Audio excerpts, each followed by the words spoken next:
A poorly dressed girl who was bullied by villagers since childhood became the emperor's favorite concubine after just a few months. It all started because the girl's blood could cure all diseases in the world. Her name was Bai Yin, the only mutant of the silver-haired stone demon tribe. The stone demon tribe was a race born with healing abilities, making a living by selling healing medicines. Silver hair was the mark that identified members of the stone demon tribe. But the stone demon tribe also had very rare black stone demons who had black hair. Black stone demons were said to have extremely strong self-healing abilities but couldn't heal others. Therefore, as a black stone demon, Bai Yin was considered useless by her tribe and faced discrimination. Bai Yin grew up living with her blind mother. Her greatest wish was to escape from this place with her mother. One morning, Bai Yin went to wash clothes by the stream as usual. Being an outcast, she didn't dare to interact with others and planned to return home early after washing clothes. Unexpectedly, someone deliberately tripped her. The freshly washed clothes in her hands all fell to the ground. The girl who openly bullied Bai Yin was known as the village vixen. Bai Yin wiped the dust off her face and asked Ceylon what she wanted. Ceylon acted coy and wouldn't say directly, but her two followers spoke up and revealed the truth. It turned out Ceylon had been chosen as a palace maiden and would soon be sent to the palace to become the emperor's woman. Now Ceylon was deliberately showing off in front of Bai Yin. In Bai Yin's impression, the emperor was a madman who only liked fighting and wasn't quite right in the head. Ceylon's followers were still flattering her, hoping to enter the palace together to serve the future empress. Hearing this, Bai Yin had an idea and started sowing discord, asking what if the emperor preferred the two maids over his palace consort. The maids' ulterior motives exposed, they hurriedly denied it.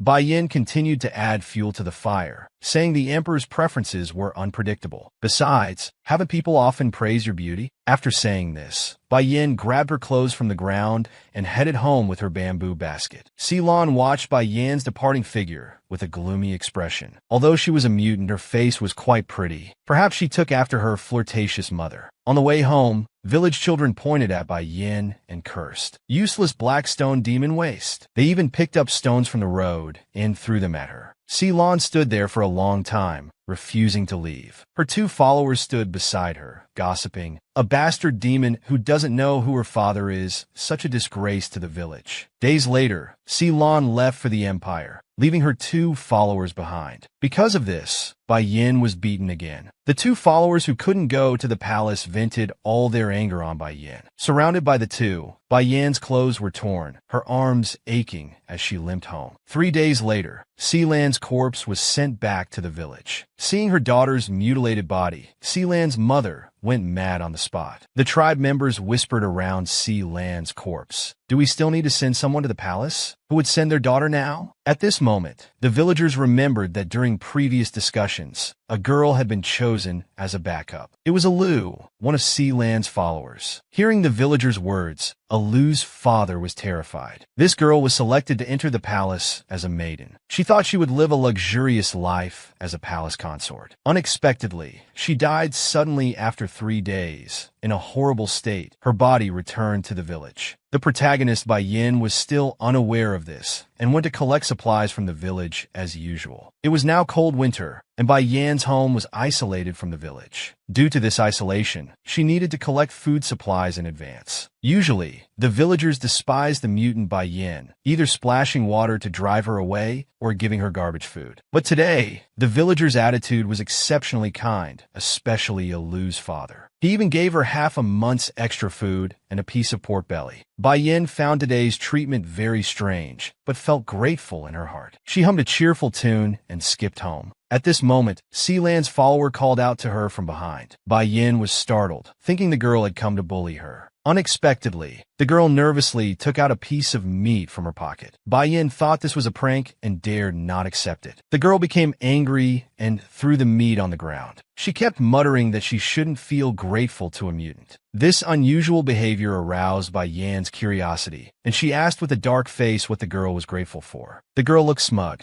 She told Bai Yin that Ceylon was killed by the emperor. Not just her, all the concubines and maids were killed. It was fortunate that Sealan's body was sent back from the palace. Thanks to Bai Yan's earlier provocation, Sealan hadn't taken her followers to the palace, or they would have died too. Though Bai Yan didn't like Sealan, she was shocked and regretful that a girl she had spoken to just days ago was now dead. The girl added smugly that the village elders had held a meeting a few days ago. The empire demanded another girl be sent to the palace, and they decided to choose Alu. However, Alu's father threatened suicide, so the villagers changed their minds. At this point, Bai Yan couldn't help asking if they decided to send someone from another village instead. The girl gave a dry laugh and hinted that though it wasn't decided yet, they would probably send someone useless. Bai Yan didn't understand the girl's meaning, wondering who this someone was. Seeing the girl wouldn't speak plainly, Bai Yan became angry and turned to leave. Suddenly, the girl's shrill voice came from behind. "I heard you won't need to have blood drawn anymore." Bai Yan froze. How did she know about the regular blood drawing? The girl's expression was terrifying, and her words struck right to the heart. "You think nobody knows? It's an open secret. Besides, everyone's been drinking your blood." All these years, her mother had been drawing Bai Yan's blood regularly, claiming it was to regulate blood circulation. The blood was then stored in jars and buried underground. Bai Yan ran home like a madwoman, trying to dig up the buried jars. But the jars were gone.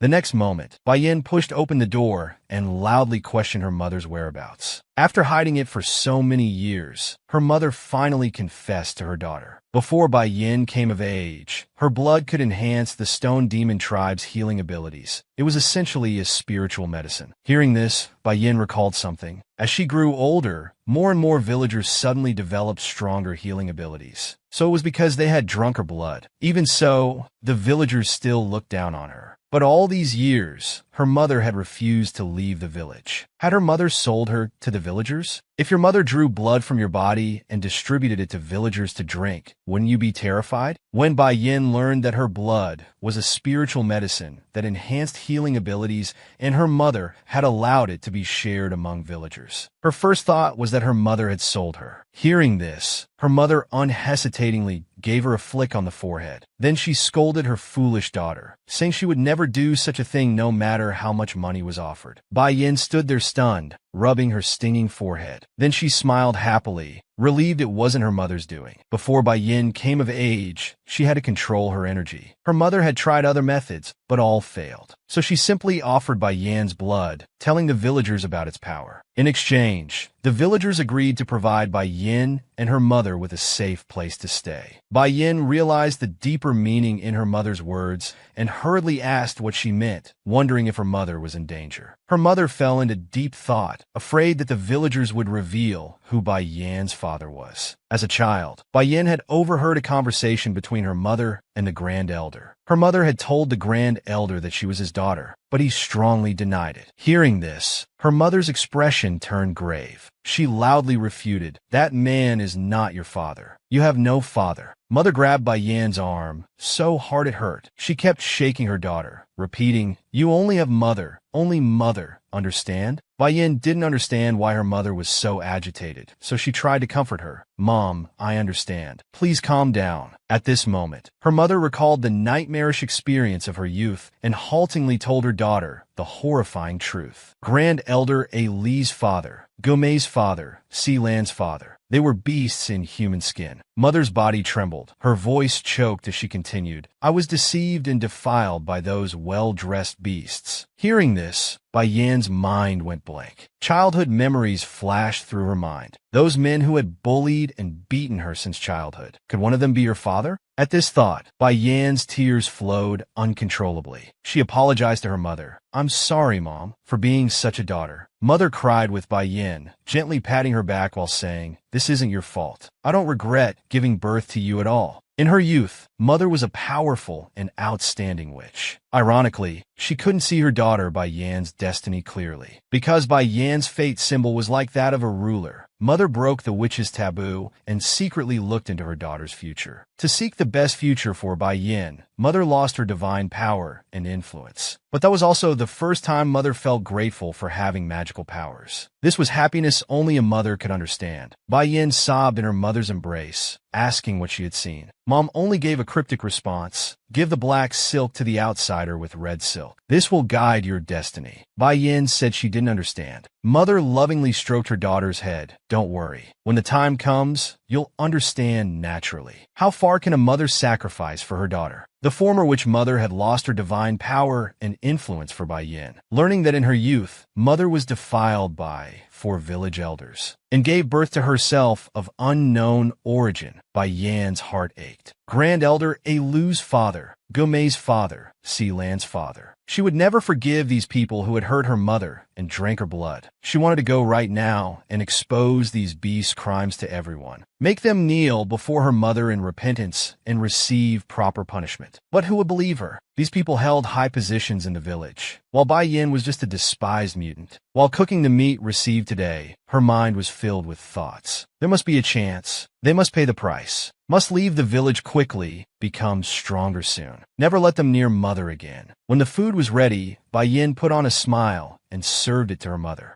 Today she made meat soup for Mom to help nourish her body. Mom sensed something strange in the soup, but didn't say anything. Instead, she took out 2 spirit beads and gave them to her daughter. Bai Yin stared at the spirit beads in confusion. Why give her these? She wasn't a dancer. She couldn't use them. Mother explained that these contained Bai Yan's spiritual power, which would help her later. Legend said swallowing spirit beads could cure all illnesses, and swallowing them with a loved one would ensure lifelong happiness. While Bai Yin was still confused, Mom asked her daughter to sing a song for her. She felt chest tightness and wanted to hear her daughter's voice. Bai Yin sang a melodious song at the dining table. Mother's face darkened as she drank the meat soup to her daughter's singing. She spoke her final words to her daughter. Bai Yin, don't let anger blind your eyes. When you follow your true nature, you'll unleash your greatest power. Bai Yan's singing stopped abruptly. She knew Mom was acting strange today, wondering why she suddenly said such things. The next moment, Mother began coughing violently, even coughing up blood. Bai Yan's face changed dramatically. She immediately jumped up to support her mother, moving so suddenly that she knocked over the table. Mom, what's wrong? Looking at the black blood on the ground, Bai Yin understood this wasn't ordinary blood. Outside, snow was falling heavily. Bai Yin carried her dying mother towards the village, her heart filled with guilt. If she wasn't a black corpse demon, if she had healing abilities, would her mother be all right? Suddenly, her sorrowful mother said, Darling, don't cry. From your birth until now, every moment has been happiness for me. I have no regrets, and you shouldn't either. I used my last bit of strength to caress my daughter's face. She whispered in her daughter's ear, Happy birthday, my darling. Then Mother lost her strength. Her arms dropped, and she closed her eyes forever. Amidst the falling snow, Bai Yin held her mother's cold body and cried out loudly. She couldn't believe her mother would leave her like this on her 18th birthday. How much must a mother love her daughter to sacrifice her life for her? On Bai Yan's 18th birthday, her mother drank the poisoned meat soup knowing it would kill her. Those murderers, the elders who poisoned the pork, were waiting near Bai Yan's house, planning to send her to the palace once the 5th lady died. Rumors said the emperor killed people daily and drank alcohol while sitting on corpses. The emperor suffered from madness. The stronger his power, the worse his condition. When it struck, he became a murderous demon. Seeing Si Lai's mutilated corpse, no villager wanted to send their daughter to the palace. These inhuman elders had set their sights on Bai Yin. After Bai Yin came of age, her blood would lose its healing enhancement effects. Perfect timing to send this useless girl to her death. At this moment,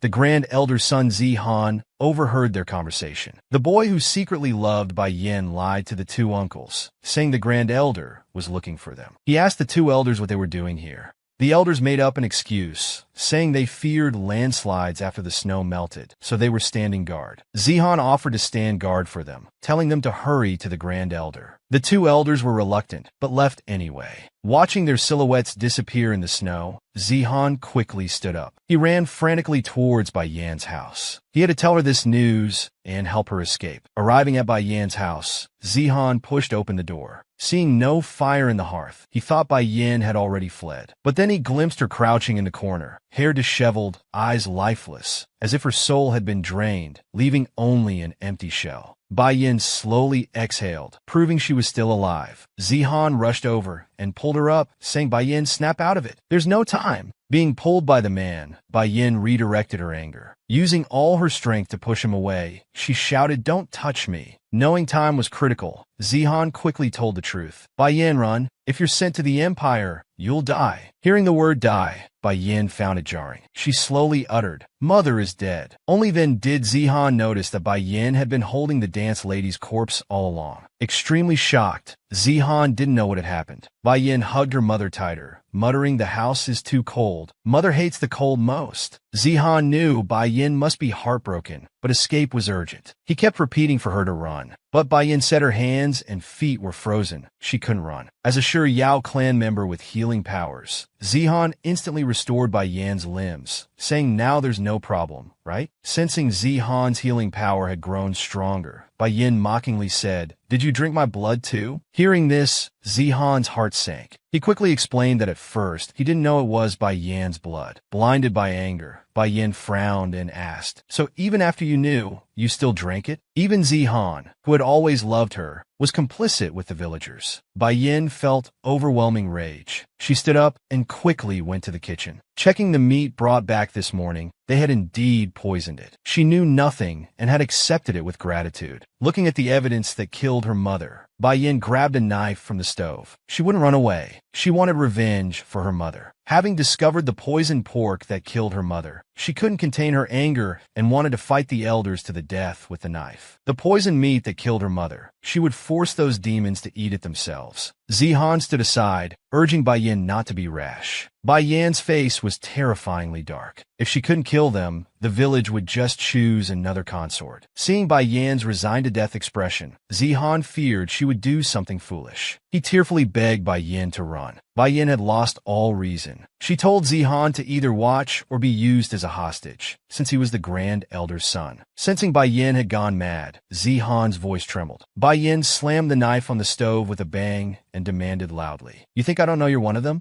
Zihan explained earnestly that he didn't know about the poison, and Bai Yin had never mentioned the meat. Her eyes sharp as knives, she asked in a low voice, "How did you know Mother was poisoned?" It turned out Zihan had noticed his father acting strange, and came here while Bai Yin was sleeping. He had warned the witch lady about the food, but the witch lady wasn't surprised at all, just saying it was fine. Bai Yin couldn't believe it. Seeing the current situation, Zihan deduced that mother and daughter must have known their future. These words pierced Bai Yin's heart. Did Mother know she would die today? Remembering something, she asked Zihan what day it was. Zihan answered it was the last day of the first month. Recently, Mother had told Bai Yin she wouldn't have time at the end of the month. Was this what she meant? Realizing this, Bai Yin collapsed powerlessly to the ground. Seeing Bai Yin's dejected state, Zihan patted her shoulder, telling her to pull herself together. Escaping was the most important thing now. Though she had run out of tears, learning that her mother had foreseen everything made Bai Yin's tears flow again. Suddenly, there was a commotion outside. The Grand Elder burst in with two other elders. Zihan instinctively protected Bai Yin. The Grand Elder immediately barked at him to move aside. Zihan gathered his courage to beg his father, suggesting they claim Bai Yin had escaped and let another village send a consort. Seeing his son's betrayal and foolishness, the Grand Elder frowned deeply. He ordered two men to drag Zihan away, saying they needed to send the consort to the Empire tonight and couldn't let this boy delay matters. Being forcibly dragged away, Zihan still begged, "Please spare Bai Yin. The witch lady is dead too.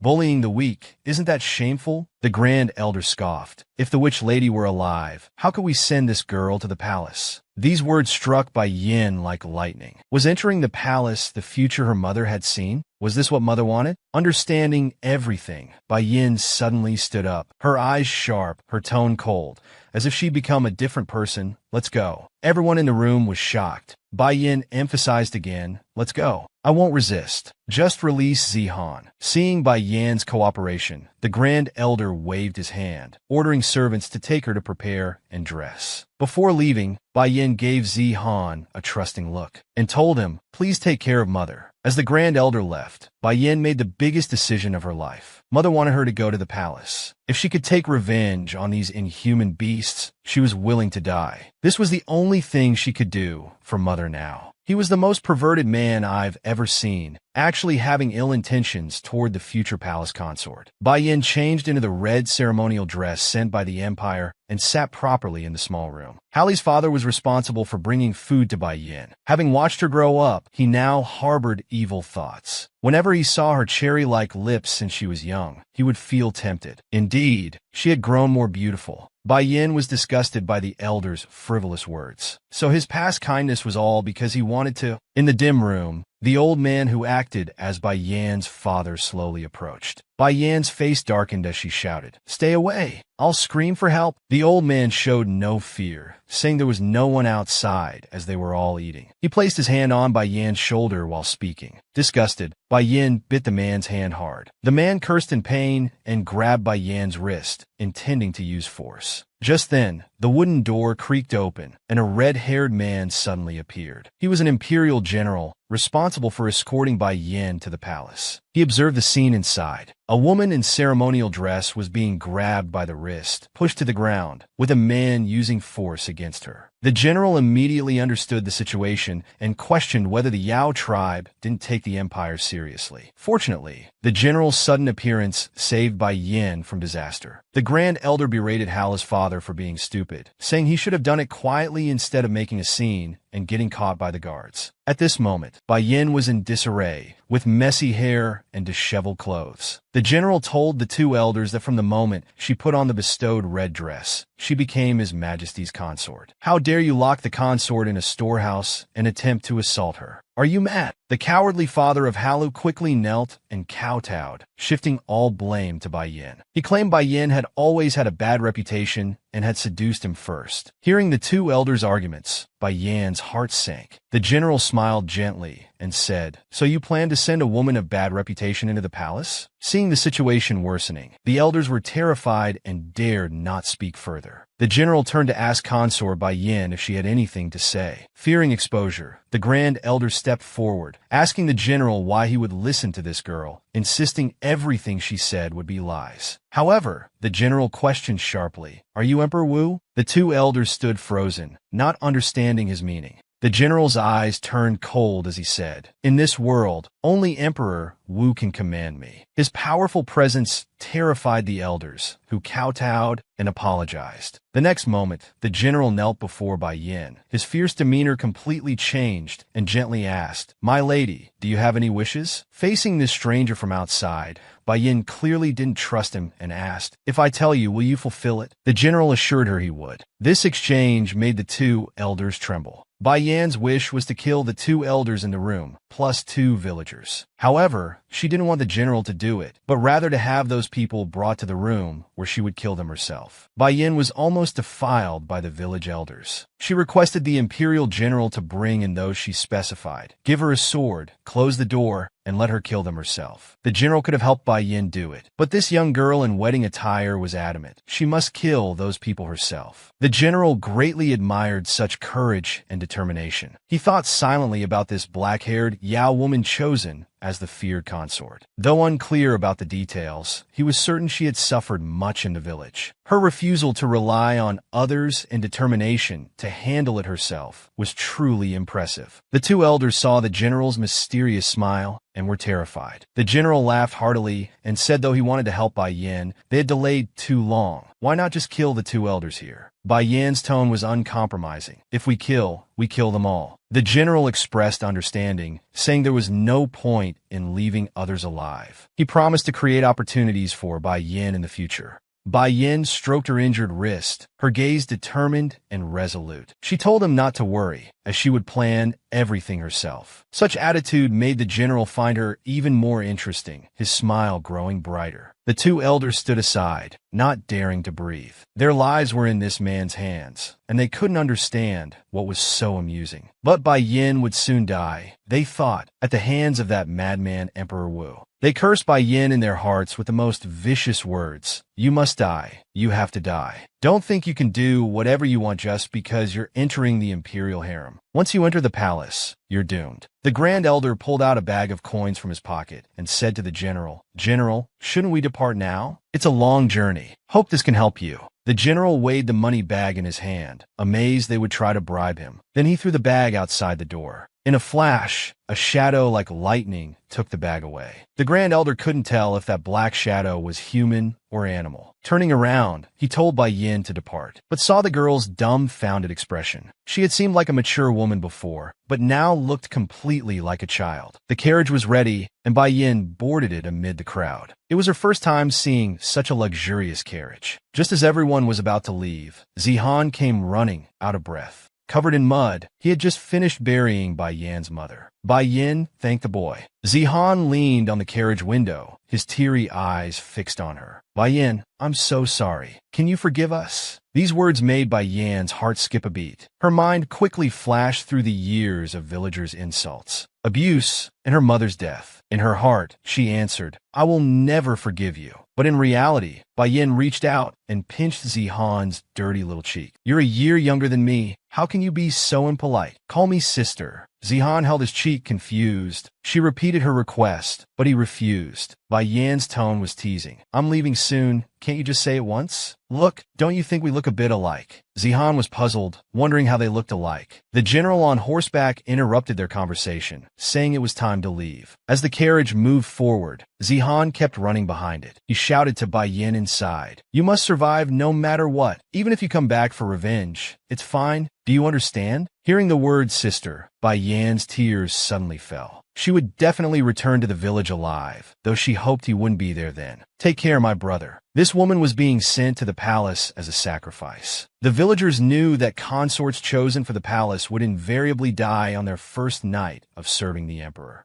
Bai Yin, chosen as a sacrificial consort, had been in the carriage for 5 days. The carriage was too bumpy, making her nauseous. The accompanying general still looked very ill, his face pale. After riding for 5 days, he was nearly dead. Bai Yin was puzzled. How could riding a horse cause illness? What kind of sickness was it? As they talked, the general's body reached its limit of endurance. He felt a sharp pain throughout his body and stumbled, fainting from his horse. Seeing this, Bai Yin had the attendants carry the general into the carriage. Looking at the general's twisted face and painful expression, Bai Yin felt helpless. The general had helped her in the village. As Bai Yin wiped his sweat, she wished she were a normal doctor. That way, she could at least ease his pain and could have saved her mother. Thinking of her mother, Bai Yan's heart pounded wildly. She gripped the towel tightly, remembering her mother's last words. Offer the blue silk to the outsider with red silk. The unconscious general before her indeed had a head of shining red hair. But wait, where was the blue silk? Bai Yin looked around, trying to find something in their luggage that matched the requirement. Mother's words about offering blue silk meant she must already possess it. Suddenly, Bai Yin had an idea. She stared at the faint blue veins on her wrist, which indeed looked like blue silk. The villagers had been drinking her blood before. Mother had also said Bai Yan's blood was a magical medicine. Could offering blue silk mean? Bai Yin pulled out her dagger, feeling incredibly nervous. Would it really work? The general beside her looked increasingly pained. Bai Yin closed her eyes, steeled herself to cut her skin, and let the blood drip into the general's mouth. In the next moment, the general's complexion returned to normal. The pain inside his body disappeared completely. When he opened his eyes, he found Bai Yin striking her arm with the dagger. The general grabbed Bai Yan's wrist, asking what she was doing. Seeing the general awake, Bai Yin was overjoyed. She explained that her mother's prophecy was true. Since her blood really worked, she wanted the general to drink more. Learning the truth, the general found it hard to believe. He had heard from the village elders that the consort was different from ordinary healers. After coming of age, she could heal without using energy. Her blood was a miraculous medicine. It was the first time hearing such a thing. Bai Yin recalled the day her mother died. She had just turned 18 that day. If she had known earlier, could she have saved her mother? In reality, Bai Yan's smile contained undisguisable sadness. To be safe, she told the general to drink more until he was completely cured. As Bai Yin spoke, tears flowed uncontrollably. Looking at the girl, suddenly crying silently before him, he thought to himself that she must have experienced many sorrowful things. At noon, the general had his attendants stop the carriage by the roadside to rest. Sitting on a rock, the general couldn't feel happy at all, his mind full of Bai Yan's sorrowful expression. If possible, he wanted to wipe away her tears, to hug her. As such thoughts suddenly appeared in his mind, the general's face turned red and he frowned. Get a grip, she's His Majesty's consort. He couldn't fall for her. Moreover, she would soon die. The attendants brought lunch to the general. They hesitated, clearly having something to say. The lead attendant awkwardly expressed that one of their men was injured and infected. The doctor said amputation was the only option. Having heard that the consort instantly cured the general's chronic illness, they wanted to ask her to treat their companion too. The general blurted out, "No." The thought of her giving blood to others made him refuse without even thinking about the reason. But Bai Yin didn't belong to him. He had no right. The attendants continued pleading.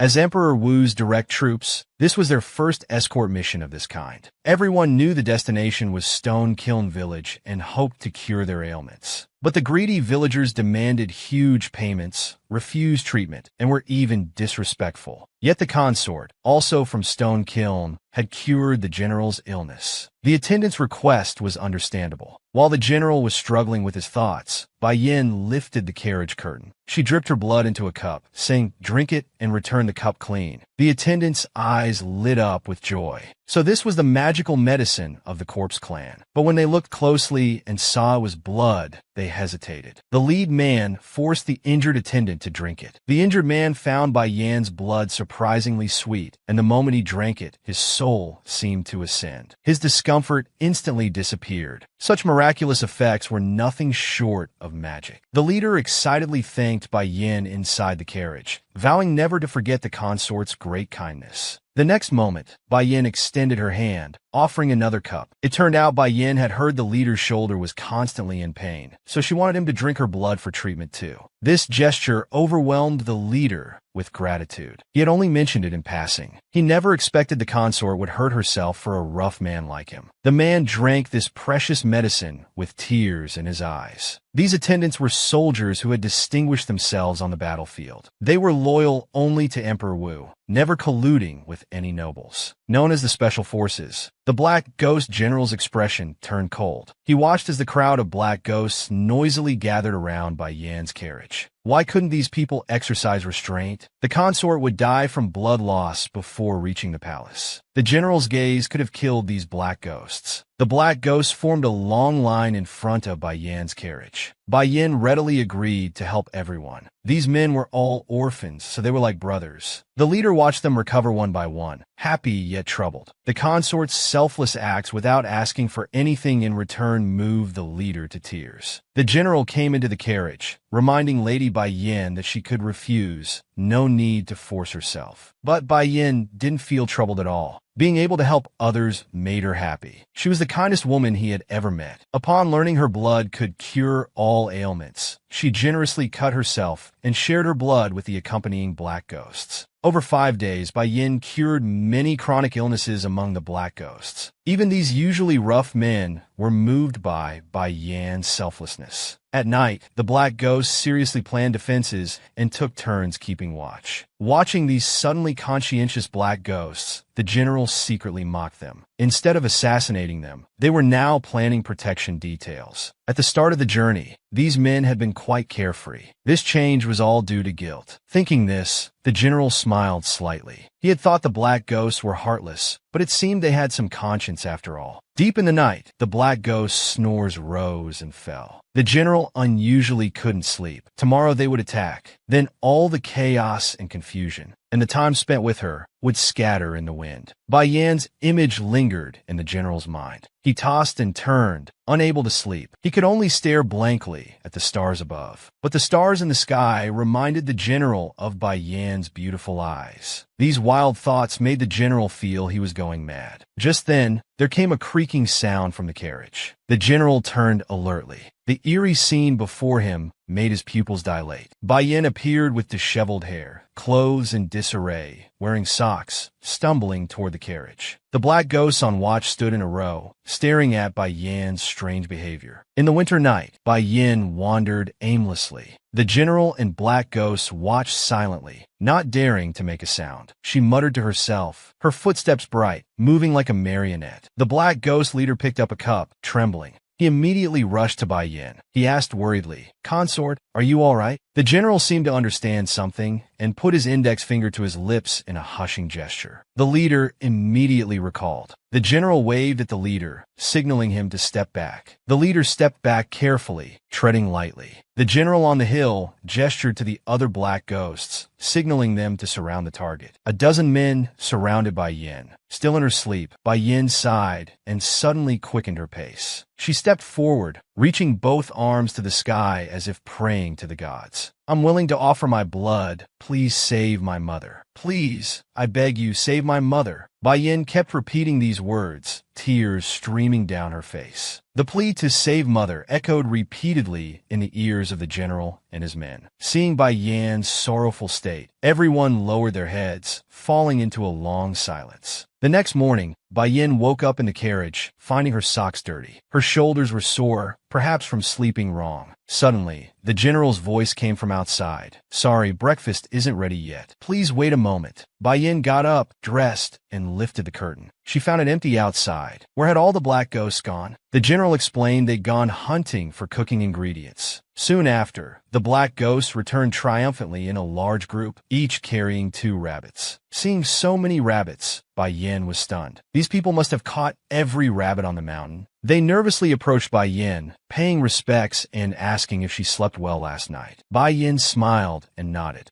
The next moment, the burly man presented a bouquet of flowers from behind his back. Though simple, he thought the consort might like them, so he picked them. No girl could resist flowers. Receiving such a gift, Bai Yan was both surprised and delighted. The leader's hands were covered in dirt. He must have spent a long time choosing them. She smiled brightly, saying, "Thank you, I love them." This response was unexpected to the leader, who blushed. Scratching his head, he stammered, "I'm glad you like them." In high spirits, Bai Yan asked the leader to bring those who hadn't received treatment yesterday. But the leader hurriedly waved his hands, saying they were all fine now, suggesting they might have been faking illness. The leader, poor at lying, made an excuse and fled, saying he needed to skin the rabbits. A big question mark appeared in Bai Yan's mind. How had those who didn't receive treatment suddenly recovered? The general leaned against the carriage with a complex expression. Last night, no one could sleep, all feeling ashamed and sorry for their selfishness. They agreed to keep the divine power of Bai Yan's blood secret. Using blood for treatment meant taking on others' pain, yet she didn't mind at all. If others learned of this ability, the consequences would be unimaginable. After breakfast, the black ghosts presented carefully prepared gifts to Bai Yan. There were sugar, rabbit meat, and fruits. Their gifts filled an entire carriage. Though puzzled, Bai Yan was deeply moved by such care for the first time. The black ghosts chattered around Bai Yan. In the distance, the general lowered his head to smell a rose, then crushed the rose ruthlessly. As petals scattered in the wind, the general reminded himself to let go of his attachment. That day, the carriage arrived at the palace on time. Bai Yan hopped off like a little girl. After getting off, she stretched, showing no fear at all. At this moment, one of the black ghost men took out a sachet from his chest and gave it to Bai Yan.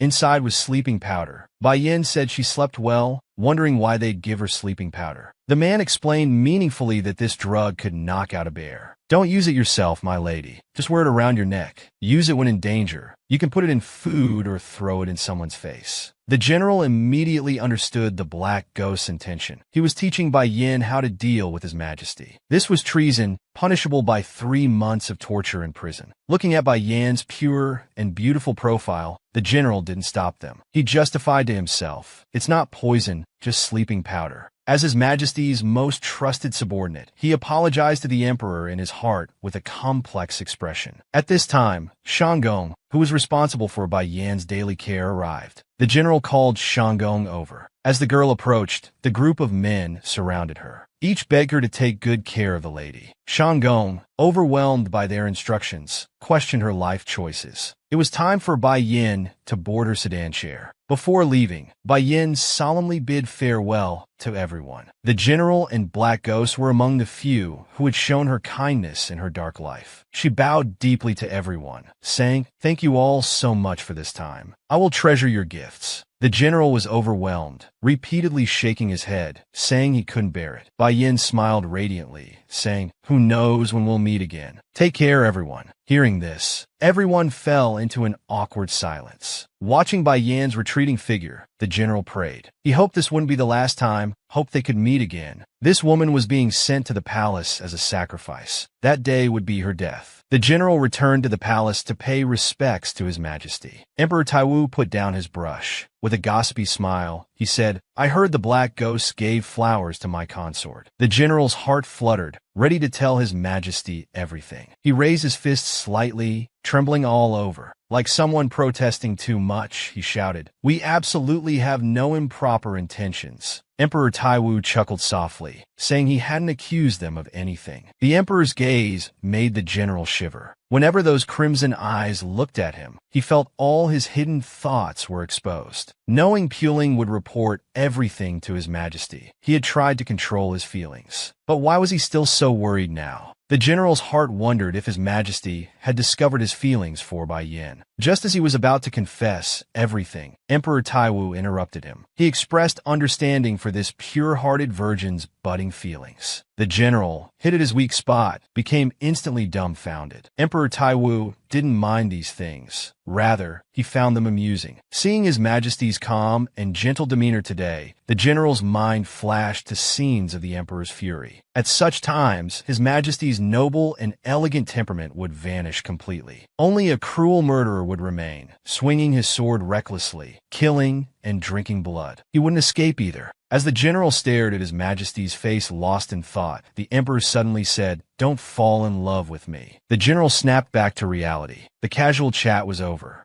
His Majesty asked about the journey situation. Still immersed in the previous relaxed atmosphere, the general replied it was worthwhile. Seeing His Majesty's ambiguous smile and the cold glint in his red eyes, the general instantly switched modes, standing straight with legs together, reporting about the Shiryao tribe. The Shiryao tribe all had silver hair, but this consort had black hair. His Majesty pondered for a moment. A Shiryao without healing abilities? Finally, a reason to attack. The general knew this was His Majesty's plan, and the Shiryao tribe had brought it upon themselves. The Shiryao tribe willfully misinterpreted the Empire's orders, selecting an unsuitable person from their tribe to send to the palace. This was like trying to elevate a commoner. Marriage alliances through consorts were the strongest means of suppressing defeated nations and surrounding tribes. Emperor Taiwu forced other nations into marriage alliances under the pretext of taking consorts, significantly reducing their taxes. After entering the palace, the consorts would be placed in their respective residences awaiting imperial favor. The night of receiving imperial favor was when Emperor Taiwu's madness would strike. After their death, taxes would be raised higher than before. The empire would then demand another consort. No one dared refuse, because from the moment of refusal, they faced either crushing taxes or bloody slaughter. Emperor Taiwu used his madness to eliminate external threats from their roots, unprecedented in imperial history. The consorts were sacrifices to ease Emperor Taiwu's madness, a means to consolidate imperial power, and excuses for war. Sending a flawed black Shiryao to the palace could itself become grounds for invasion. Even so, the general calculated in his mind. His Majesty seemed unaware that Bai Yan's healing power was stronger than anyone's. It didn't matter if the Shiryao tribe was destroyed, but taking revenge personally was Bai Yan's wish. To fulfill this wish, the general explained to His Majesty that the consort merely had different coloring from normal Shiryao. In fact, her healing ability seemed stronger. Even the Shiryao Grand Elder couldn't cure his chronic illness.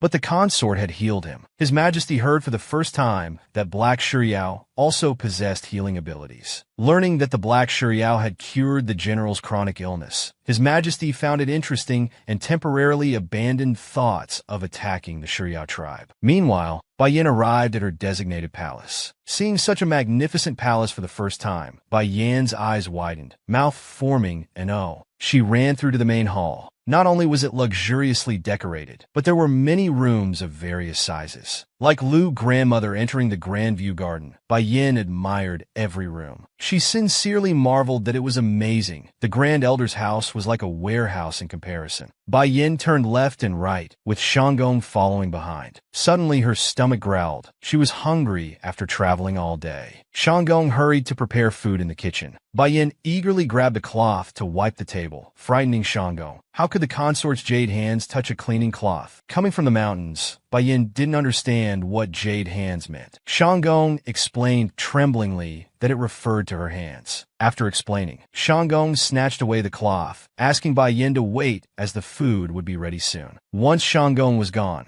Bai Yin collapsed onto the soft bed. Finally, she was alone. The chatty general, the guards around the carriage, and the hidden men in black were all gone now. Bai Yin exhaled all the stale air from her lungs. Her fake smile finally dropped, and her eyes instantly lost their light. At last, she could cry freely. Hugging her knees to her chest, Bai Yin curled up as memories of her mother flooded her mind. Why didn't Mother tell me? She knew my blood had healing powers. Wasn't she afraid of death? Why? If only she could return to that day. Unable to control her longing for her mother, Bai Yin burst into tears. She was so scared being alone. Let her cry one more time, just one last time. Bai Yin fell asleep crying and didn't wake until the next morning. Having skipped dinner, her stomach was completely empty. Suddenly, Bai Yin noticed her dress sash was very dirty. Shanggong explained it was normal after such a long journey. But besides the sash, Bai Yin felt sore all over. As if someone had beaten her, she massaged her shoulders, wondering if it was from sleeping too long. This had been happening often lately. Actually, last night, after falling asleep, Bai Yin had sleepwalked, crying and wandering around all night. This scene stirred compassion in Shanggong's heart. To cheer up Bai Yin, Shanggong worked hard, combing her hair, giving her massages, and preparing delicious meals. Tasting such exquisite food, Bai Yin unconsciously blurted out, "Mother, this is so delicious." As soon as she said those words, Bai Yin froze, her whole body becoming rigid. Only her tears fell like broken strings of pearls. Shanggong took a cloth to wipe her tears. In front of Shanggong, Bai Yin quickly composed herself, saying she was crying because the food was so good. Shanggong reminded Lady Bai Yin to prepare herself. Soon, palace maids would come for her to draw lots to determine the order. The palace maids brought the lots, and all consorts wanted to be last. So Emperor Taiwu's consorts were merely sacrifices to ease his madness. The order meant the order of death. The young palace maid's hair was disheveled, with marks of being beaten on her face. With tears in her eyes, she handed the lottery jar to Bai Yin. Bai Yin reached in and felt around. She found only one slip of paper left. Shanggong loudly questioned the maid about this. The maid panicked, explaining that the consort arrived last. Shanggong felt this was just an excuse, as even the last arrival should draw first. Someone must have secretly taken the best lots. Bai Yin stared at the paper in her hand, lost in thought. Perhaps the best had been taken, but this one shouldn't be the worst. Since the young palace maid had clearly been beaten, someone must have drawn the worst lot. Shanggong agreed, but still couldn't help scolding the palace maid.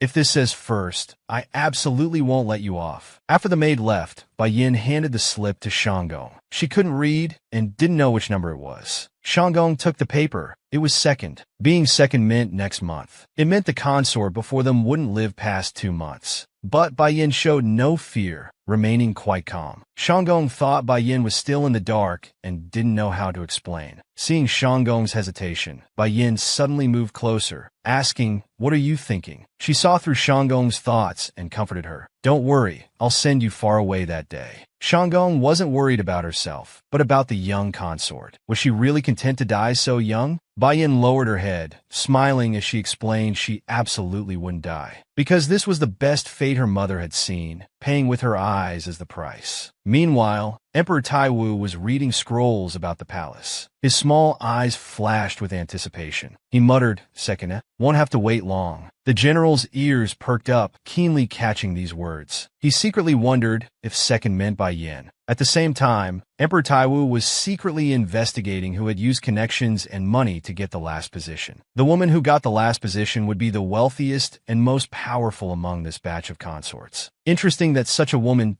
didn't find a substitute. The general searched for books while eavesdropping. After finding all the books, he was about to take his leave. But the emperor pointedly asked, "Regarding the Shiryao tribe, there are some things you haven't reported to me, right?" These words struck like lightning, making the general's heart skip a beat. His Majesty truly knew everything. He immediately knelt down, kowtowing 3 times. "Your Majesty, I deserve death. Please punish me." Emperor Taiwu smiled ambiguously, telling the general to explain everything before deciding on punishment. The general knelt and recounted everything that happened on the journey in detail. The consort has the same healing ability as the first-generation Shiryao. The first generation couldn't control their power and used their own flesh and blood to heal. The consort's blood and flesh might cure your Majesty's madness. Hearing this, Emperor Taiwu laughed loudly. Even the first-generation Shiryao couldn't cure my madness, because madness wasn't an illness at all, but evidence of being heaven's chosen bloodline. Having the Shiryao tribe send consorts to the palace was just to find an excuse for war, so it didn't matter who they sent. But to qualify Bai Yin for entering the palace, they made up such a reason. The general knelt and apologized, wishing he hadn't mentioned this reason. The minister beside suggested to His Majesty to try as they said. His Majesty interrupted him. "Legend says eating Shiryao's flesh and blood can cure madness. You think I haven't tried?" His Majesty had tried with all previous Shiryao sent to the palace, but nothing worked. This time, His Majesty firmly believed he could never escape the madness. The minister wanted to persuade His Majesty to try again, but His Majesty said the thirst and painful madness had become one with him. Since he couldn't escape it, he could only accept it and release it at some point. His Majesty said no more and picked up his brush over the palace scroll. Writing about the first consort, 7 days later, Bai Yin was humming while sweeping in the palace. She had been sweeping all day. Shanggong watched Bai Yin's back, wondering if she really liked sweeping that much. She tried to take the broom from Bai Yin, saying such menial work was for servants and unbefitting a consort status. Bai Yin was unhappy, asking what's wrong with cleaning her own quarters. Shanggong tried to grab the broom, but Bai Yin snatched it back. She needed to keep busy, or she'd go crazy. Shanggong watched Bai Yin's dejected back, thinking she was afraid. After a while, Bai Yin asked Shanggong if there was a lake nearby, one lit by moonlight. Shanggong blurted out, "You mean Moon Reflection Lake?" Pointing to the woods, she said it was there. Bai Yan's heart pounded wildly. Her mother had said before, "Go bathe at Moon Reflection Lake every half-month." So this was the place. She decided to sneak out after Shanggong fell asleep. Seeing Bai Yan's bright expression, Shanggong warned her not to think about going out. Other times might be fine, but absolutely not today. She glanced warily at the red lanterns outside. Tonight was the ritual night. Absolutely no going out. Bai Yin said she understood, but didn't take it seriously. That night, Bai Yin felt feverish and unwell. Without bloodletting, her energy was in chaos. She staggered to her feet, pushed open the door, lifted her skirts, and ran towards Moon Reflection Lake.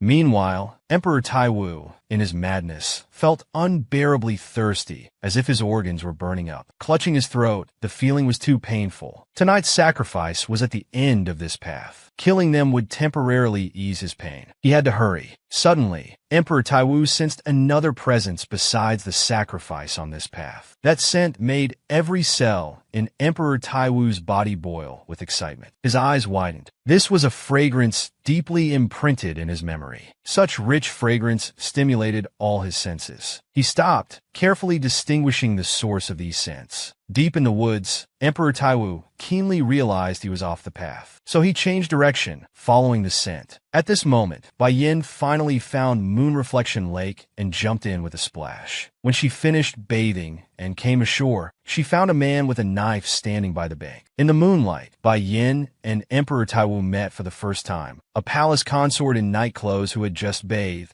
encountering a strange man with a knife by the lake. Bai Yin didn't know who this man was, but felt she'd seen him in a dream. She stepped back tactically, trying to slip away. However, caught by Emperor Taiwu's bottomless red pupils. Staring at Bai Yin as if paralyzed, she trembled all over. Her legs wouldn't move, frozen in place. As Emperor Taiwu approached step by step, Bai Yin closed her eyes in fear. Would she die here? This was the path her mother had sacrificed her life to find. The next moment, Emperor Taiwu pounced like a hungry tiger. He wrapped his arms around Bai Yan's waist, spun around, and lifted the woman in his arms high up. Bai Yan's face turned pale with fright, while Emperor Taiwu ecstatically kissed her neck, then her lips. Tears burst forth instantly. Bai Yin thought she'd encountered a ruffian. She cried and begged, "Please let me go. I need to get back quickly." Emperor Taiwu smirked, seemingly satisfied with the woman's reaction. Then he bit her neck. From the start, Emperor Taiwu appeared to be kissing Bai Yin, but was actually drinking her blood. Being bitten by this stranger, Bai Yin felt her body burning hot, yet her chaotic body somehow felt more normal. Blood flowed down Bai Yan's neck as she tearfully considered how to escape. Just then, she suddenly remembered the sleeping powder the Haigi had given her, which could be put in food or sprinkled on faces. Bai Yin took off the sleeping powder from her neck. She threw it at Emperor Taiwu's face. The Haigi's special formula could even take down a bear. Emperor Taiwu, hit by the powder, only staggered a few steps before collapsing.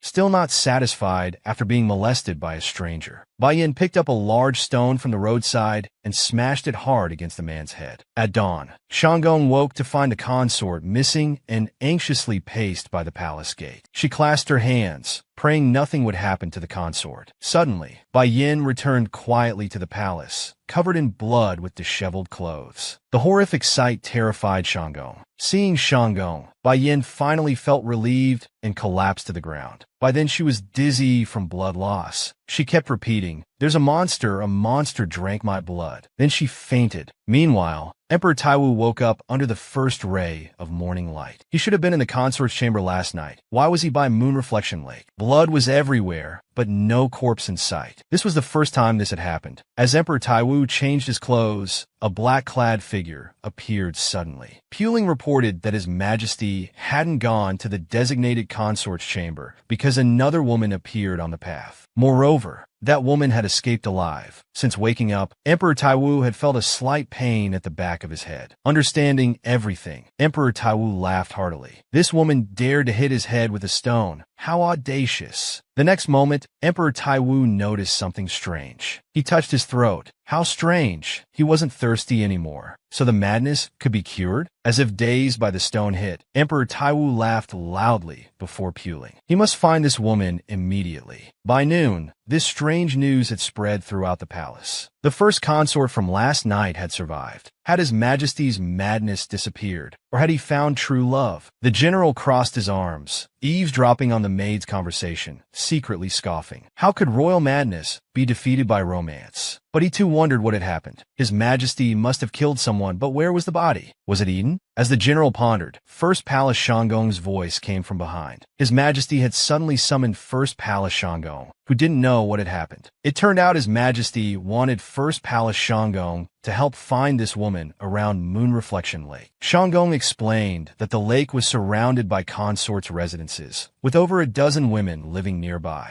In the morning, His Majesty thought his madness had disappeared, but by noon he was thirsty again. Shanggong asked His Majesty for specific details about the woman. The Emperor's mind kept echoing. She had watery black eyes, snow-white cherry lips, and kept saying she was a monster. Thinking of this, Emperor Taiwu showed a smug smile. He had remembered everything from last night. Meanwhile, Bai Yin lay unconscious for 2 full days. Shanggong stayed by Bai Yan's side, taking careful care of her, wanting to get some tonic medicine from the pharmacy. When leaving the palace, she suddenly ran into First Palace Shanggong, who was about to enter. First Palace Shanggong stated directly that His Majesty was looking for a woman. Black hair, black eyes, with wounds on her lips, who went to Moon Reflection Lake on the night of service, wearing a nightgown with loose hair. Shanggong instinctively denied it, saying how could anyone dress like that in the palace. First Palace Shanggong wanted to confirm if any consort matched the description. Shanggong quickly explained, waving her hands, "Our consort is from the Shiryao clan. Noble clans all have silver hair. How could there be a black-haired woman?" First Palace Shanggong agreed. She left without further questions. In her unconscious state, Bai Yin had a nightmare. She dreamed of meeting a rabbit by Moon Reflection Lake. The rabbit had terrifying blood-red eyes. It kept chasing her. As she ran, the rabbit grew larger and larger, finally becoming a giant monster trying to devour her. Just as it got close, the rabbit transformed into a man who licked her face with his tongue, loudly declaring, "You are mine." Bai Yin trembled with anger in the dream. She retorted, "Who's yours? You bastard." In reality, Bai Yin woke up startled. Shanggong hugged Bai Yin, crying that the consort had been unconscious for 3 days, and she was worried sick. Bai Yin told Shanggong everything that happened that night. Shanggong explained to the consort that it wasn't a monster, but his majesty, and now he seemed to be looking for her. Bai Yin panicked. Why was he looking for her? Had he discovered she hit his head with a stone and wanted revenge? Meanwhile, First Palace Shanggong, who had visited all palaces, reported to His Majesty that no woman matching the description was found. His Majesty sighed, saying he was thirsty again. If he hadn't tasted sweetness at first, he wouldn't be so eager now. How could we not find that woman? Is someone interfering? After long contemplation, His Majesty ordered First Palace Shanggong to bring all women to Nation Palace. He would personally find this woman and devour her. The next day, after Bai Yin dressed up, she followed Shanggong to Nation Palace. First Palace Shanggong suddenly ordered all consorts to Nation Palace. It felt strange. The naive Bai Yin didn't think much of it, assuming it was an elder's decision that young people should follow. Shanggong repeatedly explained that in the palace, hierarchy wasn't determined by age, but by status. But Bai Yin, coming from a small village, couldn't understand this. At this rate, would she be this casual with His Majesty too? As Shanggong imagined Bai Yin ordering His Majesty around, they arrived at Nation Palace's entrance. Seeing such magnificent architecture, Bai Yin exclaimed how gorgeous it was. This unsophisticated behavior drew mockery from nearby palace maids. Shanggong reminded Bai Yin to be careful with her words in the palace. Entering Nation Palace, Bai Yin was led to an empty room by palace maids. The room was empty except for a trail of black footprints. Bai Yin casually took off her shoes. She was curious about the room's magnificent decorations.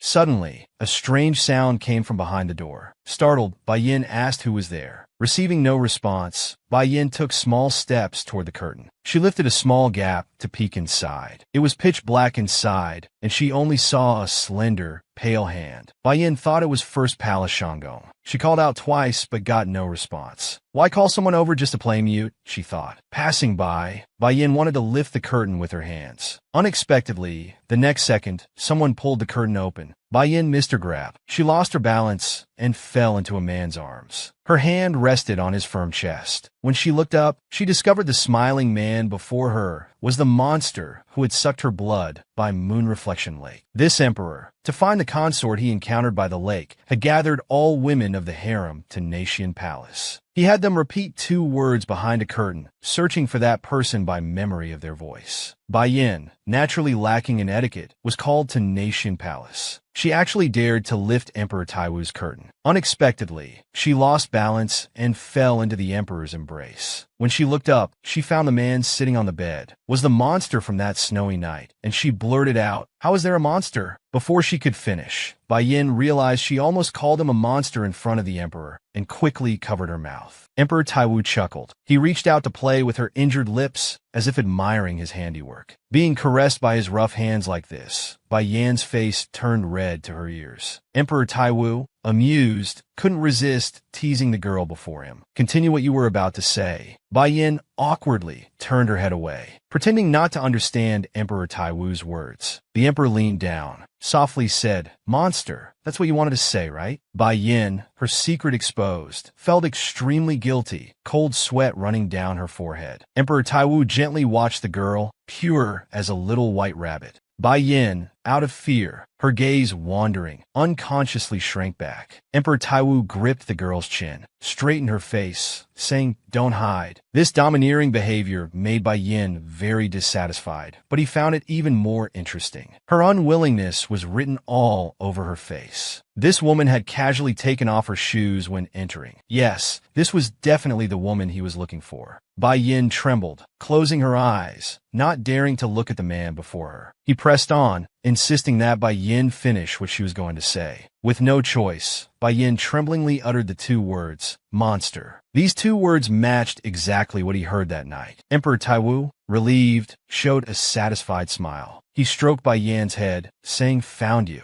Then, while patting her head, he began questioning her about basic information like taking a census. When asking if she was from the Shiryao clan, Emperor Taiwu pulled out her hairpin. Bai Yan's black hair cascaded down like a waterfall. Emperor Taiwu said with great interest, "Your hair is so black." Bai Yan, being a mutant, was struck by this sensitive point, as if by lightning in clear weather. She suddenly stood up, explaining to His Majesty that she was indeed from the Shiryao clan, and she didn't know why her hair was this color. Historical records mentioned there were black-haired Shiryao people before. Emperor Taiwu, intrigued, observed the girl's excessive reaction, pretending to disbelieve. "Oh, really?" The historical records say that Bai Yin, her identity questioned, stammered an explanation that she had only heard about it, but it must be true. Emperor Taiwu tilted his head, teasing mischievously, "I think you're lying to me, niece." Bai Yin was at a loss for words. She stamped her feet anxiously, repeatedly insisting everything she said was true. Emperor Taiwu pretended not to know about Black Shiryao, just because her reactions were too interesting and he wanted to tease her. To prove her Yao clan identity, Bai Yin had a sudden inspiration. "Your Majesty, do you have any discomfort? I can heal you." Emperor Taiwu directly stated he often had headaches. Bai Yin excitedly declared she could definitely cure it. Emperor Taiwu gladly agreed. Bai Yin searched everywhere and finally pulled out the dagger she always carried in her sleeve. Countless men in black suddenly surrounded her from all directions. Every blade was at her throat. One move, and she would lose her life on the spot. Bai Yin had never seen such a scene before. Her face turned pale with fear. Emperor Taiwu explained, "No one can draw a weapon before me, but in my arms, you'll be safe." At his command, the men in black withdrew their swords. Then he patted his thigh. Bai Yin nervously sat in Emperor Taiwu's lap. The men in black instantly vanished. Emperor Taiwu reminded the woman in his arms, "My headache is still there." Then Bai Yin cut her fingertip with the dagger. As blood seeped out, she endured the pain and said, "Here, come drink." This was Emperor Taiwu's first time drinking blood while conscious. He only took a small taste. His heart began racing as the familiar fragrance overwhelmed him. Not only did his headache disappear, but his thirst was also gone. Emperor Taiwu extended his tongue, lazily licking the girl's blood. Each sip brought comfort to body and mind. The previously refined emperor now transformed into a monster-like appearance. Bai Yin panicked, withdrawing her finger. "Enough, don't drink more. It's healing, and there's no more blood." But Emperor Taiwu was already addicted. This small amount wasn't enough. Realizing the situation was bad, Bai Yin wrung her hands. As she tried to slip away, Emperor Taiwu wrapped his arms around her waist from behind. Then he pinned her to the ground, holding her slender wrists, gazing at her intensely. This woman's blood could cure the violent emperor's madness. Pinned beneath Emperor Taiwu, Bai Yan's hair was disheveled, her cheeks flushed, heart pounding wildly. Emperor Taiwu had lost his reason by now. The blood in Bai Yan's body awakened his mad side. He bit her neck. Bai Yin struggled beneath him, but with her hands pinned, she couldn't escape. Emperor Taiwu asked softly, "That night, I drank your blood." Bai Yin, giving up pretense, loudly answered, "Yes, you drank too much. I almost died." Emperor Taiwu continued, "Do you know about the madness in my blood?" Bai Yin knew.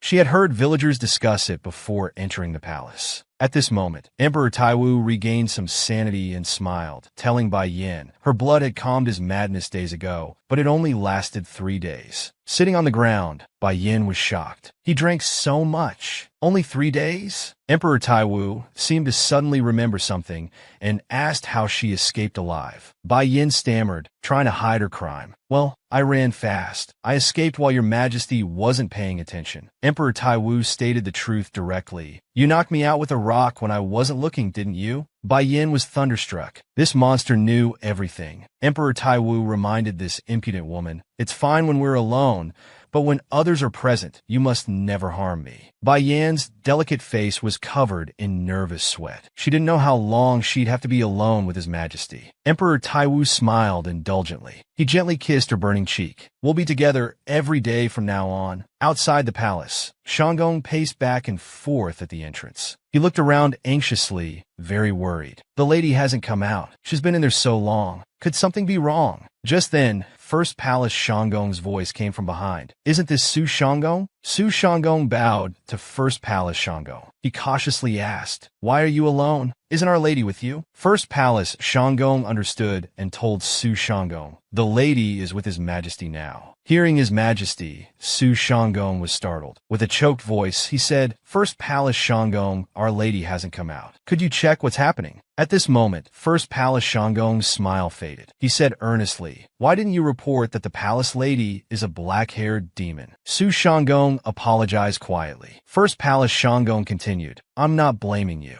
Shanggong should love and protect the palace ladies. But remember, His Majesty's orders are more important than personal feelings." Seeing First Palace Shanggong wasn't scolding him, Su Shanggong looked up in disbelief. First Palace Shanggong's face returned to its kind expression. He reminded his junior to serve well in the future, as this lady is very noble. It seems the palace's bloody storms will finally end. After First Palace Shanggong left, Su Shanggong was stunned. He stood there with many questions, thinking he would be severely punished for disobeying imperial orders. Suddenly, Bai Yan's weak voice came from behind. Su Shanggong turned quickly. He saw Bai Yan with disheveled hair, pale face, quietly walking forward. Su Shanggong rushed to support the lady, thinking His Majesty had bullied her. At the mention of His Majesty, Bai Yan became angry. "That monster!" This conversation was overheard by nearby palace maids, who peeked out to gossip. Su Shanggong made a gesture, signaling the lady to stop talking. He scolded the eavesdropping maids and asked them to bring shoes for the lady. Just then, a deep male voice suddenly rang out. "No need." Emperor Taiwu, fully dressed, strode toward them, holding Bai Yan's dropped shoe. Shanggong and the maids knelt in greeting upon seeing His Majesty. Only Bai Yin stood there dumbfounded. His Majesty didn't mind, held out the shoe to Bai Yin, and asked with a smile, "Won't you wear it?" Bai Yin reached out, saying proudly, "Give it to me." His Majesty offered to help her put it on, but Bai Yin firmly refused. Su Shanggong turned pale, frantically hinting that the lady shouldn't be so disrespectful to His Majesty. Bai Yin finally softened a bit, sighing, "Do as you wish then." Then she extended her foot, saying, "Put it on for me." This consort was incredibly bold, actually extending her foot for the emperor to put on her shoe in front of everyone. Shanggong knelt, staring at the lady's foot in disbelief. His Majesty laughed heartily. This woman dared to make him bend down. He quickly approached and lifted Bai Yin in his arms. She wrapped her arms around Emperor Taiwu's neck, being carried princess style before everyone. Feeling somewhat shy, His Majesty gently put the shoe on the woman's foot. He reminded her, "I can tolerate your disrespect to me, but don't go around losing your shoes." Bai Yin responded coyly with a word. When Emperor Taiwu offered to escort her back to the palace, Bai Yin refused without hesitation. She said she walked here, so she could walk back. Seeing her proud manner, Emperor Taiwu leaned close to her face and whispered, "Then tomorrow when you come to the study, I'll have you carried in a sedan chair." After speaking, he kissed her cheek. This unusual behavior shocked the watching maids. They had never seen His Majesty like this before. What was going on? From then on, gossip about Emperor Taiwu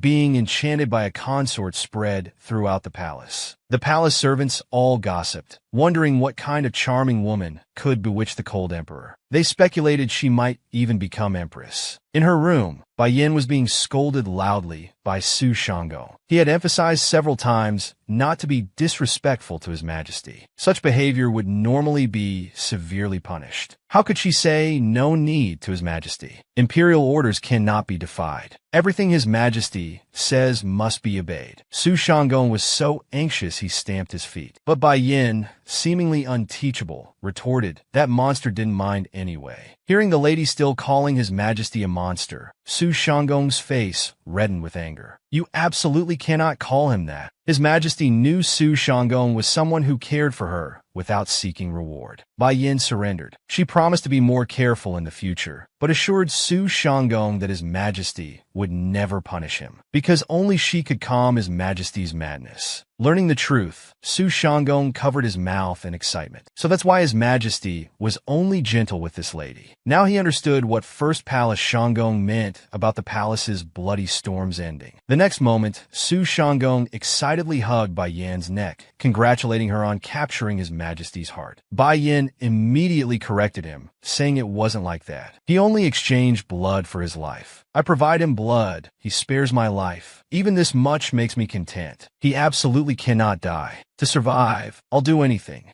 Shanggong couldn't understand the lady's meaning. In his view, His Majesty wasn't being kind just for blood. Consorts were His Majesty's possessions. It wouldn't be strange if he treated her as just a blood source, let alone giving special treatment. But His Majesty showed such obvious favor to her. Everyone in the palace knew what this meant. Only Our Lady didn't understand. Soon, crowds would come to curry favor with her, offering rare treasures, but Our Lady wanted nothing. Su Shanggong silently worried about Bai Yan's future. He suddenly thought if His Majesty made her empress, it could protect her and perhaps cure his sleepwalking. Thinking this, Su Shanggong became motivated. He would handle it. He would definitely help the lady ascend to the Phoenix throne. First, they needed to learn strategy. His Majesty. How should a palace consort win over His Majesty? Before visiting His Majesty in the study, Shanggong bathed and dressed the lady, found precious cherry blossom powder to brush her teeth, used rose oil to rub every inch of skin, had the lady drink nourishing medicine, finally applied lip rouge. Bai Yin was meticulously groomed from head to toe, sprawled in the chair, her whole body emanating a faint floral fragrance. But she felt the emperor didn't care about these things. Besides, this wasn't the time to focus on appearances. The sedan chair sent by the emperor stopped at the palace gate. Bai Yin changed clothes and boarded with Su Shanggong. For strong men carried the chair, creaking as they moved forward. Sitting inside, Bai Yin curiously lifted the curtain to admire the scenery. After traveling for quite a while, they still hadn't reached His Majesty's chambers. Her quarters were so far away. Fortunately, he sent the sedan chair, or she would have died walking there. Su Shanggong seized the chance to explain that not everyone could ride His Majesty's sedan chair. It was a royal privilege. Therefore, she must express gratitude to His Majesty. Understand? Bai Yin pouted perfunctorily. Su Shanggong emphasized again loudly that the lady must be extra careful this time.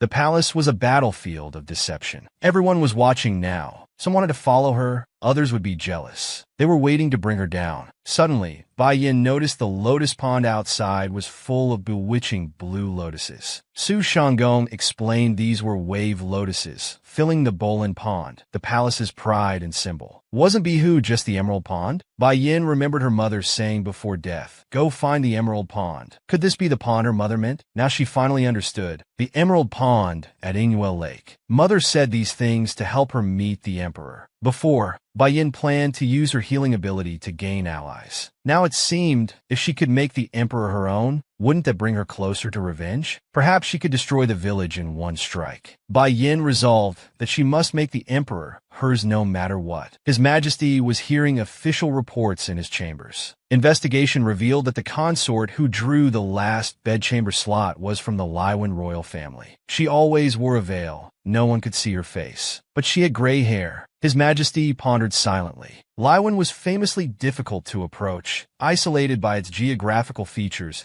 and refusing foreign relations. Known information was limited to what royal envoys revealed. The imperial princess came herself instead of sending a substitute. Very suspicious. As they spoke, Bai Yan's sedan chair arrived at the palace gate. His Majesty ordered guards to escort her in. The next moment, a baby-faced girl walked in with her head held high. Without bowing or greeting, she strode directly toward Emperor Taiwu. Her demeanor stunned the ministers. They'd heard His Majesty personally put shoes on a palace lady and expected a mature, beautiful woman. Instead, they saw what seemed like a child. As the ministers bowed to Bai Yin, she took large strides and forcefully grabbed His Majesty's hand. When His Majesty asked if she had something to say, Bai Yin interrupted him. Yes, I have something to say. The minister's hearts nearly jumped out seeing someone dare interrupt His Majesty. Yet His Majesty didn't mind, smiling as he pulled her waist and sat her on his lap. His Majesty tucked Bai Yan's loose hair behind her ear, his eyes full of tenderness. From this angle, His Majesty didn't look like a monster. In fact, he looked increasingly handsome. No, Bai Yan shook her head. This wasn't the time to be lovesick. She needed to focus on winning him over. But she couldn't think of any perfect plan to make the emperor completely hers. Her simple mind wasn't suited for complex schemes. If so, she'd have to be direct. After intense internal struggle, Bai Yan shocked everyone. Your Majesty, I want you. Emperor Taiwu froze for a few seconds, confused. What do you want? Bai Yan pointed at His Majesty's broad chest. Give yourself to me. This was Bai Yan's first time preparing for such matters with His Majesty. She bathed for an hour, after which Shanggong applied oil to her waterfall-like thick hair. Every inch of her skin was thoroughly cleaned with towels. Now they were applying powder mixed with chestnut bark and rose to her face. While using a small brush to apply powder, Shanggong cheerfully remarked this was a good day. Bai Yan secretly complained. What good day? That wasn't what she meant. She wanted Emperor Taiwu's power, not his body. Rewinding to daytime, when Bai Yan had shocked everyone by saying, Your Majesty, I want you. After confirming he heard correctly, Emperor Taiwu immediately ordered ministers to arrange the wedding night, not bothering to choose an auspicious date, setting it for tonight. Coming from a small village without education, Bai Yan didn't know what wedding night meant. Emperor Taiwu laughed heartily at this foolish woman. Seeing him laugh at her, Bai Yan's face reddened. Was her question that funny? Emperor Taiwu removed the hairpin from Bai Yan's hair, his rough hand caressing her silk-like hair, saying indulgently, I didn't expect my consort to be so infatuated with me. Two big question marks appeared above Bai Yan's head. Where did this man's confidence about her infatuation come from? Emperor Taiwu suggestively promised, I won't disappoint you.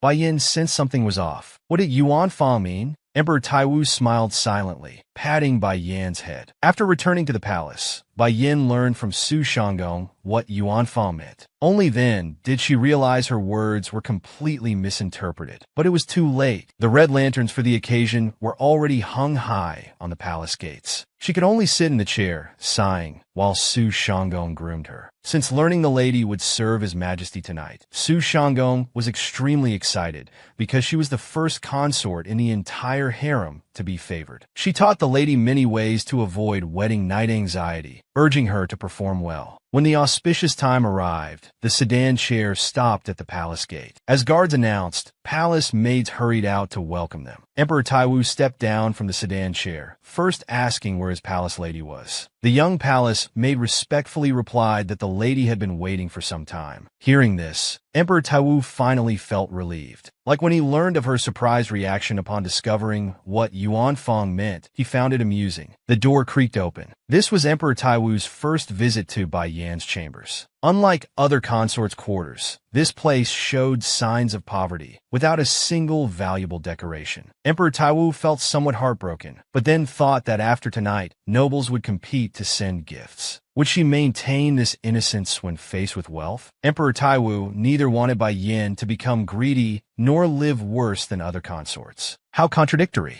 At this moment, Bai Yan sat inside, muttering and reciting the basic etiquette Su Shanggong had taught her. Don't say thank you, say grateful for Your Majesty's grace. When accepting wine cups, say thank you, Your Majesty. As time drew near, Bai Yan grew increasingly nervous. Su Shanggong said once she drinks that cup of wine with His Majesty, she would no longer be a sacrifice, but the emperor's woman. Before, Bai Yan only thought about survival, never imagining becoming his partner, as she only wanted to trade blood for his power. Now Bai Yan hesitated whether to tell His Majesty everything and ask for his help in revenge. She thought of those people in the village, each only thinking of their own interests, all selfish. If she told him, His Majesty might hinder her plans. Finally, Bai Yan reaffirmed her resolve. This revenge must be carried out by her own hands. She was originally a sacrificial consort sent to the palace, but unexpectedly gained the emperor's favor. After tonight, after drinking that ceremonial wine, she would no longer be a sacrifice, but the emperor's woman. Emperor Taiwu approached softly behind Bai Yan. Following Shanggong's instructions, Bai Yan knelt and bowed. Before she could speak, Emperor Taiwu interrupted her. He granted her special privilege. From now on, she need not bow to him. Bai Yin hesitantly stood up, but her legs were numb from kneeling too long. She stumbled and fell into the emperor's embrace. Emperor Taiwu looked fondly at the clumsy woman in his arms, held her waist, and sat her on his lap. He asked her to pour wine. Bai Yin was so nervous her head spun and vision blurred. The emperor's fragrance was too strong. Being so close made it hard to breathe. Sitting on his lap was awkward. She wanted to move to a chair, but his strength was too great. Emperor Taiwu calmly drank the ceremonial wine.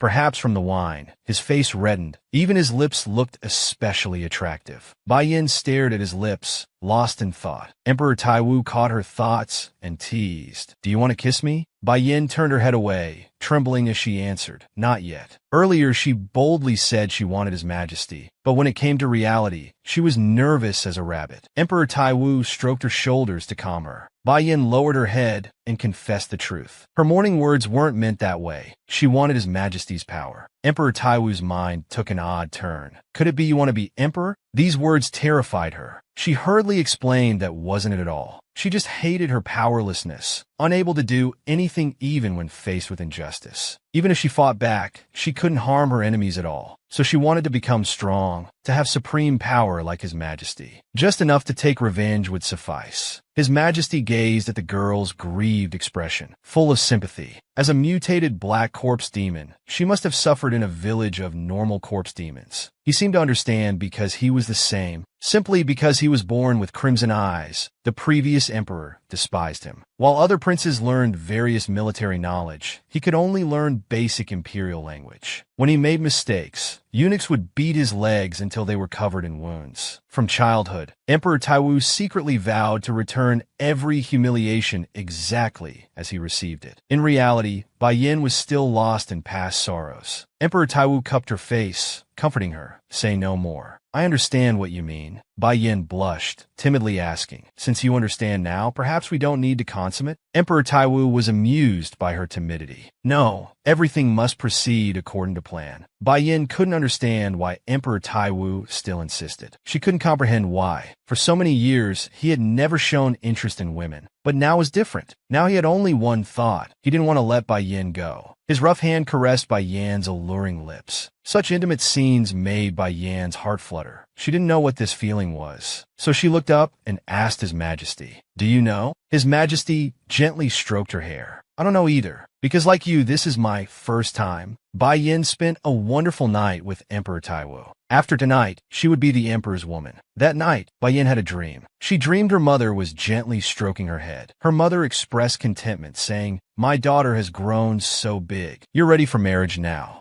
Bai Yin lay on her mother's lap, refusing to get up. She wanted to stay with her mother forever. Her mother was speechless and gave her daughter a hard slap. Bai Yin knelt in terror, wondering what she had said wrong. Her mother turned away, saying angrily that she never expected her daughter to be so foolish. Bai Yin hurriedly embraced her mother's waist, saying she knew her mistake. Her mother ordered sternly, "Open your eyes." Bai Yin was confused, as her eyes were already open. Her mother's figure disappeared into endless darkness, leaving one last message. "You must open your eyes quickly. That's my only wish." Emperor Taiwu was getting dressed, preparing to rise. Bai Yin kept calling for her mother in her sleep. Emperor Taiwu gazed at her fondly, considering they had slept late last night. He lifted the blanket, trying to wake her. But Bai Yin had tears in her eyes and refused to wake, crying and continuously calling for her mother. Emperor Taiwu sensed something wrong and held her up, trying to wake her. Bai Yin finally woke from her dream, opening her eyes to see the man's face close to hers. Frightened, Bai Yin clutched the blanket and retreated, crying out, "Your Majesty, please spare me." His Majesty softly asked if she was feeling unwell anywhere. After confirming she was fine, he kissed her forehead, saying he had to attend court and would send someone to fetch her at noon. Bai Yin, with teary eyes, asked confusedly what she was being fetched for. Emperor Taiwu explained while dressing, "Didn't you want power?" Hearing this, Bai Yin crept closer like a kitten. "Really? How will you help me?" Emperor Taiwu teased, "I'll tell you at noon. First, you must rest well, take care of your health, and eat properly." Bai Yin nodded obediently, promising, "Of course. How could I let myself go hungry?" Before leaving, Emperor Taiwu pointed to his cheek. Like a trained puppy, Bai Yin moved closer and gave him a kiss. After last night's practice, she had indeed become more skilled. The guards outside coughed loudly. It was almost time for morning court. He would be late if he didn't leave now. Bai Yin thought she had delayed His Majesty, but His Majesty said it was fine. The guards outside were anxious. This was serious. As laughter continued inside the room, the guards could only helplessly announce, "Everyone, today's morning court will be delayed," then sighed deeply. His Majesty is truly lacking seriousness. Emperor Taiwu had just favored Bai Yin when ministers began submitting memorials, urging His Majesty to share his favor equally. This tactless behavior angered Emperor Taiwu. He wasn't a breeding horse. Did he not even have the right to be with the one he loved? But the ministers believed His Majesty should think of the empire and continue the bloodline. The ministers spoke in unison, pressuring Emperor Taiwu. "We beseech your Majesty to consummate with the consorts." Emperor Taiwu understood in his heart. Favored consorts in the harem would gain power. These ministers wanted this to find backing in the harem. They claimed it was for the empire, but it was all for their own interests. Eunuchs brought cool tea to calm His Majesty. Emperor Taiwu drank it in one gulp, thinking silently. Consummating with consorts was an emperor's duty, but he had no desire to touch other women now. Now his heart only had room for Bai Yin. After long consideration, Emperor Taiwu made a tactical retreat, telling the ministers to choose an auspicious date. Amidst shouts of "Your Majesty is wise," Emperor Taiwu showed a mysterious smile. Soon, he would make the ministers understand why he had yielded today. Meanwhile, Bai Yin was examining her wounds in the imperial chamber. His Majesty hadn't drunk much blood last night, so she hadn't fallen unconscious today. However, once His Majesty drank beyond a certain amount, the wounds would heal more slowly. Moreover, after drinking blood, Bai Yan's healing abilities would be completely lost. In any case, she couldn't get injured before her healing powers returned. Thinking of this, Bai Yin felt energetic and picked up a broom to sweep the courtyard. Just as she went out, she ran into Chief Eunuch Su and a familiar young maid. This was the maid who had delivered the robe jar before. Because the young maid had a stutter, she was disliked by the senior palace staff. Chief Eunuch Su brought her here, hoping she could stay with the consort. The young maid knelt, nervously sweating. Without thinking, Bai Yin agreed immediately. Suddenly, there was a clanging sound outside. Thinking it was His Majesty's palanquin, Bai Yin excitedly ran out. Chief Eunuch Su was deeply pleased seeing the consort's excitement. She had called His Majesty a monster before, but after one night, she had come to her senses. How wonderful! Soon other consorts would compete for favor. Although the consort was currently favored, His Majesty's heart might change at any time. But His Majesty was very perceptive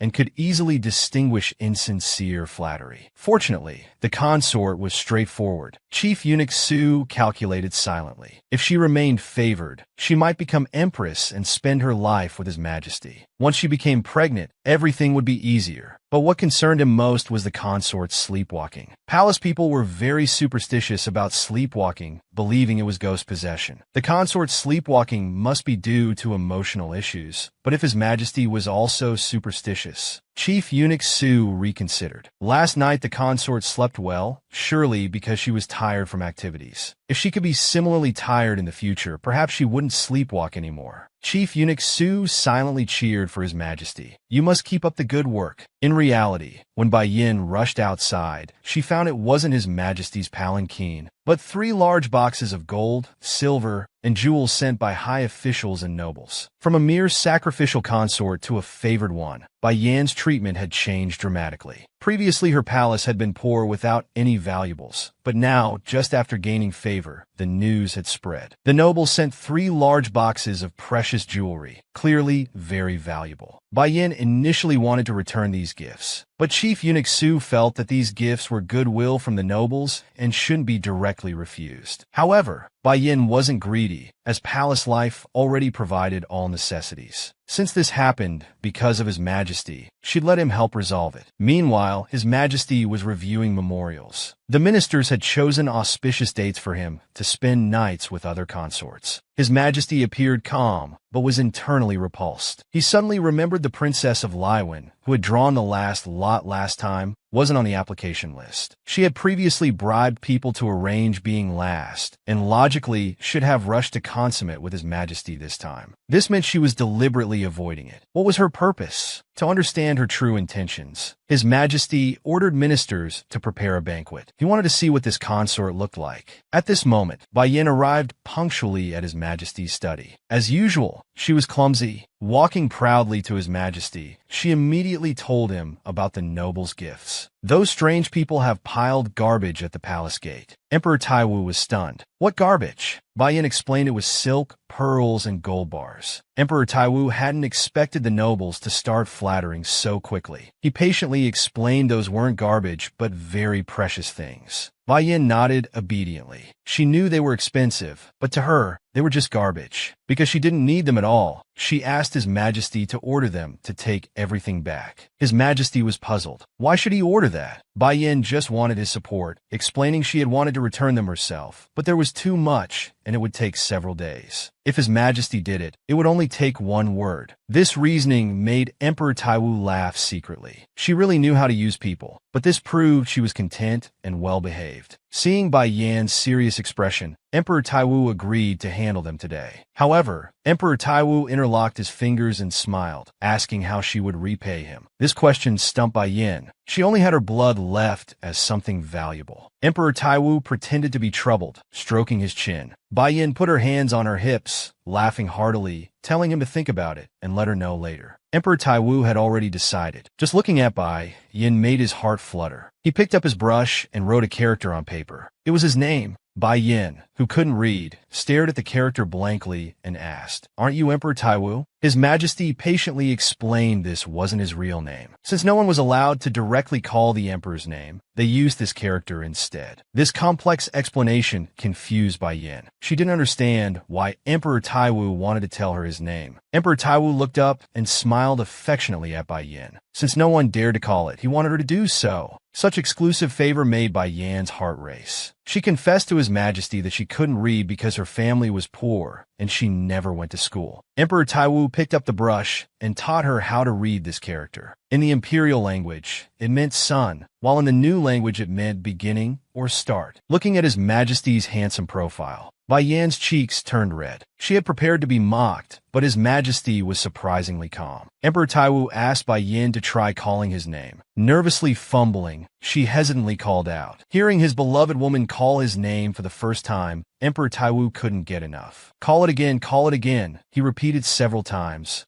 Emperor Taiwu caressed the woman's shy face. Then he touched her lips and planted a kiss on her cherry-red mouth. How much could an emperor dote on his consort? Emperor Taiwu not only let Bai Yin call his name directly, but also hugged and lifted her in front of his ministers. Learning that Bai Yin had never been educated, he was even willing to take time from his busy schedule to teach her reading and writing. Since becoming true husband and wife, His Majesty would visit Bai Yin every night. During the day, he would also take her to study at the administrative office. This situation greatly pleased Chief Eunuch Su. Chief Eunuch Su prayed silently every day, hoping His Majesty wouldn't change his heart and would favor the consort for 2 or 3 more years. That noon, Bai Yin dressed up early and waited at the palace gate, eagerly anticipating His Majesty's palanquin. Her hands were empty, without even a book. As Su Chang Gong wondered, Bai Yin explained that His Majesty thought the book was too heavy and wouldn't let her carry it. Seeing the palanquin appear at the end of the road, Bai Yin beamed with joy, sticking her head out excitedly like a 3-year-old child. Seeing the consort like this, Chief Eunuch Su worried slightly. Since he was the emperor, he hoped the consort wouldn't invest too much emotion. Chief Eunuch Su wanted to bring the young maid along, but Bai Yin declined with a smile. She feared His Majesty would act intimately again, so she didn't want anyone following. However, Chief Eunuch Su insisted on accompanying the consort and brought the young maid onto the palanquin. The palanquin moved forward with a clattering sound. Sitting inside, Bai Yin lifted the curtain. The roadside was lush with vegetation. Spring had arrived. These days, Emperor Taiwu would bite her neck and drink blood every night. Bai Yan's neck was covered with countless red marks. The wounds didn't actually hurt, but it was embarrassing when Su Shang Gong saw them during baths.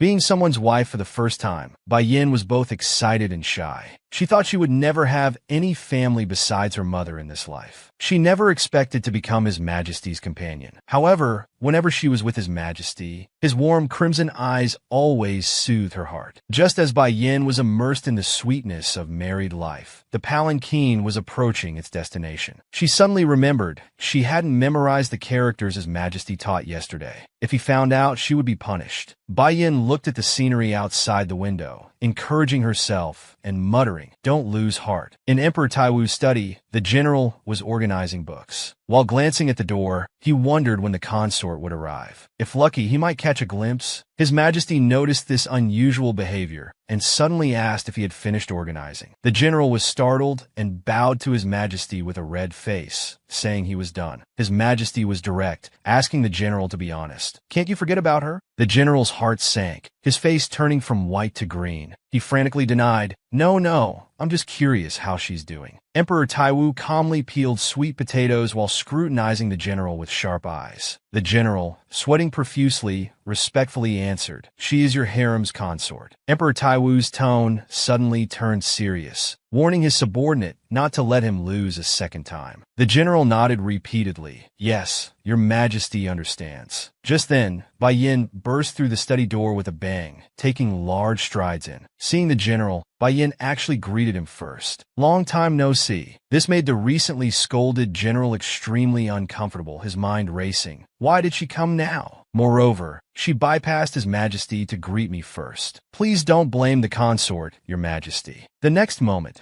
Bai Yin rushed into Emperor Taiwu's embrace, skillfully sitting on his lap. Just as she was about to report yesterday's studies, His Majesty smiled silently. Hearing the woman's obedient manner, he planted a possessive kiss on her face. This obvious display of affection caused great torment to the general, standing nearby. Not wanting to look but unable to close his eyes, he could only stand there miserably with pursed lips. Then he fled awkwardly while the two were being intimate. If you were the emperor's most beloved consort, could you tolerate other women sharing the emperor's love? During the day, Emperor Taiwu was still teaching Bai Yin to read and write, both deeply in love. Emperor Taiwu invented a new punishment, one kiss for each wrong character, though Bai Yin had to initiate the kiss. But by evening, red lanterns were hung in the palace. Emperor Taiwu would favor another consort tonight. This major event caused a stir in the harem. Everyone was discussing it. Only Bai Yin remained calm, sitting by the window practicing writing. Chief Eunuch Su thought the consort was unaware and carefully probed, sighing inwardly. A consort's fate was truly difficult. No matter how powerful your husband is, you still have to share him with other women. To cheer up the consort, Chief Eunuch Su kept busy pouring tea and making snacks, never stopping. Bai Yin randomly waved her brush on the paper. When returning to the palace earlier,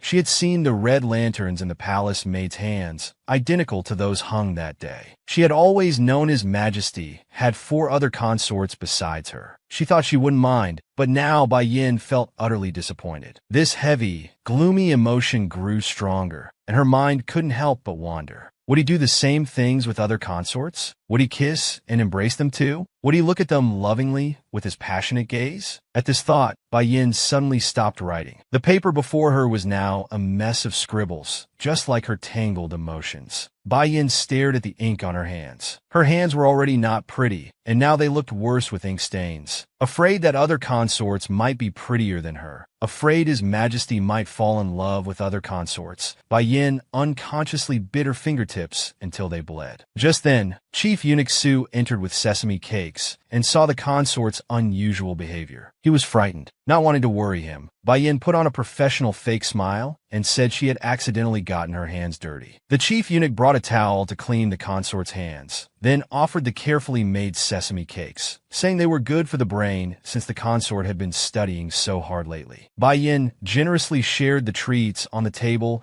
with the palace maids and attendants. Chief Eunuch Su was moved by the consort's pure kindness. In his heart, he prayed, "My consort, no matter what, I hope you won't get hurt." At night, Emperor Taiwu took his palanquin to the consort's palace. Though festive red lanterns hung everywhere, his mood was incredibly gloomy. How ridiculous, he thought. Despite being the emperor above all, he couldn't choose to be with the woman he loved. His mind was full of thoughts of Bai Yin. What was she doing now? Due to this inexplicable guilt, he hadn't dared mention tonight's events to Bai Yin. But she must know by now, thinking that Bai Yin might cry, or perhaps not care at all. Emperor Taiwu didn't want her to cry, yet also didn't want her to be indifferent. These conflicting emotions filled his heart. The auspicious time had arrived, and the eunuch urged his majesty to enter the consort's chamber. Upon entering the palace, Emperor Taiwu saw gold, silver, and jewels scattered everywhere. This woman seems quite pleased with herself, he thought. At the doorway, an elderly woman bowed to his majesty. This woman was the chief lady of the inner virtuous palace, wearing a gold hairpin that likely belonged to the consort. A wet nurse, bringing an aged wet nurse to the palace, is like sending her to die. This consort must be unusual. As the curtains slowly opened, a mature and beautiful woman knelt on the ground. Her makeup was exquisite, her smile alluring, having waited for his majesty for a long time. She was consort Sima Xian. How far would a harem consort go to gain the emperor's favor? This woman kneeling with an alluring smile was consort Sima Xian, chosen by Emperor Taiwu for tonight. For this opportunity, she had spent almost all the money given by nobles. Court officials and palace eunuchs had paved her way, but she didn't regret it. As long as she could gain his majesty's favor and bear a prince, money would be endless. Until the day she could change her fate, she had to seize every opportunity without fail. However, Emperor Taiwu remained silent since entering, drinking alone. Sima Xian eagerly stood up. She poured wine for his majesty while deliberately making physical contact. His majesty watched her performance with cold eyes. Speaking in an affected voice, she said with feigned shyness and suspicious blush, "Please don't stare at me like that, your majesty. I'm so embarrassed." Emperor Taiwu's expression remained indifferent,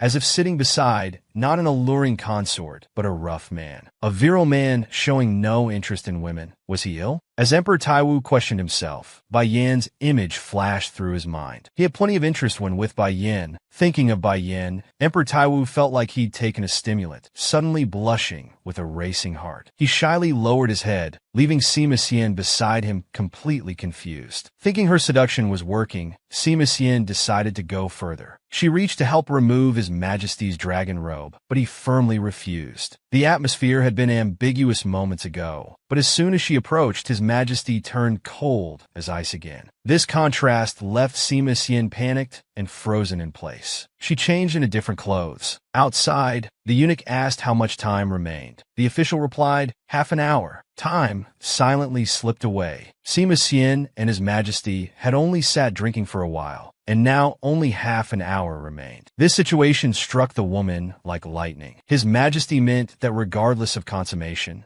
he would leave when time was up. Sima Xian used the official's rhetoric to keep His Majesty. Today is an auspicious day. Think of the empire's future. His Majesty's response cut like a knife to Sima Xian's heart. "You are indeed beautiful, but I have no interest in you." Desperate, Sima Xian had to keep His Majesty on this night she had staked her fate on. Disregarding etiquette, she suddenly stood up. "Your Majesty, please look at your subject again." She slowly removed her outer garment, revealing her graceful figure. She threw herself at Emperor Taiwu. As her face was about to kiss him, Emperor Taiwu's face turned ashen, and he reflexively pushed her away. The thought that the person sitting on his lap wasn't Bai Yin made him instinctively reject her. Sima Xian, with disheveled clothes, knelt on the ground, not knowing what she had done wrong. At this moment, the eunuch's voice rang out inappropriately from outside. "Your Majesty, time is up." These words were like a death sentence to Sima Xian. Her soul seemed to be instantly drained as she slumped to the ground. Even as Emperor Taiwu coldly walked past her, she didn't raise her head, just silently kneeling there. As an imperial consort, one naturally couldn't monopolize the emperor's love. Though knowing this principle, when Emperor Taiwu went to another consort tonight, Bai Yin unusually couldn't sleep. He tossed and turned in bed, unable to fall asleep. His mind wandered to thoughts of his mother, then to His Majesty. Troubled, Bai Yin sat up. He took out the beads and small knife his mother had left him. Bai Yin gripped his mother's belongings tightly, seeming to draw strength from them. Emperor Taiwu had promised to help him seek revenge. That should be enough. He shouldn't be greedy. Thinking about greed, Bai Yin suddenly realized he had already become greedy. Bai Yin got out of bed and sat at his desk.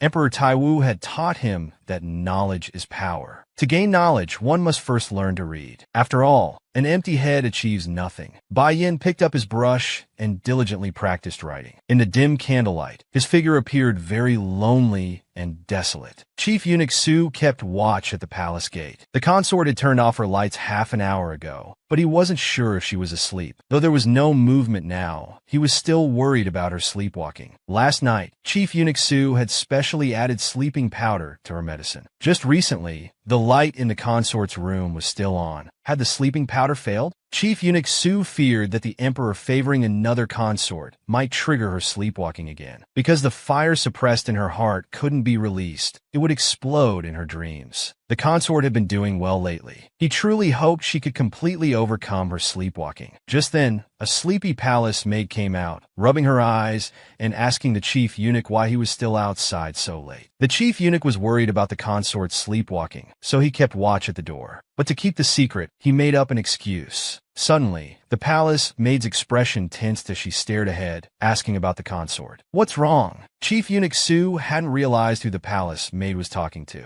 When he followed her gaze, he saw the consort wandering like a ghost in her night clothes, looking dazed. His worst fear had come true. Chief Eunuch Su immediately ran to the consort. The palace maid thought the consort was looking for something and wanted to help support her, but Chief Eunuch Su stopped her. The palace maid suddenly realized and tremblingly asked if the consort was possessed. Chief Eunuch Su told the palace maid not to talk nonsense. The consort was just hurt inside. He forbade any more talk about possession. Seeing that the secret could no longer be kept, Chief Eunuch Su pulled the palace maid to a corner and, in a hushed voice, explained everything about the consort's sleepwalking condition. After wandering for about half an hour, the consort would obediently return to her room, so there was no need to worry too much. Watching the consort cry in her sleep as usual, Chief Eunuch Su sighed. The consort seemed to have many grievances in her heart. The palace maid also began to choke up, covering her mouth in disbelief. The tears falling from Han Yan's eyes seemed to pierce Chief Eunuch Su's heart like blades. Every time he saw the consort like this, he felt immense heartache. Even after seeing it many times, he still couldn't get used to that pain-filled face and incredibly lonely figure. While Chief Eunuch Su was immersed in his melancholy, the young palace maid suddenly cried out, "Chief Eunuch, sir!" Following the palace maid's pointing finger, Chief Eunuch Su discovered that this time, the consort was holding a knife in her hand. When Emperor Taiwu spent the night in another consort's palace, Bai Yin suppressed his disappointment, but it finally erupted late at night. Bai Yin, who hadn't sleepwalked for several days, relapsed tonight. Not only that, this time he was holding a knife. Emperor Taiwu, as if completing a task, visited Sima Xian's palace briefly, staying only for an hour before leaving. Sitting in his palanquin, Emperor Taiwu's thoughts were filled with Bai Yin. For the past few days, they had spent every night together, but today they hadn't met. Due to guilt, Emperor Taiwu hadn't confessed tonight's events to Bai Yin. His mind flashed through memories of moments spent with Bai Yin like a slideshow, bringing him great satisfaction. He had to admit that his care for Bai Yin wasn't just because he could cure his madness. There were many other reasons. He could try not to think about anything. Unable to bear his longing, His Majesty knocked on the palanquin, ordering the eunuchs to turn toward Bai Yan's palace. Meanwhile, Chief Eunuch Su and the young palace maid stood helplessly watching the consort wandering at the palace gate. Chief Eunuch Su's heart was in chaos. Previously, whenever the consort sleepwalked, she would grasp at air and slash at her wrists. Had she been holding a knife in her dreams all along? The young palace maid volunteered to take the knife from the consort's hand, but Chief Eunuch Su immediately stopped her, saying it might harm the consort. Not wanting to startle the sleepwalking consort, Chief Eunuch Su planned to quietly follow behind and take the knife once she entered her room. He feigned calmness, assuring the palace maid everything would be fine. "Don't startle the consort." Suddenly, footsteps approached from behind,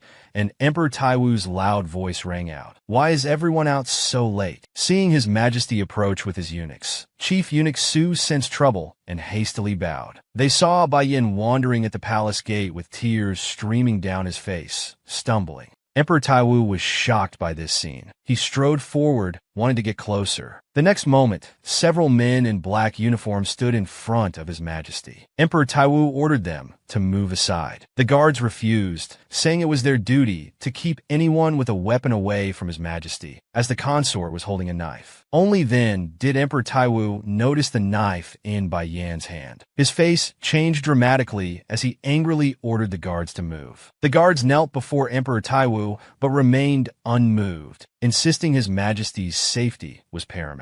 These guards, meant to protect him, were now disobeying. Emperor Taiwu roared at the guards. "Who is your master? I order you to either move aside or leave. I don't need disobedient dogs." Only then did the guards reluctantly disappear. Suddenly, a eunuch behind His Majesty suggested that the consort appeared to be sleepwalking, and it would be better to observe calmly. Emperor Taiwu, thinking the eunuch was also trying to stop him, glared with dangerous red eyes full of anger. "He's holding a knife." The eunuch explained that was exactly why they couldn't startle him. Approaching directly might cause him harm. Emperor Taiwu, barely containing his anger, demanded of Chief Eunuch Su, "Is what the eunuch says true?" Chief Eunuch Su confirmed it was. Emperor Taiwu's face darkened. His beloved was crying right before him. Could he only stand and watch? Bai Yin spread his arms toward the sky, mumbling, "Save mother, please." The guards followed closely behind Bai Yin, afraid he might harm His Majesty. Chief Eunuch Su and the palace maid stood aside, crying sorrowfully as time slowly passed. Everyone held their breath, waiting for Bai Yan's next move. Bai Yan's sleepwalking had struck again. Emperor Taiwu could only watch helplessly as his beloved cried before him. His brows furrowed deeply, his face ashen, his discolored pupils seeming ready to burst into flames. Suddenly, Bai Yan's hand gripping the knife, slashed toward his own wrist. The worst had happened. Emperor Taiwu's heart skipped a beat. In this critical moment, he disregarded his own safety. He caught the blade with his hand. The sharp edge cut into Emperor Taiwu's palm, blood dripping onto the ground. The sleepwalking Bai Yin continued to struggle with Emperor Taiwu, who held onto the blade despite the excruciating pain, fearing Bai Yin might get hurt. The eunuchs and palace maids behind them screamed. Emperor Taiwu shouted, "Stay back, everyone!"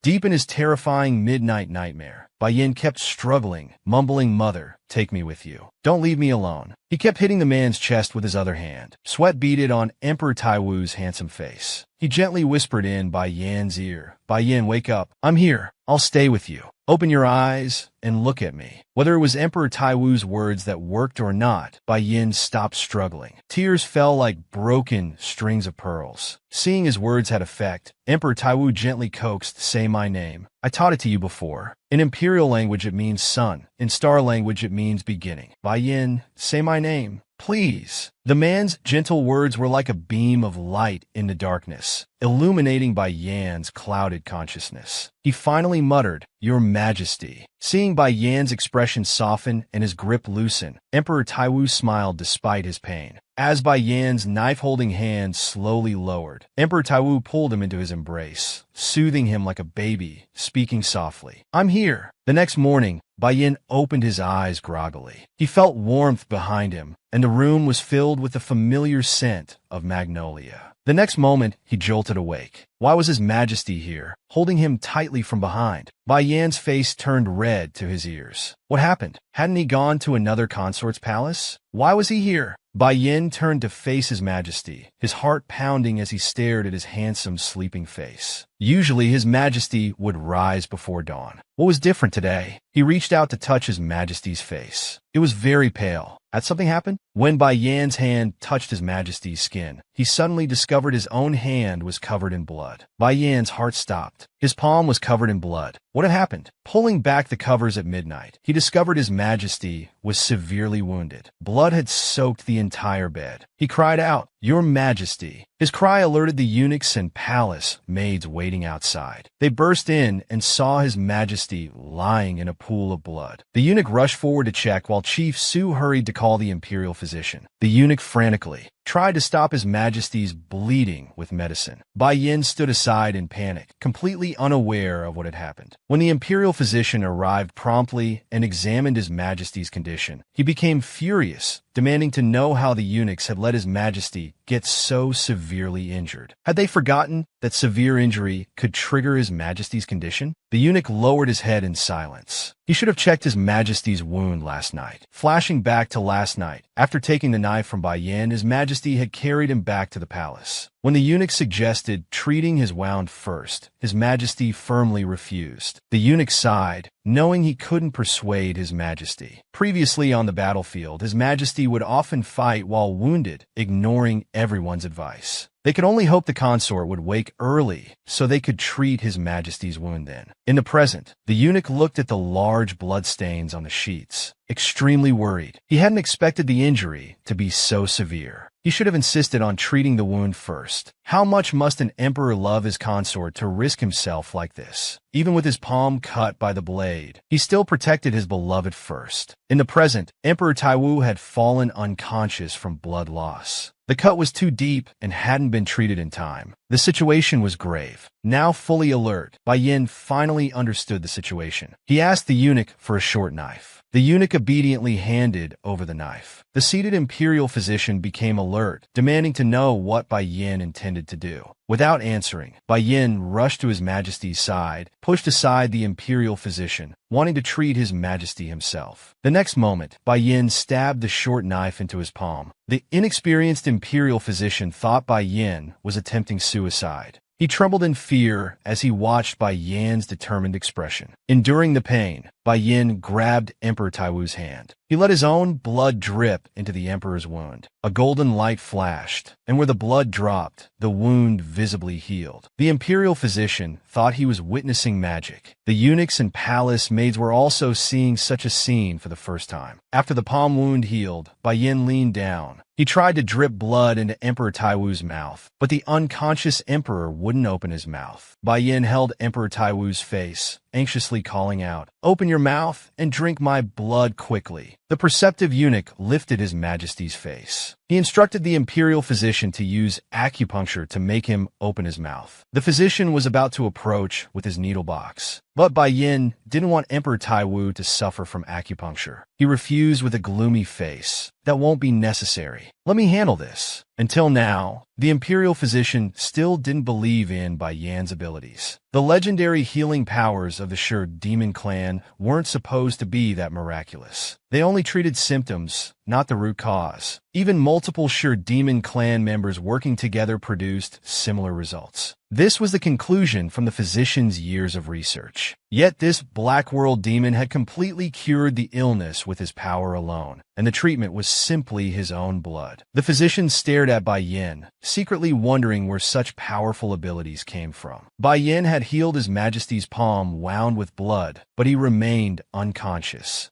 To wake His Majesty, he needed to drink Bai Yan's blood. Bai Yin clenched his fist. This is the only way. The eunuch wondered what the consort was planning to do. They watched as Bai Yin bit his lip hard. He bit so hard that tears sprang from his eyes. He leaned down and kissed His Majesty. Warm blood flowed into His Majesty's mouth. Bai Yan's familiar scent and kiss gradually awakened His Majesty's consciousness. The physician knelt nearby, not daring to breathe. After a while, His Majesty slowly opened his eyes. He mumbled Bai Yan's name unclearly. Seeing His Majesty awake, Bai Yin excitedly called out, "Physician, come quickly and check." The physician and eunuch hurriedly gathered around His Majesty, helping him sit up. After examination, His Majesty's vital signs were normal and the wound was clean. The physician sighed in relief, pleading with His Majesty to take care of his health. "You nearly scared years off my life." Emperor Taiwu smiled to comfort the physician. "I'll try my best." Meanwhile, Bai Yin sat aside, wringing his hands. Emperor Taiwu reached out toward Bai Yin, calling him to his side. Like a puppy following its master's command, Bai Yin obediently came to sit beside His Majesty. Seeing Bai Yan's hesitant manner, His Majesty thought he might have remembered last night's events. Actually, he was blaming himself. If he had woken up earlier, His Majesty wouldn't have lost so much blood. Yet Bai Yin didn't remember. Emperor Taiwu felt relieved. He held Bai Yan's hand and said gently, "Your healing power is strong enough to calm my condition. You must believe in yourself." At this moment, Bai Yan's tears fell uncontrollably. He finally understood. He had been afraid all along. Afraid he would never see those passionate eyes again. Afraid of losing His Majesty forever. Emperor Taiwu held Bai Yan's tear-stained face. He whispered in his ear, "I will stay by your side, always with you." After Bai Yan's sleepwalking episode and Emperor Taiwu's self-sacrificing rescue, they finally recognized the love in each other's hearts. While Bai Yan still felt guilty for not waking up earlier, Emperor Taiwu gently caressed his tear-stained face, telling him not to worry, to laugh and cry freely in his arms, then rest peacefully. Go to sleep, and Bai Yin nodded sadly. This tender moment moved both Su Shanggong and the palace maid to tears. Even with Bai Yan's red nose from crying and messy hair, in Emperor Taiwu's eyes, he was still adorable. Emperor Taiwu embraced him and only left after comforting him. By noon, Bai Yin had changed clothes and was practicing calligraphy at his desk. Looking out the window, the bloody events of the assassination attempt felt like a dream. Before leaving, Emperor Taiwu told Bai Yin to rest well, as he still had a slight fever from blood loss. He was to stay in his room and skip his administrative classes. Bai Yin touched his forehead. It was indeed still hot. His mind in chaos, he buried his head in his arms. The night his mother died, all he could do was cry. Watching a loved one slowly die, while being powerless to help, remained his deepest nightmare. That's why he couldn't bear to see anyone else die before him. That's why he desperately tried to heal the wounded. It helped him forget that night's despair. But today was different. This morning, when Bai Yin thought he might lose his majesty, his mind went blank. Did this mean he cared deeply for his majesty? This strange feeling troubled Bai Yin. He couldn't even understand his own heart. How foolish. In this country, it was common for men to have multiple wives, especially the emperor. Bai Yin was just one of 5 consorts. His majesty couldn't possibly favor him alone. Suddenly, Bai Yan's eyes widened as he sat up straight. I want his majesty to favor only me. He realized his frustration stemmed from his majesty's other 4 consorts. Bai Yin deeply despised this feeling. It meant he not only wanted his majesty's exclusive favor, but wanted to possess him entirely. Bai Yan's possessiveness toward Emperor Taiwu had taken root unknowingly, because without realizing it, he had fallen in love with his majesty. Like a girl experiencing first love, Bai Yan's mind was filled with thoughts of his beloved. Savoring his majesty's words from this morning, thinking, he must like me a little to say such things. But perhaps he was just imagining things. The conflicted Bai Yin frantically rubbed his temples. At the time, it felt like a confession, but maybe his majesty was just trying to comfort him. Deflated, Bai Yin lay on his desk and sighed deeply. I wish I had someone to confide in. Suddenly, Bai Yin realized the items on his desk were missing.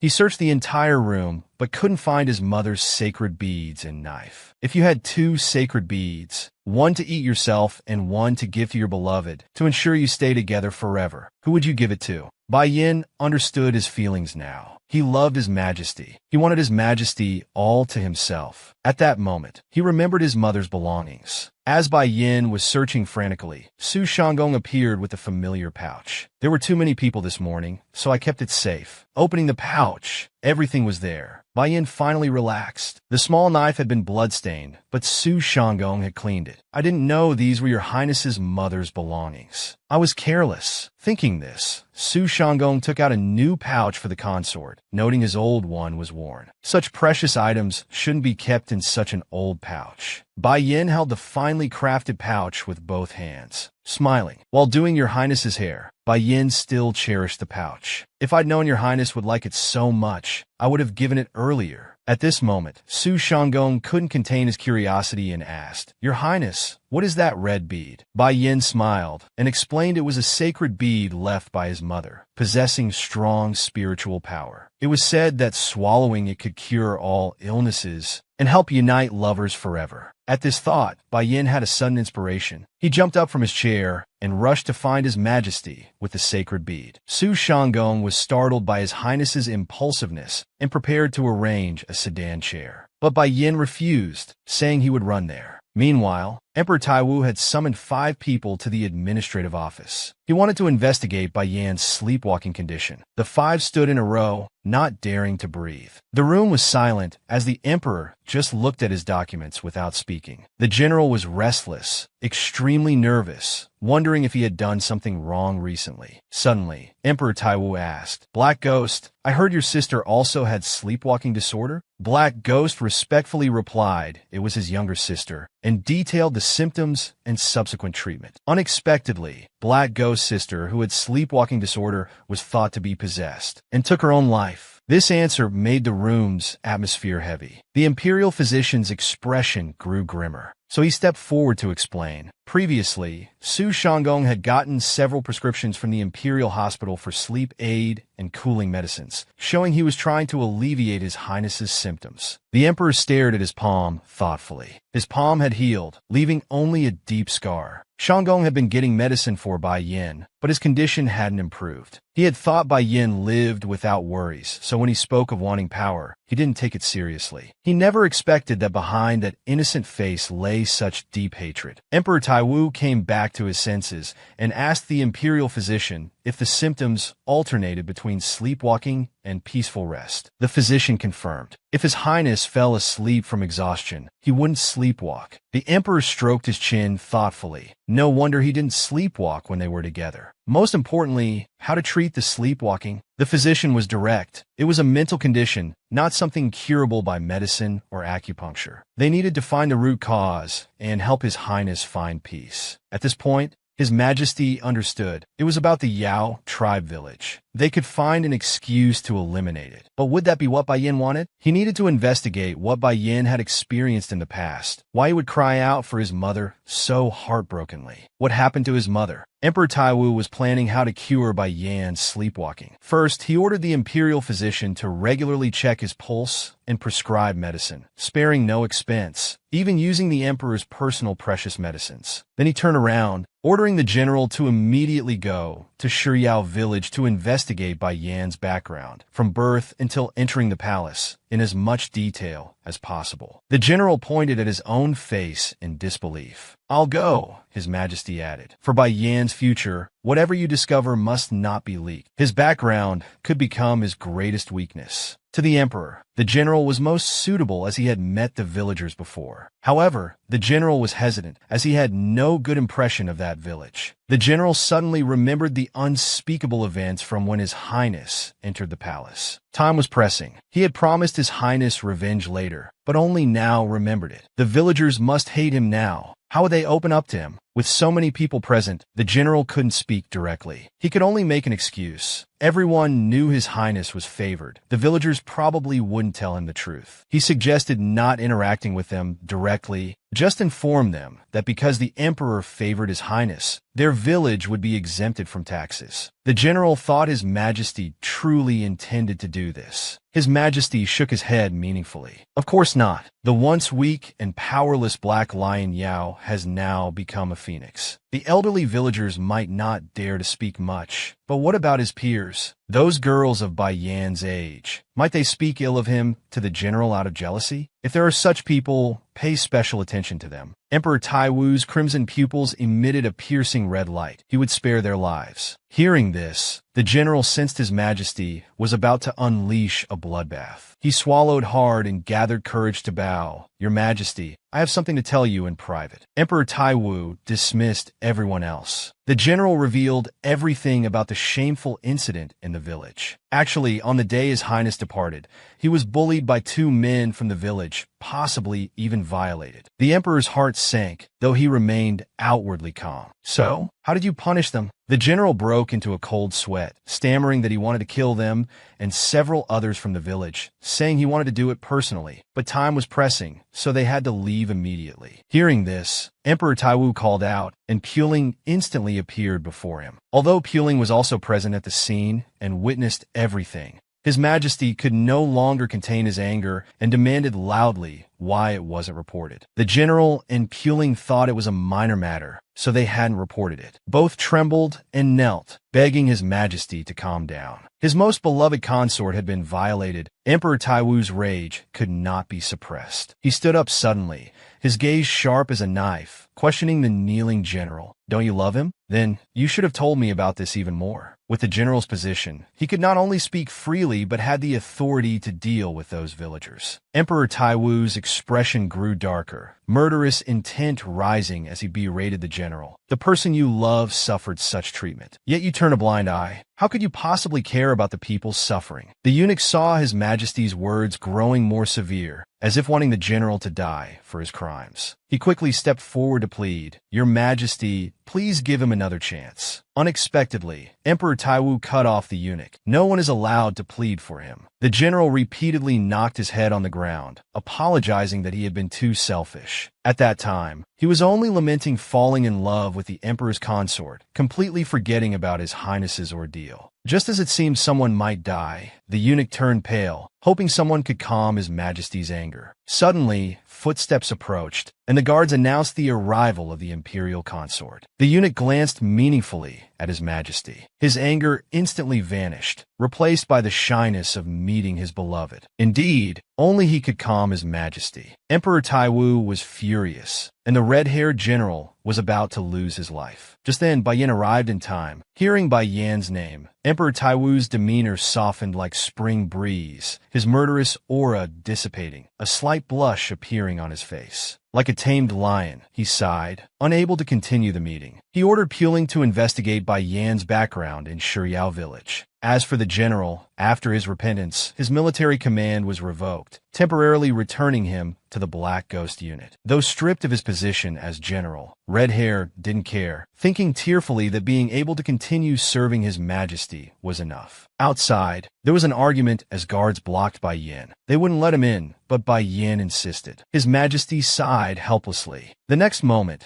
Bai Yan broke free from the guards and pushed open the office door. He shouted, "Your Majesty, you're clearly inside. Why didn't you answer?" Such reckless behavior. The eunuch was stunned that he dared question His Majesty so loudly. Then Bai Yan hurried to His Majesty's side. He held His Majesty's face, examining it carefully. "Your Majesty, are you feeling unwell?" Now not just the eunuch, but even the general's jaw dropped. Bai Yan fussed over him like a worried mother, treating the emperor as if he were a precious treasure needing protection. Emperor Taiwu fought magic with magic, reaching out to feel Bai Yan's forehead. "You're the one with the fever." "No, I'm not." Bai Yan's eyes widened like beans as he let Emperor Taiwu examine him. The bite wound on his mouth had healed, but the fever hadn't subsided. It seemed his healing ability was inconsistent. His Majesty, ignoring others' presence, let Bai Yan sit on his lap. "You were supposed to rest in your room. Why did you suddenly come here?" Bai Yan wrapped his arms around His Majesty's neck coyly. "I just missed you." Emperor Taiwu noticed Bai Yan hadn't taken a sedan chair. He had walked here. He ordered the eunuch that this must never happen again. Bai Yan thought there was something wrong with him coming over suddenly. His Majesty shook his head. "No, I just want you to be more comfortable. Come whenever you want." Such doting words made Bai Yan both happy and shy. He lowered his head like a child, fidgeting with his fingers. His Majesty held Bai Yan's small hand and kissed it, even though Bai Yan's hands were rough and short, and he had picked them until they were uneven. In His Majesty's eyes, his nails were beautiful and his fingers were cute. Bai Yan blushed at His Majesty's unrestrained praise, covering his mouth. "Enough, enough. Stop talking." Unexpectedly, His Majesty stuck out his tongue and licked his finger. This intimate gesture made Bai Yan shiver from head to toe. He turned his face away, pouting that such things should be said in private. At that moment, Bai Yan just noticed that the general was there too.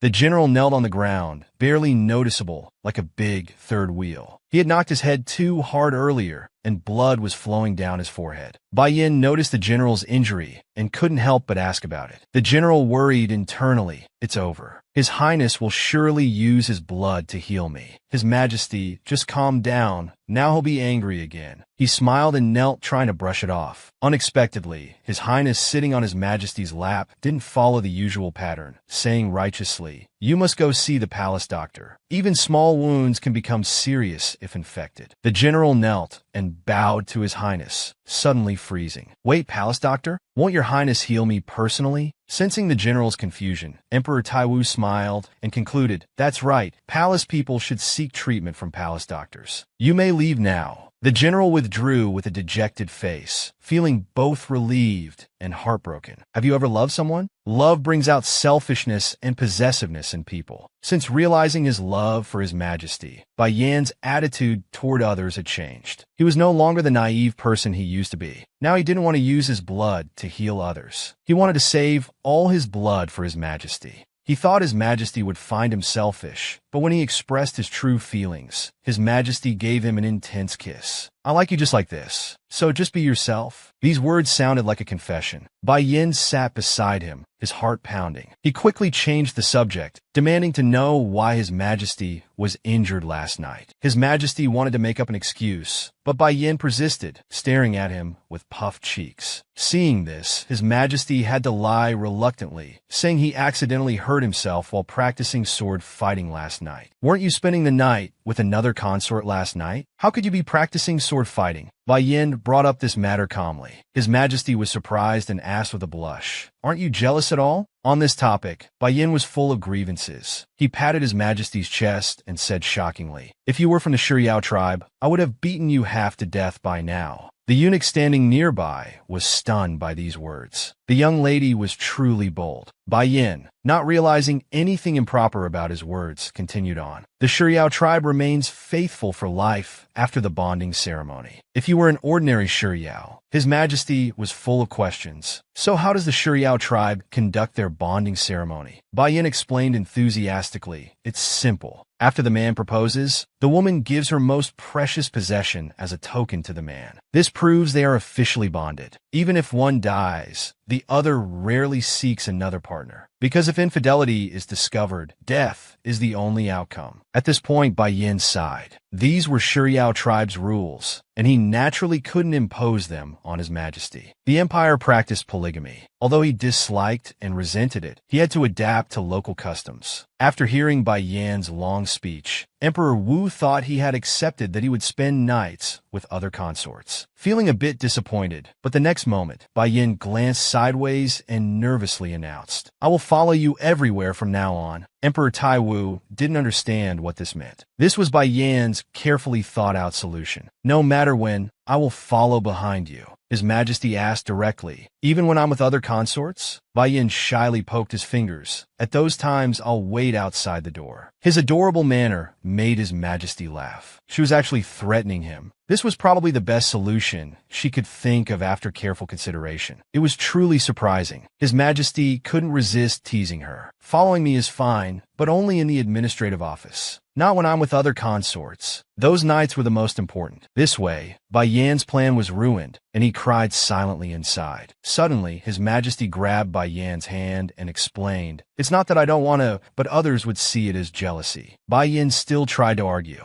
"What if we don't let the nobles know?" His Majesty pulled Bai Yin closer without argument. "If you agree to behave, I'll tell you something good." Bai Yan's attention was successfully diverted by His Majesty. "What good thing?" His Majesty leaned close to her ear and said in an extremely low and gentle voice, "You're the only woman who can have me." This woman's blood could cure His Majesty's madness. After spending time together, His Majesty and Bai Yan's love grew deeper. Emperor Taiwu even intended to make Bai Yan the empress. Since ancient times, the emperor's consort in the Huatan Empire was called Yangjia. Yangjia meant empress, which could also be interpreted as the master of the sun. Only they could soothe the empire's sun and make it rest. Bai Yin wanted to stay with His Majesty forever, to become the master of the sun. His Majesty put both hands on Bai Yan's shoulders and asked, "So when do you plan to become my master?" Bai Yin couldn't give His Majesty a clear answer. He still had a deep blood feud to settle. His Majesty smiled bitterly. So he was the one waiting patiently. "If that's the case, we'll discuss it when the time is right. But if you change your heart, I won't forgive you." Bai Yin helplessly retorted, "There aren't any other men around. How could I change my heart?"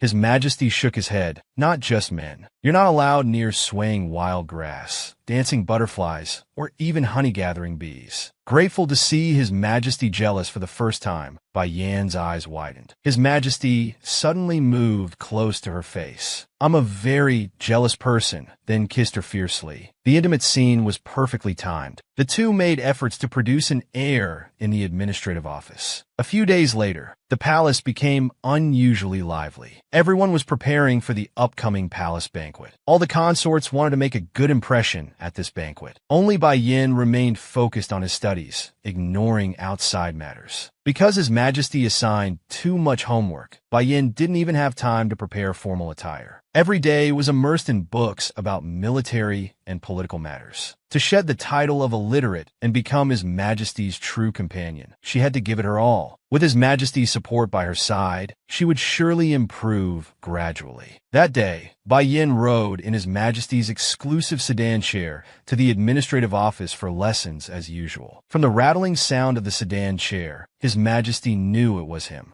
The Red Lotus carriage was a privilege only for the Emperor, and His Majesty had granted it only to Bai Yin. Such favor was unique in the palace. His Majesty's love for Bai Yin was almost obsessive. The imperial ministers were puzzled. They wanted to research documents, but information about the Blackstone kiln was scarce. Was the palace consort really from the kiln tribe? Looking back now, their first meeting was extraordinary, and His Majesty fell in love instantly. But he was far too favored. His Majesty even personally taught him to read, and teaching governance and principles of monarchy no less. These books were meant for the crown prince, not something a mere consort should have access to. Moreover, His Majesty only favored him and showed no physical interest in other consorts. Most importantly, His Majesty's medicine frequently contained blood. Thinking of this, the minister bowed to His Majesty. Recently, rumors are spreading in the palace. The consort's identity is unclear. Are you aware of this? Bai Yan's true identity had aroused suspicion throughout the harem. Rumors were spreading lately. Many suspected His Majesty was bewitched by Bai Yan's sorcery. Even his closest ministers weren't exempt. Emperor Taiwu didn't care about this, but the minister insisted on investigating and clarifying. The noble's rumors became increasingly unbearable, saying you were cursed by the consort, just like when the former emperor passed away. So for the consort's sake, please take this seriously. At the mention of the former emperor, Emperor Taiwu's mood darkened, his tone revealing hidden meaning. He questioned the minister whether this was for Bai Yan's benefit or to ease their own doubts. Emperor Taiwu was present when the former emperor died. His limbs rotted, and he was constantly delirious, having hallucinations. At that time, people in the palace suspected a survivor of the Qi tribe had transformed into a consort and cursed His Majesty. The Qi tribe people could use sorcery and were exterminated by Emperor Taiwu. If someone was clever enough to hide their identity and disguise as a consort, how could they mistake their enemy? In reality, Emperor Taiwu closed his eyes, unwilling to say more. He warned the minister this matter was not up for discussion and never to mention it again. The minister left the administrative office dejectedly. Unexpectedly, he ran into Bai Yin, who was coming in for lessons with books in hand. The seemingly innocent Bai Yin, with a flowery smile, enthusiastically greeted the minister. The minister glanced at the Principles of Monarchy book in the consort's arms. Wanting to say something but daring not to, he could only bow and leave reluctantly. Meanwhile, His Majesty and Bai Yin were having lessons and flirting in the main room. His Majesty had ordered the palace to make many new clothes for Bai Yin, but to Bai Yin, food would have been better than clothes. He had never eaten sweets before and only recently started trying them, so he wanted to eat more every day. Discovering Bai Yan's obsession with food, His Majesty wondered why. Bai Yin recalled his childhood of hunger and cold. He had been traumatized by starvation. His Majesty thought Bai Yan's love for food came from his mother's influence. At the mention of his mother, Bai Yin seemed to transform, his earlier gloom giving way to endless emotions. No, mother was different from me. When she ate, she chewed slowly and had a small appetite. She always left the leftovers for me to finish. Suddenly, Bai Yan's heart skipped a beat. Mother always ate so little to leave food for him. How could he be so foolish? Always realizing things too late and often throwing tantrums, making mother angry. Thinking of this, Bai Yin couldn't help but choke up. Emperor Taiwu embraced the woman, understanding that his words had touched a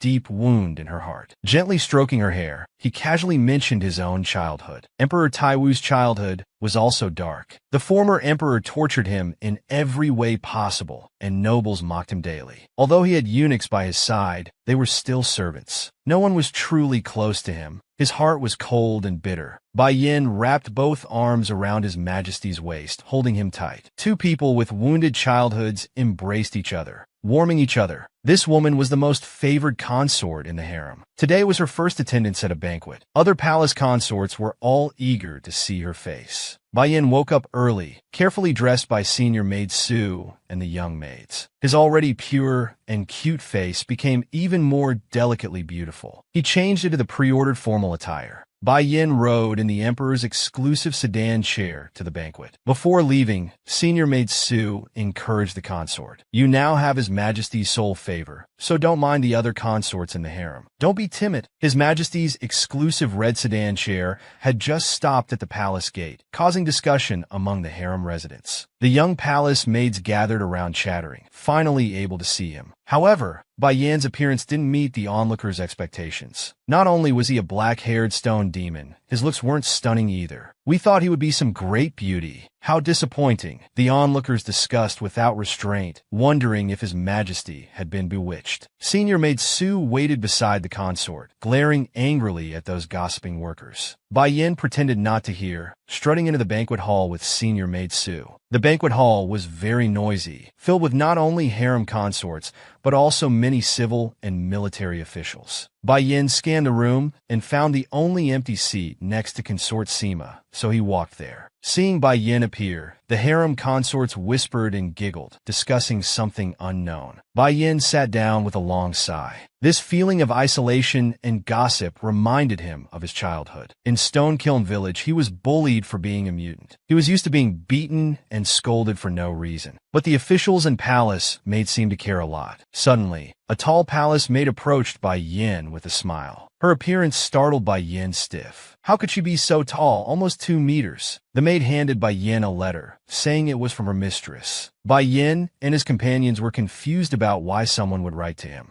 The maid explained with a smile that her mistress had always wanted to get acquainted, but was too shy to express herself. She could only show goodwill through letters and hoped for understanding. Bai Yin accepted the letter, feeling the maid didn't seem malicious. He casually asked where Lady Li was seated. The maid pointed to the edge seats. Bai Yin craned his neck to look in that direction. This glimpse left Bai Yin stunned. She was the most beautiful consort in the harem, and from the Lei Wen kingdom. The princess's white eyes widened in shock at the woman's beauty across from her. That gray long hair, those loving water-like eyes, and an aura of noble elegance. Every gesture could enchant anyone. Such a beautiful woman left the inexperienced Bai Yin dazed. Senior maid coughed softly behind the consort. Bai Yin finally came to his senses. The Lei Wen princess's personal maid was a head taller than other palace maids. Her sturdy build drew mockery from other maids. "Look how muscular she is." This inconsiderate mockery greatly disgusted Bai Yin. He tugged at his hair in displeasure, wondering why everyone was so judgmental about appearances. Suddenly, a deep voice sounded from behind. "Why the frown?" Bai Yin replied grumpily, "Nothing." Emperor Taiwu asked again, still saying it's nothing? Only then did Bai Yin realize it was His Majesty. His Majesty wore an indulgent smile, walking to Bai Yan's side regardless of others. The consorts who hadn't seen His Majesty for long created a commotion, all kneeling in respect. Only Bai Yin sat dumbfounded. As everyone knelt, Bai Yin didn't want to be different. Just as he was about to kneel, Emperor Taiwu lifted his chin, indicating he needn't, then dominantly planted a kiss on his lips. This blatant favoritism made other consorts seethe with hatred, especially Sima Qian. Inexplicable anger rose to her head. "Your Majesty, why are you so infatuated with this woman? What's her background?" As the banquet officially began, Emperor Taiwu held Bai Yin in his arms, watching the acrobatic show. Other consorts had no interest in the performance, thinking such childish shows were common on the streets. But when His Majesty's gaze swept over, they had to pretend to be interested, smiling and clapping along. His Majesty saw through their poor acting. Only Bai Yin watched with genuine interest, unwilling to look away, even ignoring His Majesty. Seeing Bai Yan's excited expression, His Majesty showed a gratified smile. Earlier, His Majesty had asked Bai Yin what performances he'd like to see at the banquet. Bai Yin knew nothing about it. His Majesty mentioned acrobatics and plays, terms Bai Yin had never heard before and didn't understand. His Majesty then realized his beloved consort had never seen acrobatics before, so he immediately promised that on that day, "I will arrange it for you." Bai Yan's body swayed unconsciously to the rhythmic music of the acrobatic performance. Emperor Taiwu stared at his consort's profile, feeling heartache. Never having seen even acrobatics, it was hard to imagine how difficult his past life had been. Suddenly, Bai Yin anxiously shouted, "Xiao Exan!" It was because the acrobat standing on the ball was about to fall. Such skillful performance touched Bai Yan's heart. He felt both nervous and delighted. Emperor Taiwu couldn't help but chuckle, thinking to take him to see puppet shows next time. The most favored consort in the harem sat on the emperor's lap, watching the acrobatic assassin. The emperor's gaze, however, drifted to a stunning beauty below the stage. This person possessed beauty that could topple kingdoms, with a unique aura about them. Even Emperor Taiwu, who usually didn't care about looks, noticed them at first glance. The Lei Wen princess, feeling the emperor's leering gaze, turned away in disdain, her whole body radiating rejection. This uncomfortable feeling was keenly caught by Emperor Taiwu. He remarked pointedly, "So there's a lotus flower in my back garden." The lotus being the largest among flowers, the eunuch immediately understood His Majesty referred to the Lei Wen consort. He leaned in and whispered that Lei Wen people were all tall, possibly having Manchu blood. His Majesty asked the eunuch why they entered the palace. The eunuch replied they supposedly had aphasia. Emperor Taiwu suddenly understood, so they were mute. The eunuch explained this was seen as a disgrace to the royal family, so they were sent to be a consort in the palace. Reportedly, this consort was sensitive and insecure,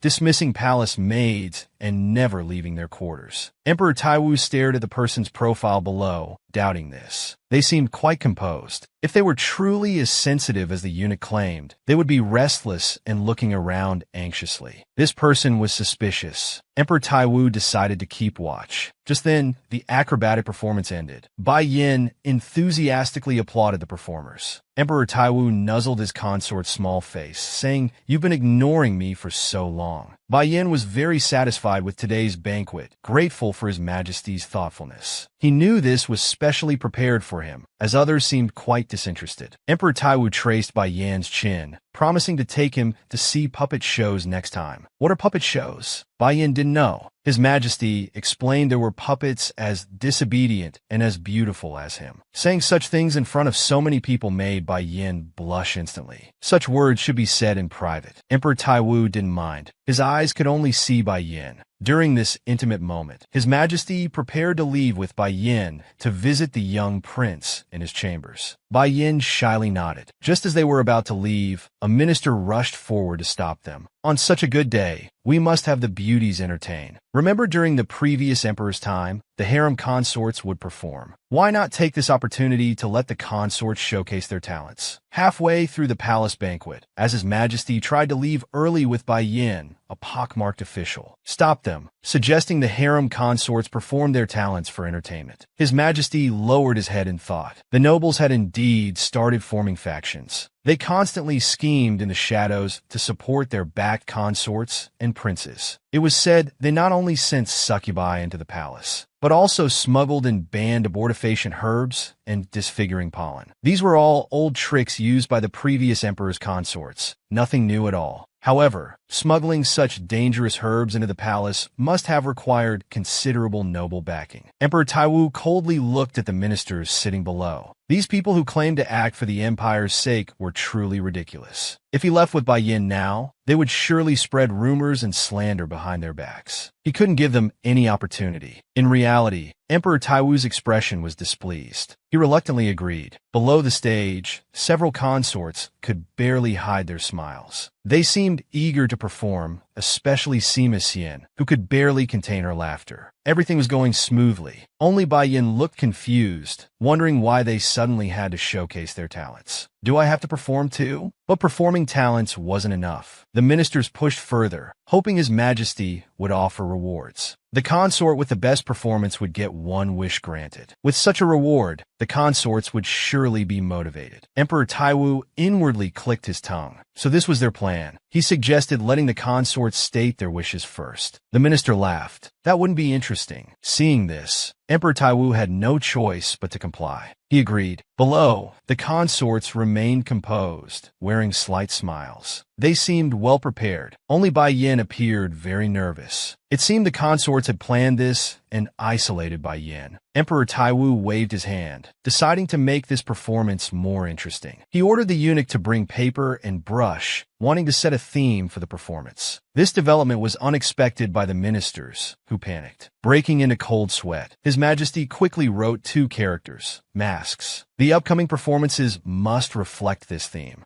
The situation became chaotic. Would the consorts' prepared performances be useless now? Emperor Taiwu had the harem consorts perform with masks as the theme. The best performer would have 1 wish granted as an exception. The Pipa spirit was the first to regain composure. Though unexpected, she thought it wouldn't be difficult. Just loosely following the theme would do. So she stood up and bowed. I'll humbly perform. She sat with her Pipa in the banquet hall, smiling as she began to play. Emperor Taiwu noticed she had prepared props in advance and inwardly laughed mockingly. The Pipa spirit's music was beautifully melodious, surpassing even the palace musicians. The ministers praised her enthusiastically. After finishing, Emperor Taiwu gave perfunctory applause. So, there's a Pipa fairy in my garden. The Pipa spirit bowed in thanks, explaining her father was a Pipa master, so she learned from childhood. Emperor Taiwu stroked his chin, wondering how this piece related to the mask's theme. The Pipa spirit remained calm, explaining that the composer had a long scar on his face. Though his music was beautiful, people saw him as a monster and avoided him. From then on, he wore a mask. He never removed it until death, making his music sad and melancholic. Emperor Taiwu had heard of this musician and thought the performance was indeed excellent. She might win. The Pipa spirit felt confident of victory and stepped down smiling. However, consort Sima Xian beside her immediately went up stage, smiling. The competitive Sima Xian had already bribed the ministers. She was determined to win this time to avoid consummation. She had even prepared medicine, refusing to fail like last time. Sima Xian removed her formal robes, revealing a seductive dance dress underneath. The dress accentuated her figure alluringly. The ministers below watched with reddened eyes. Then Sima Xian put on a veil and began dancing in the center of the hall. The melodious music accompanied her graceful dance, giving the audience a taste of King Zhou's pleasure.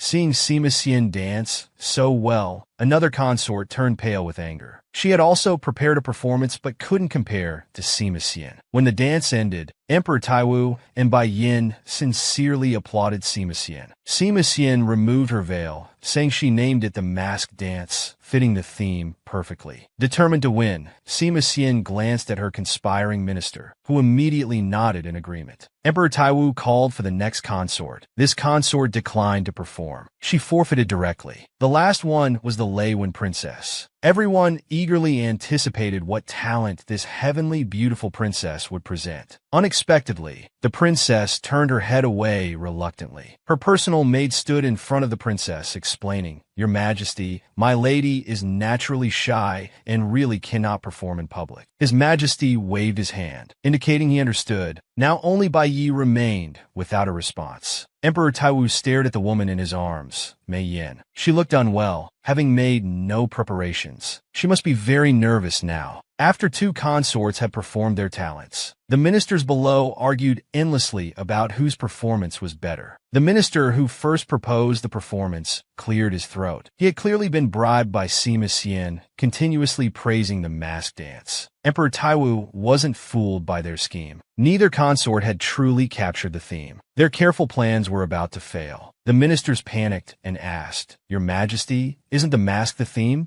In Emperor Taiwu's view, masks weren't just for covering faces, but could also express oneself. Just then, Bai Yin tugged at Emperor Taiwu's sleeve, reminding him, "I'm still here." Emperor Taiwu didn't understand his beloved's meaning. Bai Yin pointed at her small face. "Can I try? As long as the performance captures the theme, right?" Emperor Taiwu clearly had little confidence in Bai Yin, but she jumped down from his lap. The consorts below were bewildered. The banquet performance was supposed to be known only to them. How could Bai Yin participate? She couldn't have prepared in advance. Bai Yin strode to the center of the banquet hall. This action sparked discussion among the crowd. Could she possess some extraordinary skill? Amidst the murmuring, Bai Yin stood at center stage. She lowered her head as if recalling something. Seeing the lady just standing there, the court ladies couldn't help but mock quietly, showing off for nothing. How embarrassing. The ministers also thought Bai Yin was bluffing, unable to bear others' superior talents. Suddenly, Bai Yin took a deep breath and began her performance. A ruler cannot wear just one mask. A ruler must be both human and beast, must look down upon all heroes. This loud recitation stunned the consorts. Emperor Taiwu was also surprised. Bai Yin continued reciting endlessly the knowledge she had learned from books. These words came from The Prince, a profound text that even scholars found difficult. This girl could select theme-appropriate passages and recite them fluently. Such proficiency frightened the ministers. Only Emperor Taiwu knew what was happening and couldn't help but cover his mouth and laugh. He thought the nobles would surely believe Bai Yin was highly educated. In truth, she had just memorized The Prince thoroughly. She wasn't just diligent in her studies, but could apply knowledge practically. Truly an excellent student. In His Majesty's eyes, there was admiration for Bai Yin. He interrupted her recitation and asked, "So it's the mask theory from The Prince. Can you explain these words?" Calmly, Bai Yin accurately translated the meaning of these words. The minister's jaws dropped. Emperor Taiwu shrugged and announced with a smile, "It seems we have our winner. Does anyone object?" Bai Yan's performance at the palace banquet, reciting from The Prince, greatly pleased Emperor Taiwu. He awarded her first place. The ministers became anxious and hurriedly stood up to object. It was just a few lines. "If the lady is truly learned, please demonstrate more." Bai Yan's expression was disdainful. She offered to recite other parts, suggesting to start from chapter 1 of The Prince. Bai Yan closed her eyes to recall the chapters and recited content that matched the book perfectly. This performance left the ministers speechless. The consorts beside were all frozen in place. Emperor Taiwu laughed heartily, pleased by his beloved consort's outstanding performance. "Enough reciting. If you continue, this banquet might last all night." Bai Yin awkwardly stopped. Emperor Taiwu, almost laughing himself breathless, extended his hand to the woman before him, saying, "State your wish."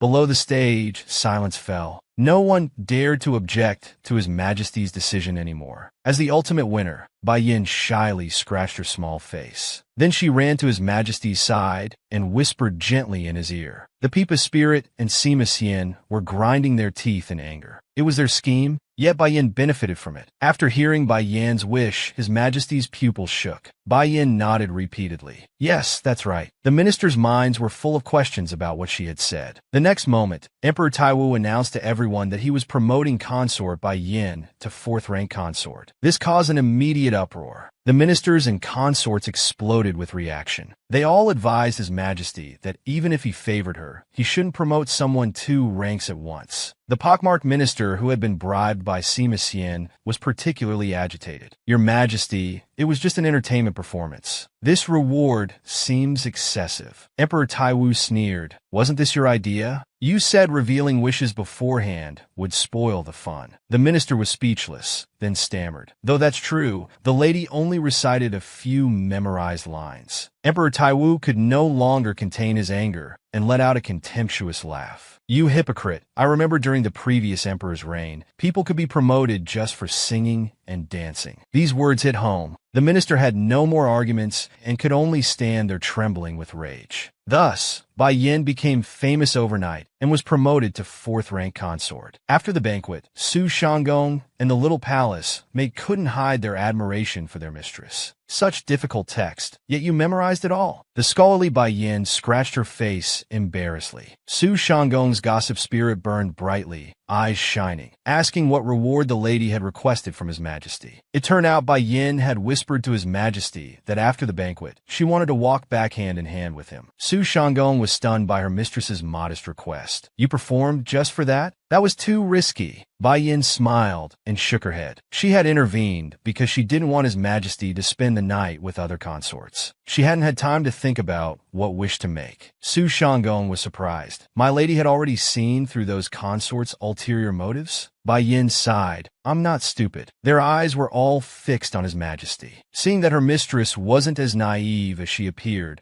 and had such deep thoughts, Su Shanggong was finally relieved. Bai Yin and Emperor Taiwu walked out of the banquet hall arm in arm, their fingers intertwined, displaying their affection before the ministers and consorts. At this moment, Sima Xian passed by them. He forced a strange smile at Bai Yin. This smile made Bai Yin uncomfortable. Was he jealous? Before Bai Yin could think more, Emperor Taiwu took her hand and gently kissed the back of it. Suddenly, Emperor Taiwu noticed a scratch on Bai Yin's hand. Why hasn't this wound healed? Just then, a eunuch ran breathlessly to His Majesty's side, face grim, to report something. The eunuch whispered very quietly in His Majesty's ear. After hearing it, His Majesty's face darkened. He told Bai Yin to return first, saying he had urgent matters to attend to. Bai Yin obediently nodded. Emperor Taiwu cupped her face. Reluctant to part, he said, "Don't sleep yet. Wait for me. I'll come soon." After Emperor Taiwu left, Bai Yin watched the departing palanquin, wondering what had happened. Without His Majesty's protection, the ministers began discussing freely about this twice-promoted consort. Previously invisible, Bai Yin had suddenly become the center of attention. Still unfamiliar with it all, Su Shanggong called out loudly to her mistress by the returning palanquin. Just as Bai Yin was happily preparing to return, Sima Xian stopped her from behind. Fourth-rank consort. Bai Yin was startled, turning around clearly unaccustomed to this title. Sima Xian repeated, "Congratulations, fourth-rank consort." Bai Yin stood frozen, giving an affirmative response. Sima Xian's smile concealed daggers. He just wanted to have a word with the new consort, hoping it wouldn't cause offense. The naive Bai Yin quickly waved her hands. "Of course not. But what do you want to say?" Sima Xian put on a professional fake smile and spoke official pleasantries. "You're truly learned and talented. I can only admire you.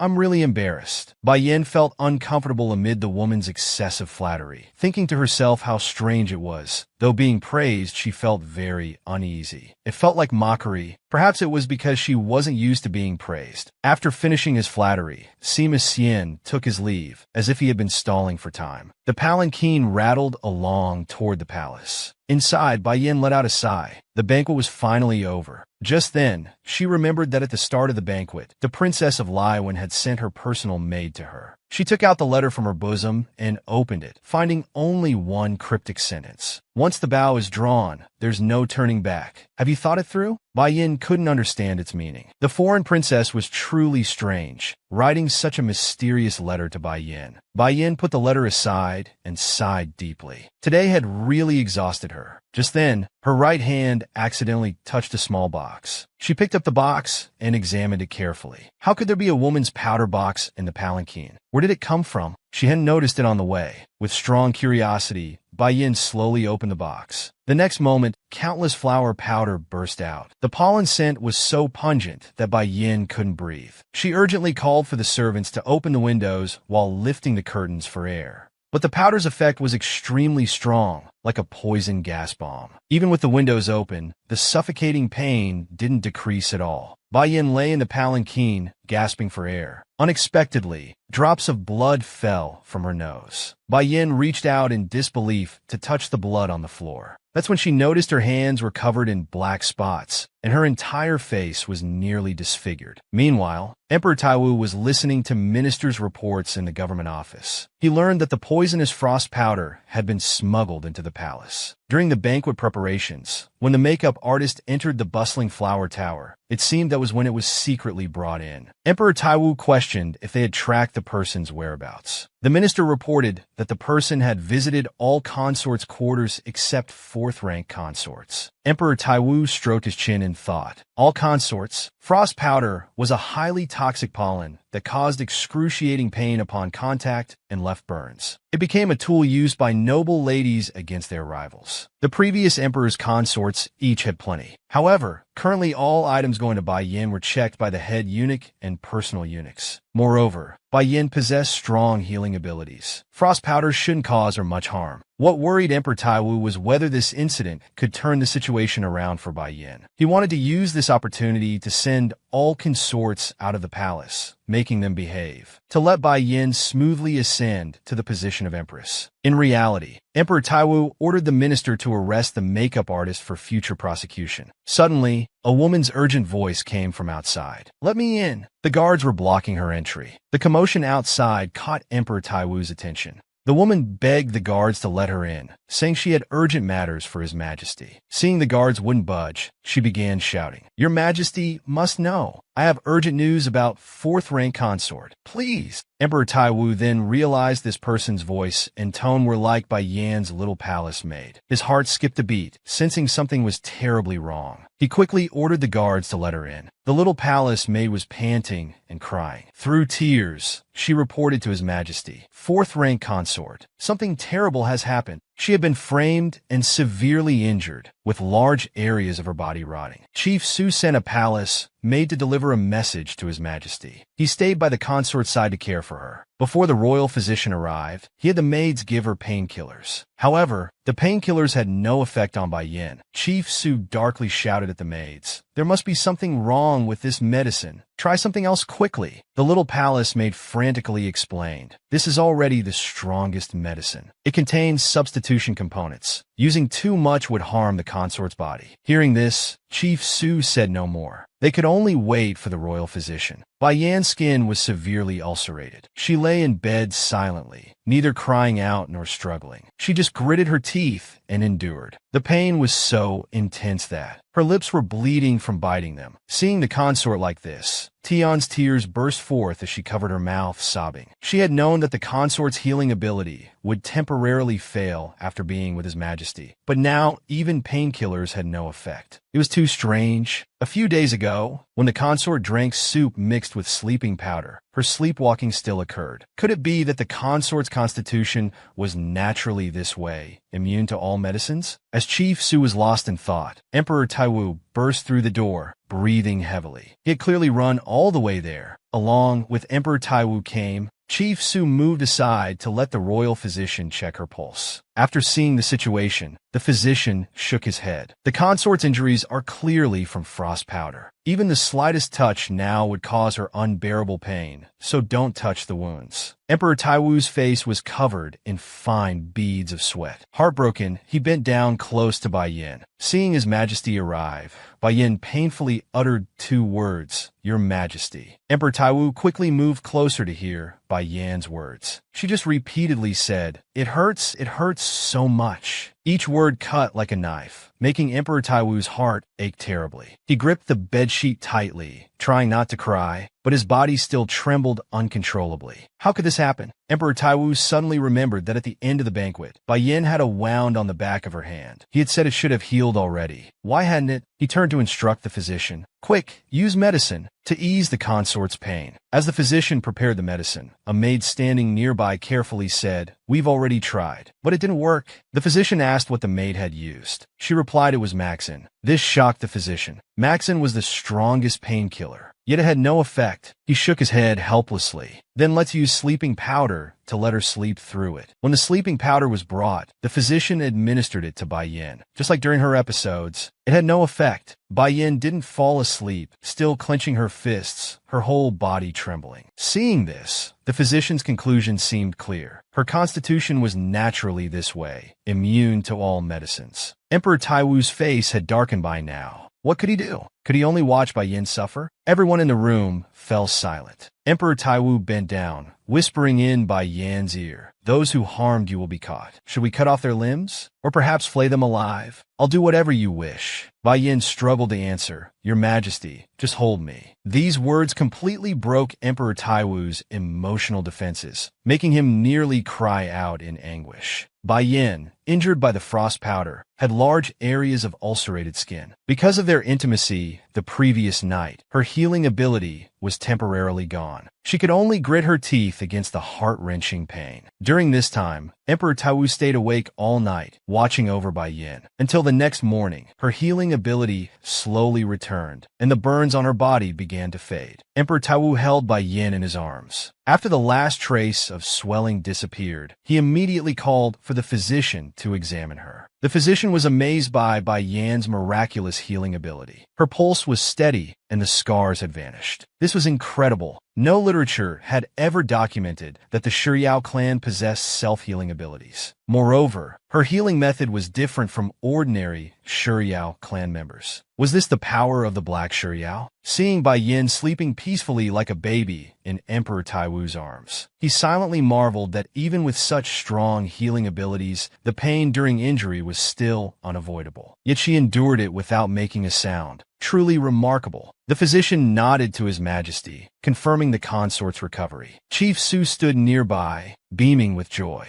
He too had stayed up all night watching over the consort. He helped tuck Bai Yin into bed. For the sake of the consort's health, he suggested she rest for a few days. He requested permission from His Majesty to stay by her side and monitor her condition. His Majesty agreed without hesitation. At this moment, a eunuch approached His Majesty, asking how to deal with the culprits. Should all the concubines be arrested for questioning? Emperor Taiwu pondered briefly. Instead of answering, he ordered the eunuch to summon his personal minister to bring the list of charges to the court meeting. The eunuch, realizing the gravity of the situation, asked tremblingly, "Will you attend the court meeting yourself?" His Majesty's face darkened. "Yes, and after the court meeting ends, summon the black guards immediately." Emperor Taiwu then gently laid Bai Yin down to rest. It was time for morning court. The eunuch had thought His Majesty would stay with the consort until she awoke. Could he be planning to attend court as usual? Emperor Taiwu lovingly kissed Bai Yan's cheek and whispered in her ear, "I'll be back soon." Then he called to Puling, who was hiding in the shadows, ordering him to bring his sword. Frightened, Puling hesitated. Emperor Taiwu repeated, "I said bring me my sword." Only then did Puling obediently present the sword. The sword left its scabbard, its blade gleaming with a cold light. Emperor Taiwu's gentle demeanor vanished, replaced by a murderous aura. It seemed some people would die horribly. Sword in hand, Emperor Taiwu headed to court with killing intent. Today he would avenge his beloved consort. The ministers waiting for court were unaware of the approaching danger. They were busy discussing how the fourth consort had met with misfortune less than a day after entering the palace, saying she had brought it upon herself and should have known her place. Moreover, they questioned her identity. Though called a Black Shiryao, rumors said she was actually a demon woman who bewitched men to steal their essence. Just as the ministers were getting animated in their discussion, the guard outside announced His Majesty's arrival. The ministers knelt in unison. The court fell silent. Emperor Taiwu, sword in hand, strode forward. The kneeling ministers saw the sword and sensed impending doom. Emperor Taiwu sat majestically on the dragon throne, tapping the sword twice in his hand. The suffocating pressure made the ministers below tremble like winter cicadas. They tensed and backed away.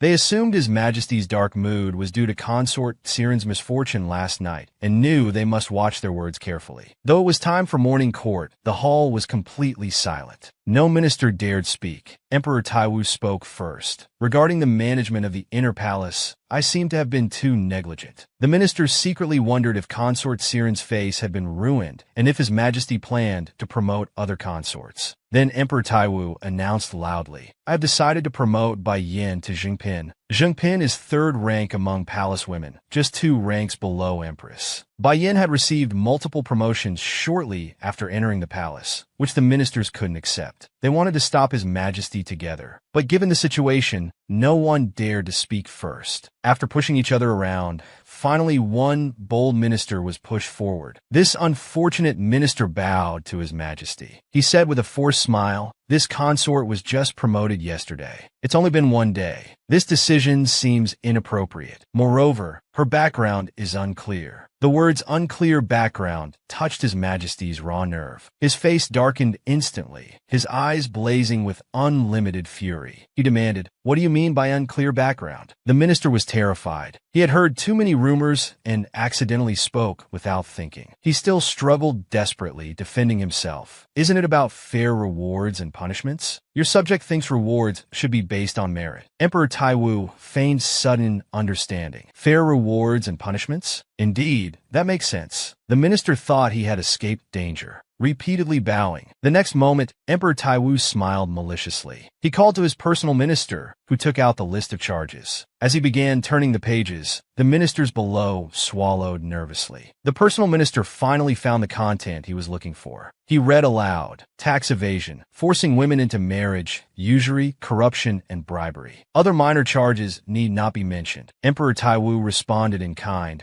"With so many charges, let's execute the punishment. Cut off both hands and demote him to a slave, confiscate all his property. The ministers below were too frightened to speak, trembling all over, tears streaming down their faces. Emperor Taiwu's display of murderous intent taught everyone to hold their tongues, no longer daring to speak ill of Bai Yin. The empire's highest authority, with frost in his eyes, said, "Actually, I don't care what crimes you've committed, but touching what shouldn't be touched is another matter entirely." The ministers finally understood. His Majesty had always been a murderous demon, and only Bai Yan's presence had calmed his madness. After a few peaceful days, they had forgotten His Majesty's former brutality. Emperor Taiwu went berserk, wielding his sword in court and executing 3 ministers on the spot. Avenging Bai Yan, the court became a bloodbath. Ministers screamed and fled as His Majesty's hatred transformed into murderous energy. Blood stained his face. This small punishment was nothing compared to the terror he felt yesterday when he thought he'd lost Bai Yin. Meanwhile, the red-haired general who led the Black Guards received orders to enter the palace. Along the way, he saw palace maids with grim faces carrying blood-stained cloths. His heart stirred, wondering if something major had happened. As soon as he stepped through the palace gates, the general was shocked by the scene before him. His Majesty was covered in blood, holding a bloody sword, reminiscent of his previous fits of madness. The general and Black Guard leader knelt together, sharing the same concern. Had His Majesty's condition relapsed? Emperor Taiwu had summoned them to guard the imperial consorts from today onwards. The general was shocked. Could rough men like them enter the consorts' quarters? His Majesty added they could only enter the courtyard. The general remained concerned about damaging the consort's reputation and asked why this decision was made. Emperor Taiwu's brow furrowed, his expression terrifying. He explained mechanically that Liu Bingfen had been ordered to attack, and Bai Yin was targeted last night. The general and Black Guard leader were startled. Such a thing had happened.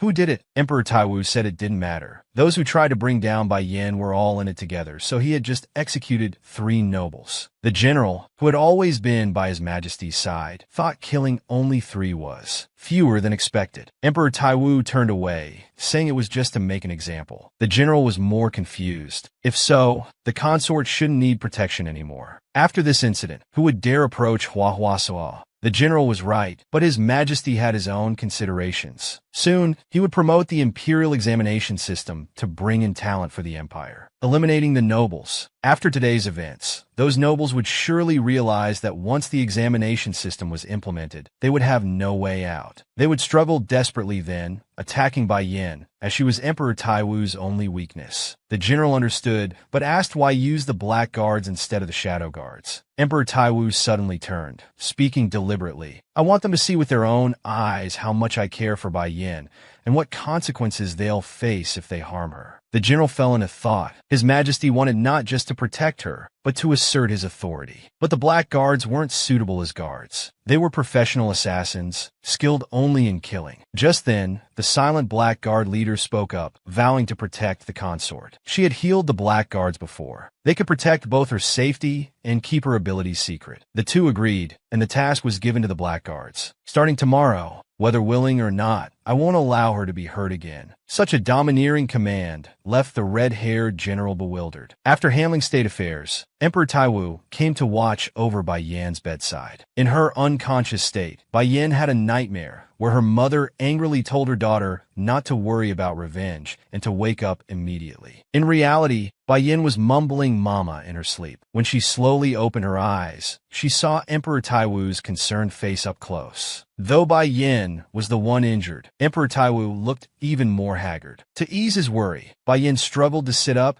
and began telling stories about her time in Stone Kiln Village. Back then, she often went hungry, so from childhood, whenever she found anything edible in the mountains, she would eat it. Once she ate some brightly colored fruits, not knowing they were highly poisonous. She rolled on the ground, clutching her stomach in pain. Using healing powers to remove toxins took time, so she could only endure quietly. Back then, she couldn't cry out as it would attract wild beasts. Gradually, Bai Yin got used to pain and didn't mind it. She didn't feel sad about it either. Emperor Taiwu pulled her into his embrace, tenderly comforting her. "From now on, just sleep in my arms." Bai Yin smiled and asked teasingly, "Really?" That brave smile made Emperor Taiwu's heart ache more. He nodded with a smile. When it came to Bai Yin, he could never stay calm. He wondered if she would still smile like this after seeing his brutal side. Emperor Taiwu suddenly remembered something important. Leaning back, he asked why her healing powers hadn't worked all night. This question made Bai Yin nervous, fidgeting with her fingers, unsure how to answer. The room fell into awkward silence. Emperor Taiwu sighed, understanding. It was indeed because he had drunk her blood. Bai Yin became flustered. She explained, "That's not it. It naturally takes time." Emperor Taiwu coldly interrupted. He had already guessed Bai Yin had endured pain all night because of him. If he weren't emperor, Bai Yin wouldn't have been harmed by the jealous consorts. If he hadn't drunk her blood, she wouldn't have suffered all night. At this moment, Emperor Taiwu despised his own position. It wasn't the nobles who pushed Bai Yin into danger, but himself. Filled with guilt, he told Bai Yin to stay away from the administrative office for now. Bai Yin thought she had done something wrong, but Emperor Taiwu shook his head. It was all his fault. His weak willpower made him constantly demand her blood, putting her in danger. He hoped Bai Yin could forgive his selfishness. "Please don't hate me. Even if you do, I won't let you go." This sudden declaration confused Bai Yin. "Why?" "Because my blood can calm your madness." The emperor's long bangs covered his eyes. "It has nothing to do with that." Bai Yin grew serious and said, "If you truly care for me, you should let me go." The emperor's next words surprised Bai Yin. "When that time comes, I will imprison you,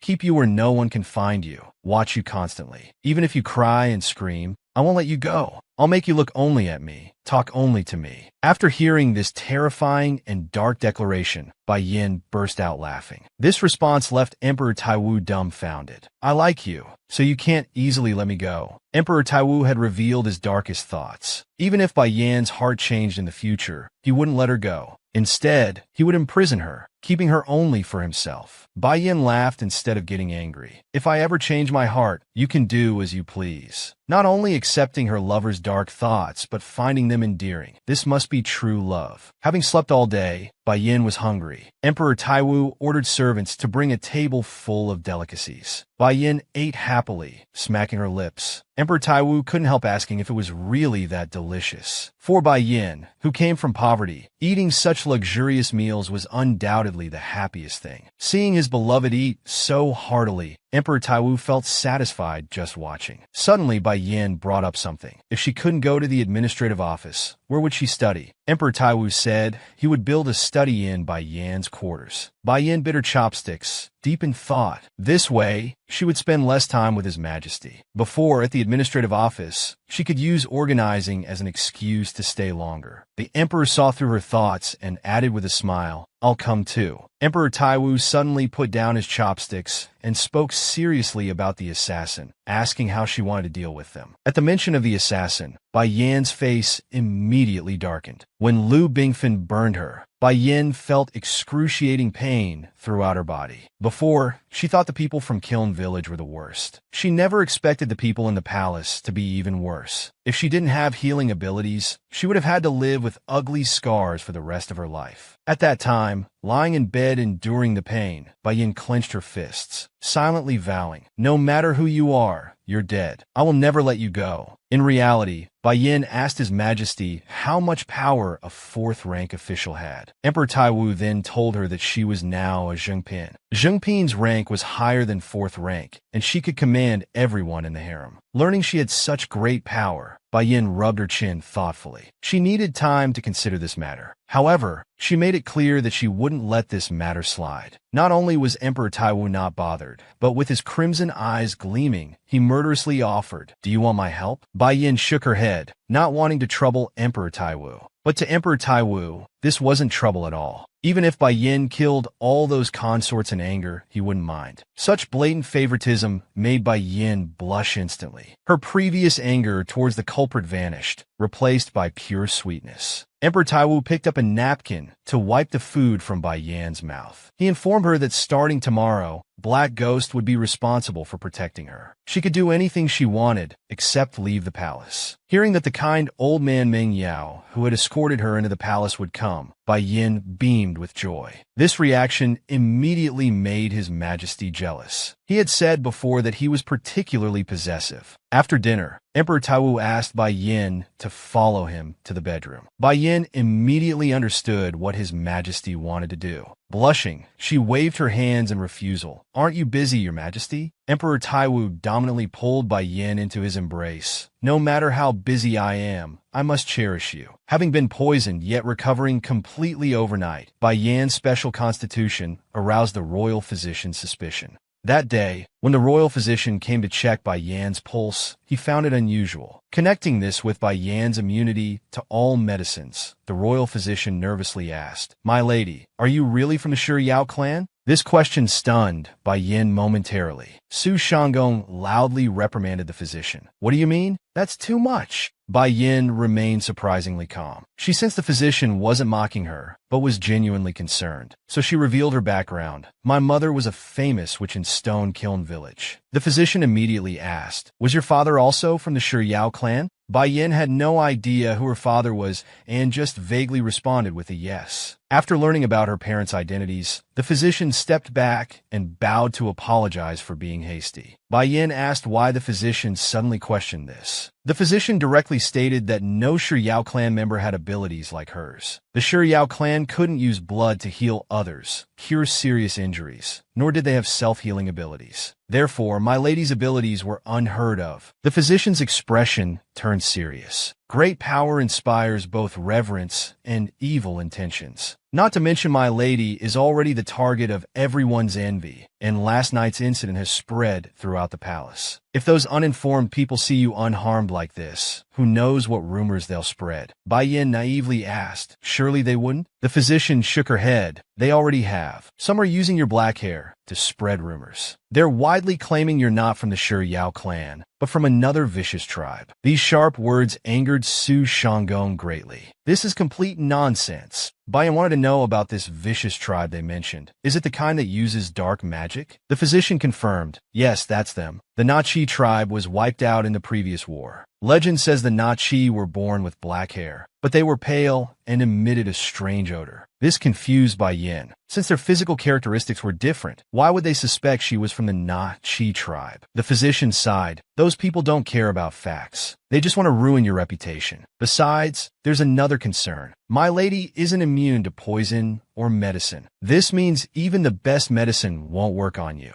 Bai Yin suddenly realized why all the medicine Su Shanggong had given her before had no effect, but Bai Yin didn't mind this at all. After all, she was healthy. However, that wasn't what the royal physician wanted to say. She hesitated whether to speak. Bai Yin sensed something was wrong and quickly asked if there were any other problems. Only then did the physician dare to be honest. Because of this, you will find it difficult to conceive. Actually, you're not immune to poison. The toxins are just slowly cleared from your body. So your healing ability can be seen as a returning to original state force. Even if you conceive, your healing ability will return your body to its original state. The most favored consort in the palace, naturally unable to conceive. Bai Yan's special constitution meant that even if she conceived, her body would treat it as an illness and return to normal. The physician's conclusion was like a thunderbolt to Bai Yin. Su Shanggong and the young palace maids standing nearby were also terrified. If the nobles learned that the lady couldn't conceive, they would surely use this against her. Moreover, as the emperor needed heirs, even his majesty wouldn't be able to protect her. Bai Yan's mind raced. She asked the physician eagerly if her healing ability disappeared. Could I conceive normally? The physician replied, of course. Compared to others your age, your body is very healthy. This finally put Bai Yin at ease. His Majesty drank her blood almost daily, and her healing ability would be ineffective after blood drinking. This would solve the problem. Outside, strong winds and heavy rain fell. The physician reminded her, this means you'll lose your self-healing ability. Bai Yin didn't care. Most people don't have self-healing abilities. I'll just become ordinary. Watching the lady's determined figure, the physician silently admired her. She possessed such powerful abilities, yet was willing to give them up. It was heartbreaking, not only offering blood to the emperor, but also giving up her protective shield. Such cruel fate. The worried physician reminded the lady to be extremely careful with food from now on. Don't eat anything not from trusted palace maids, and never touch items of unknown origin. The usually carefree Bai Yin didn't understand why such caution was necessary. The physician explained that other consorts already lived this way. They had no self-healing abilities, so they had to be extremely careful. She earnestly told Bai Yin, "Please remember, from now on, you're just an ordinary person." Meanwhile, the Black Ghost leader was having his subordinates prepare bouquets for the lady. His subordinates brought several bunches, but he wasn't satisfied. Finally, he sent them to secretly pick some beautiful flowers from other consorts' residences. The Black Ghost training ground hadn't been this lively in a long time. They were finally meeting the lady. Everyone was overjoyed. The lady had healed the Black Ghosts before, asking nothing in return. They would never forget such kindness. So this time, the Black Ghosts were determined to protect the lady well. Under the Black Ghost's protection, Bai Yin enjoyed a rare period of peace. It was now hot summer, and the study His Majesty built for Bai Yin was completed. She could start reading there soon. A commotion at the door broke the palace's silence. A personal maid had arrived at the palace gate with a letter. Upon seeing the signature, Bai Yin's pupils dilated in shock. It was from Sima Xian. Seeing Sima Xian's name, Su Shanggong became furious. The ice powder incident must have been his doing, yet he dared to send a letter greeting the lady. Bai Yin guessed he probably calculated that she had recovered and wanted to check, unless he wasn't the culprit. Seeing the lady's calm reaction again, Su Shanggong suppressed his anger. The culprit must be Sima Xian, no one else. He was supported by nobles and had substantial wealth. It was said he was moody and difficult to serve. His personal attendants and maids had been replaced several times. But no matter what, the lady wouldn't listen. At this moment, the Black Ghost who delivered the letter interjected. The ice powder was contraband, only available through secret purchases, and it was the most expensive kind. Clearly, the culprit must be a consort supported by nobles. Bai Yin lowered her head, staring at the letter in her hands, and argued that every consort had access to ice powder. We can't condemn someone based on material conditions and possibilities alone. The Black Ghost was deeply moved by the lady's words. Having experienced prejudice due to his ugly appearance, he understood that kind of injustice. Su Shanggong still didn't believe it, clenching his fists as he assured the lady that he was the culprit. Yes, just look at his appearance. His face is full of malice. Bai Yin reached out, held Su Shanggong's anger-clenched fist, and smiled while telling him a story. Once there was a tribe with naturally silver hair, but one day a child with black hair was born. The villagers thought his black hair was unlucky, so they often threw stones at him, spat at him, and blamed all disasters and misfortunes on him. In people's eyes, he was a harbinger of disaster, but he hadn't done anything wrong. Hearing this, Su Shanggong couldn't help but sob. He knew the protagonist of this story was the lady he wanted to protect most. Crying, he apologized to the lady, admitting his mistake. He shouldn't have judged by appearances. Pan Yin nodded with a smile, forgiving him, and instructed Su Shanggong to write back to Sima Xian, inviting the palace consorts for a gathering. Su Shanggong, still worried, is this really okay? The culprit is among them. But Bai Yin didn't mind. She would meet them sooner or later anyway. It was tradition for lower-ranked consorts to pay respects to higher-ranked ones. If she took the initiative to invite them, they would surely be on guard. It was better that they came willingly, so why not? Just then, the guard outside announced His Majesty's arrival. Emperor Tai Wu rushed in with his eunuch attendant. As soon as he entered, he embraced Bai Yin and gave her a kiss. Due to the hot weather, His Majesty brought a cart full of ice blocks for Bai Yin. The palace usually distributed ice blocks to consorts in a month, but His Majesty delivered them early, fearing Bai Yin would suffer from the heat. This showed how much he loved her. Bai Yin made a small request to install awnings at the palace gate. Tai Wu immediately agreed. Actually, Bai Yin wasn't asking for herself, but for the Black Ghosts who guarded the gate daily. Understanding the lady's intention, the Black Ghost stood aside, flushed with emotion. 3 consorts from the palace came to pay respects at Bai Yin's residence.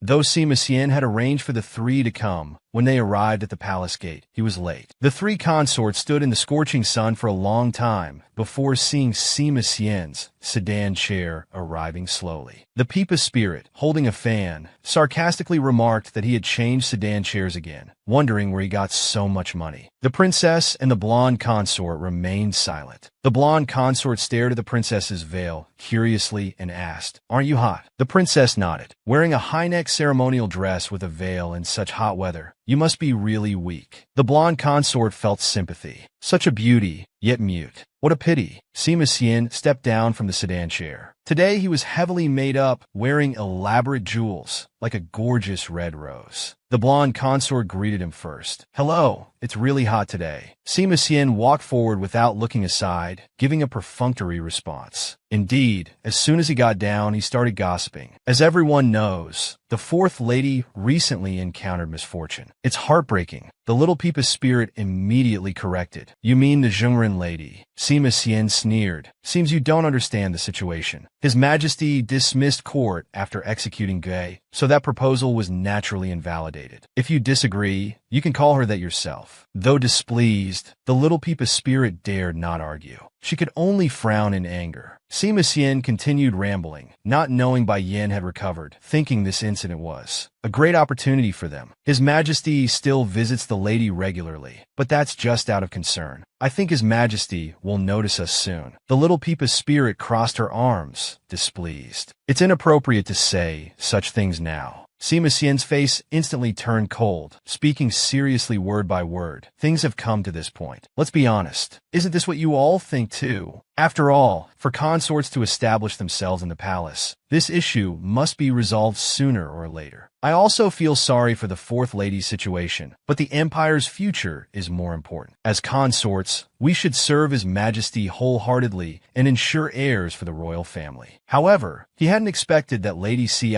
Run would agree to let them enter the palace to pay respects. Upon receiving the reply, he was startled. The blonde consort didn't understand. "Why do you say that?" Sima Xian replied. "Because Lady Ci Ren must think the culprit is among us." The little Peepa's spirit retorted. "Isn't that true?" Sima Xian crossed his arms, shaking his head. "Of course not. Hasn't Sure and others already been executed?" The little Peepa's spirit understood instantly. Sima Xian wanted to use the noble's death as cover, so she exposed it. "I don't think so. I believe some fish slipped through the net." The blonde consort and princess of Laiwen stood aside, listening to their argument, unable to interject. Sima Xian didn't care. "Think what you want." He didn't have any ice powder. "Besides, I have an interesting document, the makeup artist account book. It records in detail who bought what, and how much." This news struck the little Peepa's spirit and blonde consort like lightning. They had both sold ice powder. There was no way to clear their names now. Silence fell. Sima Xian swept his sleeves and walked toward the palace gate. "Let's put this matter to rest. That's the wise thing to do." The four consorts, each harboring their own schemes, pushed open the doors of Bai Yan's palace. Each of them was a suspect in harming Bai Yan. The little Peepa's spirit wore a look of disdain. The blonde consort trembled. Only the princess of Laiwen remained expressionless. The red-haired general secretly overheard their conversation, watching them enter the palace. Just inside the gate, the blonde consort was attracted by the swaying awning. Thanks to the thick awning, the entire palace was much cooler than outside. Sima Xian's focus differed from others, noticing the unused fine silk gleaming in the sunlight. The blonde consort discovered a cold wooden bed at the palace entrance, inlaid with the emperor's special cold food. The little Peepa's spirit snorted. "We've been here for so long, yet not a single attendant. Making guests just stand here. How rude." Before she finished, Bai Yin walked in from the palace, immediately questioning them with authority. "Aren't you here to pay respects? Why call yourselves guests?" Bai Yin wore a light veil, with status showing sapphires in her hair, elegant and dignified. Her expression was serious. The little Peepa's spirit, fearing Bai Yan's grudge, hurriedly explained, "Your Highness, don't misunderstand." Bai Yin sat on the wooden bed and told others not to just stand there. "Come, see." The little Peepa's spirit and blonde consort secretly speculated. She's covered her face. Her injuries must be severe. After they sat down, there was a moment of silence before servants brought prepared dessert shaved ice. The blonde consort held the shaved ice with admiration, but dared not eat it, fearing poison. Bai Yin saw through their thoughts. "Are you afraid it's poison?" This question startled the consorts. Bai Yin smiled, assuring them not to worry. She would never joke with food. The little Peepa's spirit and blonde consort looked embarrassed. Meanwhile, the princess of Laiwen sitting next to them had already, without hesitation, started eating. Seeing such boldness, the little Peepa's spirit broke into a cold sweat. They could no longer refuse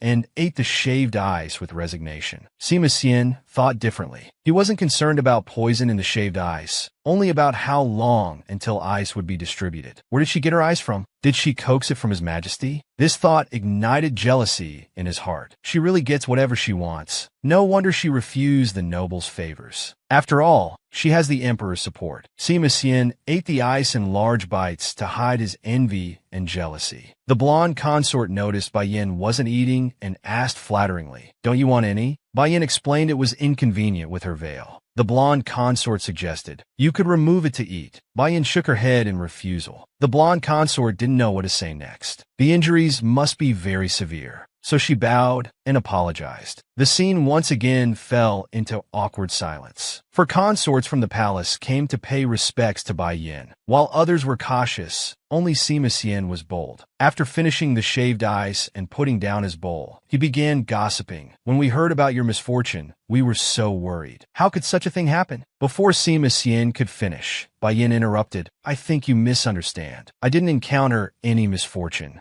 Sima Xian was stunned. Bai Yin continued word by word. This wasn't an accident. It was a deliberate plot. At these words, the atmosphere dropped. Sima Xian's face darkened. The little Peepa's spirit and blonde consort became restless. Bai Yin twisted the knife further. This was a particularly malicious crime. The three lowered their heads, sitting in a row, not daring to breathe. Unexpectedly, Bai Yin shrugged indifferently. "But I don't plan to pursue it further." Eyes closed, voice cold. "What's done is done. Why should I show my scars to others? It's meaningless." This dramatic shift sent the consort's emotions on a roller coaster. Sima Xian quickly accepted this explanation. Sister's right. What's done is done. It doesn't matter whether she pursues it or not. Adjusting his mood, he began rambling about how palace affairs should be handled discreetly. Quietly turning the page is a good solution. You truly deserve to lead the harem. So wise indeed. While speaking, he clapped enthusiastically. Your magnanimity explains why His Majesty favors you so much. The little Peepa spirit and blonde consort joined in praising. Exactly. You're truly our role model. Only the Princess of Laiwen maintained her ice queen demeanor. Bai Yin sighed. So you came here just to say these things? Sima Xian clenched his fist, clear his throat, ready to get to the point. Besides paying our respects, we wanted to discuss harem harmony with you.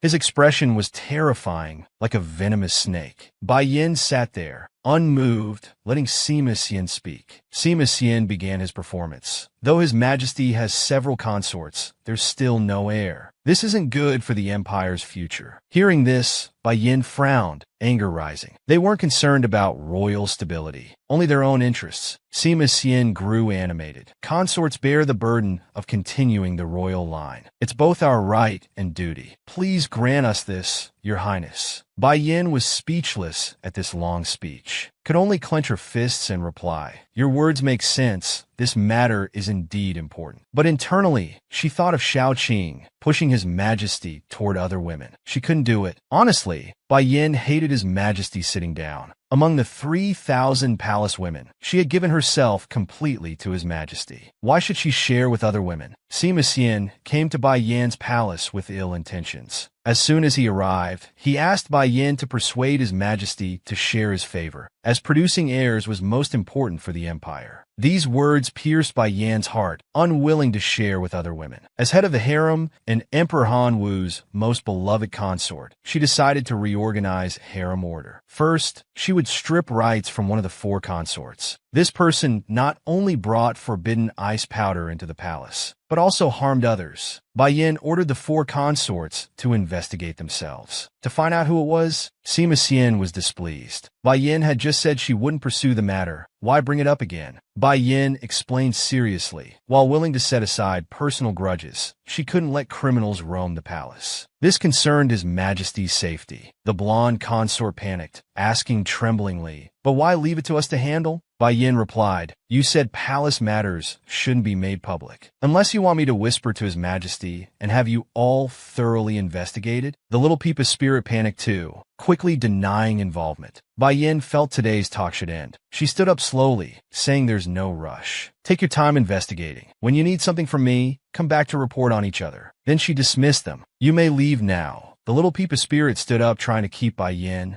Bai Yin seemed to suddenly remember something. Turning her head seriously, she added, "Let me remind you, I'm a witness, not a victim, whether you accept it or not." She turned back, assuming a superior posture to scold everyone. "You don't even understand basic etiquette." And thus ended the consort's first courtesy visit. Having observed everything, Su Shanggong felt thoroughly satisfied. Her Highness gave them a good scolding. It's so satisfying. Now they don't dare make a sound. Thinking about Her Highness's transformation since entering the palace, Su Shanggong was deeply moved. At first, she was an innocent who couldn't read. Now she speaks with such eloquence. Those nights of studying weren't wasted after all. A young palace mate suddenly approached, interrupting Su Shanggong's joy. She reported that someone was seeking an audience outside. Su Shanggong was puzzled as the consorts had just left. Who could it be? When he turned around, he saw it was the veiled princess of Laiwan. The princess of Laiwan was mute and could only communicate through gestures. Su Shanggong rubbed his chin, unable to understand her meaning. He tentatively asked, "Do you wish to see Her Highness?" The princess nodded repeatedly. Su Shanggong hesitated about whether to report this. However, he couldn't bring himself to turn away this beauty, especially since she couldn't speak. Under the princess's intense gaze, Su Shanggong surrendered, saying, "Please wait a moment. I'll go ask Her Highness." The princess smiled gracefully, as if thanking Su Shanggong. Such a beautiful smile made Su Shanggong blush, thinking internally, "Heavens, so beautiful." The princess of Laiwan had returned right after the courtesy visit. What could she want? Bai Yin put on her veil, returned to the wooden bed, and met the princess's gaze. The princess couldn't speak, only smile at Bai Yin. She seemed like a different person from her earlier ice-cold demeanor. Bai Yin felt somewhat uncomfortable under the beauty's direct gaze. So she ordered Su Shanggong to bring paper and brush, as she also had questions. The writing materials were prepared. Bai Yin began her questioning. "Why did you return? Did you already find out who did it?" The princess covered her mouth and laughed, writing gracefully. Bai Yin noticed the princess's beautiful hands, clear-cut fingers, strong and vigorous. She thought of her own rough hands. She clicked her tongue in dissatisfaction. When she saw what the princess had written, Bai Yan's eyes widened suddenly. "Perhaps I'm here to confess." The next moment, silvery laughter echoed through the palace. Bai Yin acted as if she'd heard a great joke. The princess, startled by Her Highness's reaction, wrote, "What's so funny?" Bai Yin nearly laughed to tears. She knew clearly this woman wasn't the culprit. Her reaction showed no hesitation or probing. Noticing this, the princess asked why she was so certain. Bai Yin stated directly, "At the banquet, you wrote asking me questions. If you wanted answers, you wouldn't have harmed me that night." Hearing Bai Yan's answer, the princess also laughed. True, she wasn't the culprit, but she could help catch them. Bai Yin stared at the words, deep in thought. She rejected the princess's offer, which surprised the princess. She was momentarily speechless. Bai Yin found this stunning beauty even more adorable when stunned than when smiling. But then she remembered his majesty forbade her from noticing others. But the princess was female, so it should be fine. She pointed with her finger, telling the princess the matter of catching the culprit was closed for now. The princess tried to persist, saying she remembered many things. She was willing to serve Her Highness. Next time she visited, she would reveal everything. "If you're still uninterested next time,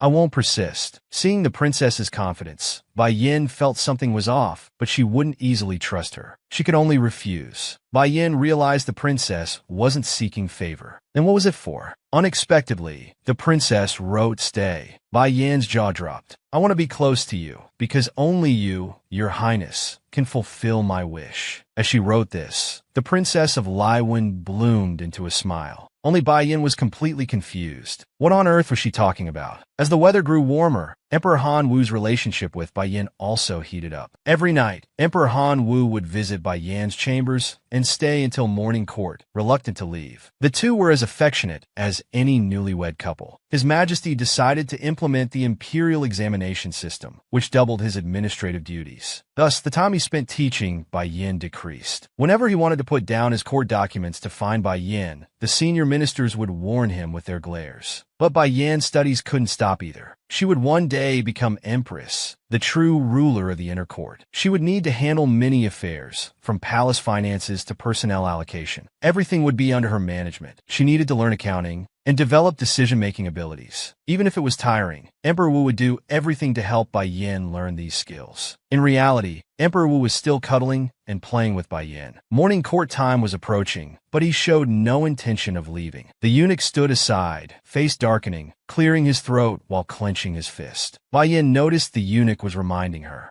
to send His Majesty away quickly. His Majesty must be very busy. She sighed. When she looked up, she found His Majesty still smiling foolishly. Her heart softened. Back in Stone Kiln Village, women used to say men's love couldn't be trusted. They said men had no hearts. But His Majesty was different from what they described. Since entering the palace, His Majesty's love for her had only grown deeper. She felt both happy and worried. If His Majesty neglected his duties because of her, rumors would spread in the palace. Moreover, an emperor's achievements would be recorded for future generations to judge. In a history book she recently read, it detailed previous emperors' achievements and failures. She hoped His Majesty would be remembered as a wise ruler for generations to come. Bai Yan's eyes grew determined. She took His Majesty's hand and bit it hard. His Majesty hadn't expected her to actually bite, and it hurt. His expression froze. He stood stunned, then burst into laughter. He grabbed Bai Yan's arm firmly and pulled her into his embrace. He kissed her, just a simple kiss. This made Bai Yan's heart race. The two remained intimate without separating, while the eunuch stood aside, shaking his head and sighing. Meanwhile, the Princess of Laiwen passed by Bai Yan's palace gates. She looked up at the palace doors, thinking about Her Highness. You will surely need me. Emperor Wu accelerated the implementation of the imperial examination system to protect his beloved Bai Yin. At the same time, the previously dispatched servant finally returned from Stone Kiln Village with news. He presented a confidential report containing detailed information about Bai Yan's identity from childhood. After reading this report, Emperor Wu's face turned from white to black, his breathing becoming labored. The atmosphere in the government office plummeted. Emperor Wu took a deep breath and ordered his close minister to increase the Stone Yao tribe's tribute tenfold. The minister hurried to advise against it. This isn't realistic. Emperor Wu's tone left no room for negotiation. If they can't pay, they die. But at least give them a chance to protest. The minister saw a glimmer of hope. He quickly asked what the chance was. Emperor Wu turned away, his tone dark and terrifying. I allow them to enter the palace to negotiate military affairs. The condition is that the person mentioned in the confidential letter must come. Now the minister understood His Majesty's intention. His Majesty planned to use negotiations as bait to lure them into the palace. If they use force to bring them back, it might cause unnecessary complications. This was a brilliant move. Not only would the nobles have no leverage, but it would also allow revenge for Her Highness. The senior minister bowed to His Majesty, accepting the command. But internally, he thought differently. Was it necessary to go to such lengths for a mere consort? However, Emperor Wu could no longer contain his anger. He needed to see Bai Yin immediately. His rage caused him unbearable headaches. Only Bai Yan's radiant smile could save him.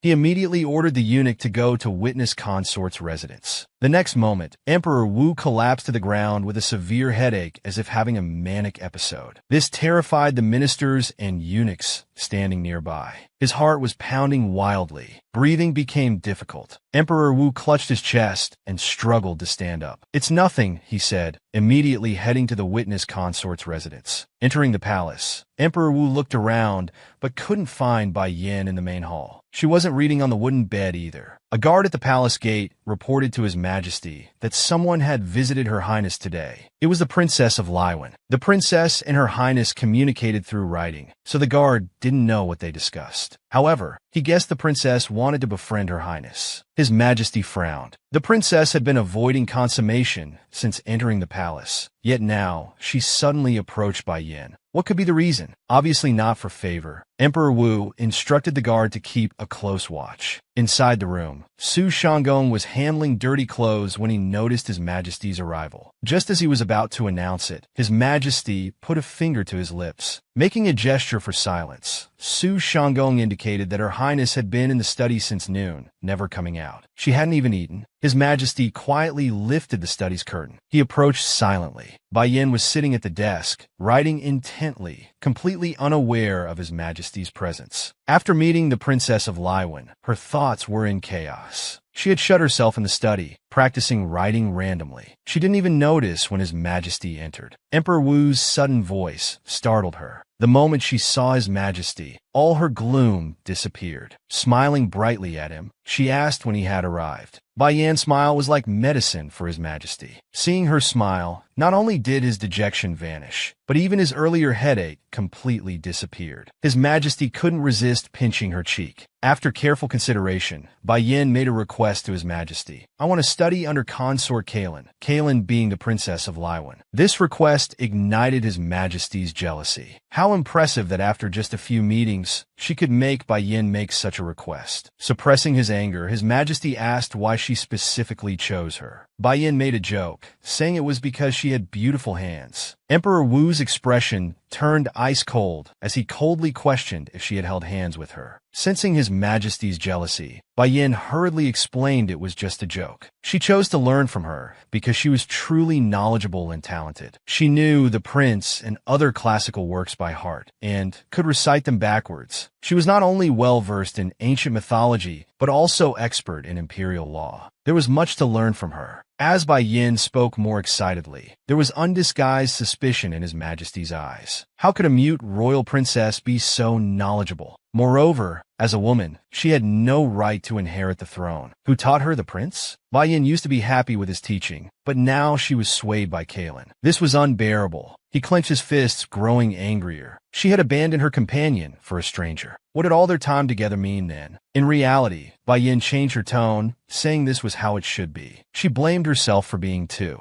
greedy. If she studied with someone else, she wouldn't see His Majesty. She didn't want that, but after weighing everything, she didn't want His Majesty to be burdened. So Your Majesty needn't squeeze time to come anymore. I know you're very busy lately. Understanding that his beloved was concerned for him, which led to suggesting a new teacher, Emperor Wu couldn't refuse. Bai Yan always thought of him, while he only thought of jealousy. In comparison, he felt like a failure. His Majesty's face flushed. He sighed softly. He hugged Bai Yan and kissed her all over. Su Shanggong had told him that Bai Yan had been eating very little lately, causing her to lose weight. He lovingly patted her head, then lifted her high, spinning her around the room. When their feelings intensified, they began trying for a little prince again. This was the Princess of Laiwan's first lesson with Bai Yan. Bai Yan removed her veil, showing her healed face to the princess. This showed she completely trusted the princess. The princess remained calm, having already guessed Bai Yan had recovered. The veil was just for concealment, but she didn't mind. Today, the princess would teach Bai Yan mathematics. She handed over a prepared collection of math problems. Looking at the dense numbers on the paper, Bai Yan's expression froze. Her mind went blank. This was unexpected. She had thought they would read books and discuss their contents in depth. The princess shook her head and wrote on paper, "I think you've already mastered books. You have sufficient knowledge of humanities. You shouldn't be biased in your studies. Compared to humanities, mathematics pursues concise and clear answers. I believe mathematics is the most important subject." Despite the princess's words, Bai Yan managed to be patient, staring at the addition, subtraction, multiplication, and division on the paper. However, like a severely biased student, Bai Yan couldn't solve a single problem. She sighed deeply, having thought learning would get easier. To test Bai Yan's level, the princess gave her several simple math problems. Bai Yan received them and counted on her fingers like a kindergartner. Out of 30 problems on the paper, she only knew how to solve 2. It took her nearly 10 minutes using her fingers. Seeing Bai Yan's answers, the princess's eyes widened in disbelief, as if silently asking, "What about the rest of the problems?" Bai Yan stammered an explanation about the other problems. She couldn't even understand the questions. She pointed at 2 characters in the problem, asking, "What does area mean?" The princess was utterly embarrassed. She couldn't even do arithmetic, let alone word problems. She wrote, asking if Bai Yan only knew how to count money. Bai Yan immediately denied this, saying she had never even handled money. The princess felt Bai Yan was beyond help. Never handled money? Had she been bartering all this time? Based on Bai Yan's zero foundation, the princess adjusted the difficulty and gave her some basic addition and subtraction problems. Bai Yan held her chin, looking serious, her mind working rapidly. The princess silently calculated that even basic arithmetic took her so long. Clearly, her mathematical aptitude wasn't as good as her humanities. Previously, seeing Bai Yin recite the prince backward, she thought basic arithmetic wouldn't be challenging. In their homeland, even children could solve these problems. Yet here she was teaching these basics. It was absurd. After an hour, Bai Yin finally completed all the problems. Just as the princess was about to take her test paper, Bai Yin nervously held it down. She wanted to check it again. Seeing Bai Yan's serious expression, the princess understood. So, she was the hardworking type. In just one day, it was clear her knowledge base wasn't extensive. How did she manage to memorize the prince? Perhaps she read it hundreds or thousands of times. Until she memorized it, the princess, blessed with photographic memory, couldn't understand this approach. Didn't she find it tedious? After asking the princess to teach various subjects, studying mathematics, Bai Yin, as a complete beginner,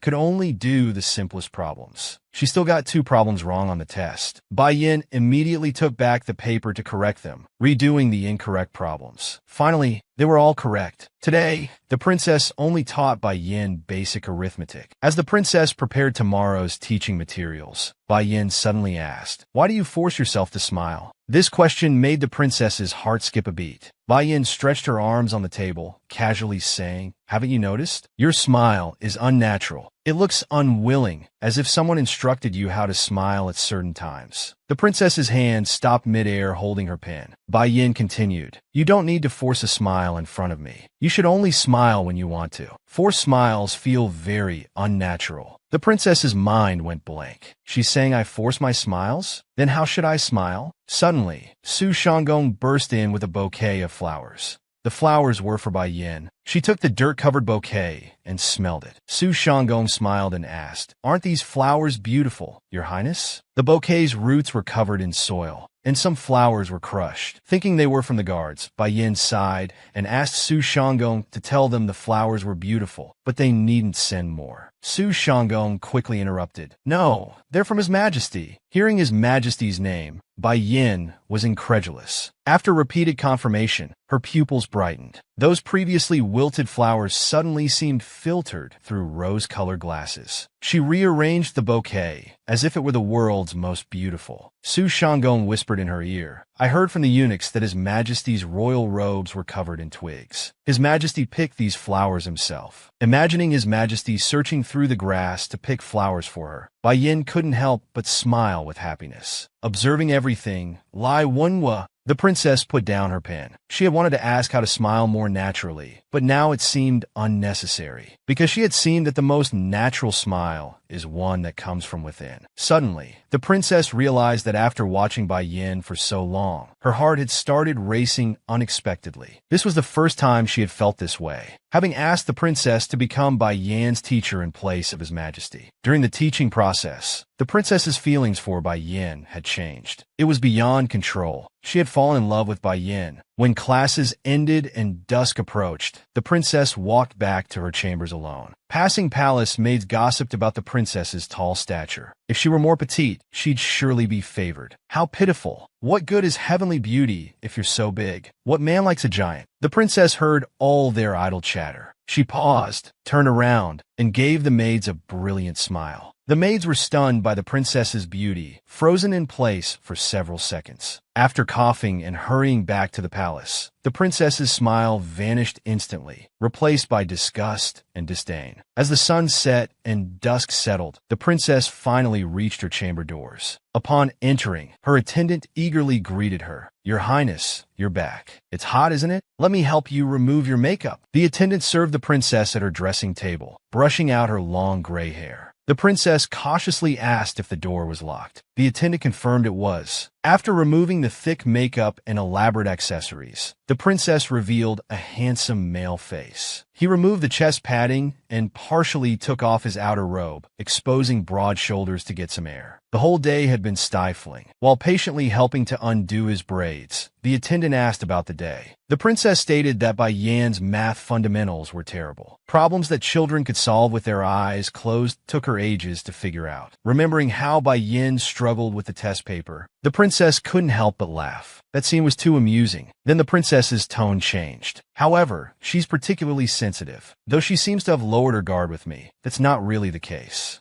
She's not easy to deal with. The attendant stood behind him. To maintain vigilance in the face of such beauty is quite remarkable. Records say Empire citizens are mostly susceptible to beauty. Could the information be wrong? The princess replied, "No, she's not from the Empire. She's from Stone Oil Village." The attendant suddenly understood. Overall, Bai Yin wasn't an easy woman to manipulate. The attendant finished brushing the princess's hair and prepared bath water, consoling him that haste makes waste. "Don't rush." Bird calls came from outside, and both master and servant turned to look. The sunset had painted the entire sky red. Such beautiful scenery deserved a longer look. After a moment of silence, the princess stood and asked the attendant if there was any news from Emperor Taiwu. The attendant replied that in 5 days, Emperor Taiwu planned to announce the imperial examination system to be implemented in 1 month. This news surprised the princess. Such a short preparation period would make it difficult for the examination system to be effective. The attendant then revealed more shocking news. Soon, the negotiation team from Shiryao village would enter the palace. The emperor had increased their tribute tenfold, yet gladly allowed them to come negotiate. The princess rested his chin on his hand, deep in thought. What was the purpose of this? Since Lady Zhengran was from Shiryao village, it must be related to her. The stunningly beautiful Princess Lai Wenguo was actually a cross-dresser. With makeup removed, his voice was full of magnetism. He deliberately approached Bai Yin and sent spies to gather information about Emperor Taiwu, though his purpose remained unclear. Suddenly, the princess smiled at the attendant. "Do I look like I'm forcing my smile?" Confused by the princess's behavior, the attendant blurted out, "Not at all." The princess crossed his arms. Bai Yin said not to smile like that. It feels awkward. The attendant hadn't noticed this at all. The princess smiled again, and the attendant leaned in close, staring intently, but still couldn't detect any awkwardness. The people of Taiwan were wise and rational. Thus, even though the country was isolated and poor, its citizens lived in peace and prosperity, everyone maintaining their rationality and composure. They showed no emotions. Today's Taiwanese people were overly rational, even numb. They weren't easily pleased, nor easily angered. Years of emotional restraint had caused them to lose their ability to feel joy, anger, sorrow, and happiness. Yet the Taiwanese people couldn't notice this at all, their difference from the outside world. As a member of the royal family, who frequently dealt with foreign merchants, the princess knew how peculiar the people of Lai Wen were. To achieve his goals and keep secrets, he had to present a completely different attitude to others. When he first practiced smiling, it felt extremely awkward. But now he could smile naturally, just like ordinary people. Yet Bai Yin said his smile was awkward. He couldn't figure out what went wrong. There was another thing the princess couldn't understand. When he saw Bai Yin smile, his heart fluttered. Why was this happening? He couldn't find answers in books, nor could he define this feeling. Just thinking about her made his heart race. Her smile was different from others. It was dazzling just to look at. The attendant couldn't understand these vague descriptions from the princess. How could someone so clever have things they didn't understand? The princess gave up, sighed, and stopped thinking about it. He took off his clothes, revealing his 8-pack abs. He sat in the wooden tub to bathe. The attendant crouched beside him to wash him. She asked the princess when he planned to reveal his true identity to the emperor. The princess, eyes closed in the water, replied that timing was everything. It wasn't time yet. The attendant asked how they would know when the time was right. The princess answered that Emperor Taiwu was a naturally fortunate person, and the sword god greatly favored his eldest son, Taiwu Ling. But most importantly, it depended on whether he was ready to accept everything. If he took a different path, all their plans would turn to bubbles. Think about what choices our ancestors made after escaping punishment. That's why awareness is important. We can act once we're certain. Then he would directly ask Emperor Taiwu, "Are you ready to break free from the god's punishment?" After studying mathematics with the Princess of Lai Wen for a day, Bai Yin was completely exhausted. That night, Emperor Taiwu came to Bai Yin's chambers as promised. Hearing His Majesty's footsteps, Bai Yin immediately rushed into his embrace. Emperor Taiwu thought he had come too late and woken Bai Yin, but actually, Bai Yin had been reading in bed waiting for him. Though they'd only been apart for a day, they held each other tenderly for a long time. After washing up, Emperor Taiwu undressed to prepare for bed. Only then did Bai Yin ask why he came so late. "You look haggard." Emperor Taiwu lovingly patted Bai Yin's head. He had been busy implementing the imperial examination system. The preparations were complicated. More than that, he was concerned about how Bai Yin's first day with a new teacher had gone. Was it suitable? Bai Yin sighed and said it started well, but was severely interrupted. Midway, Emperor Taiwu looked confused, asking why.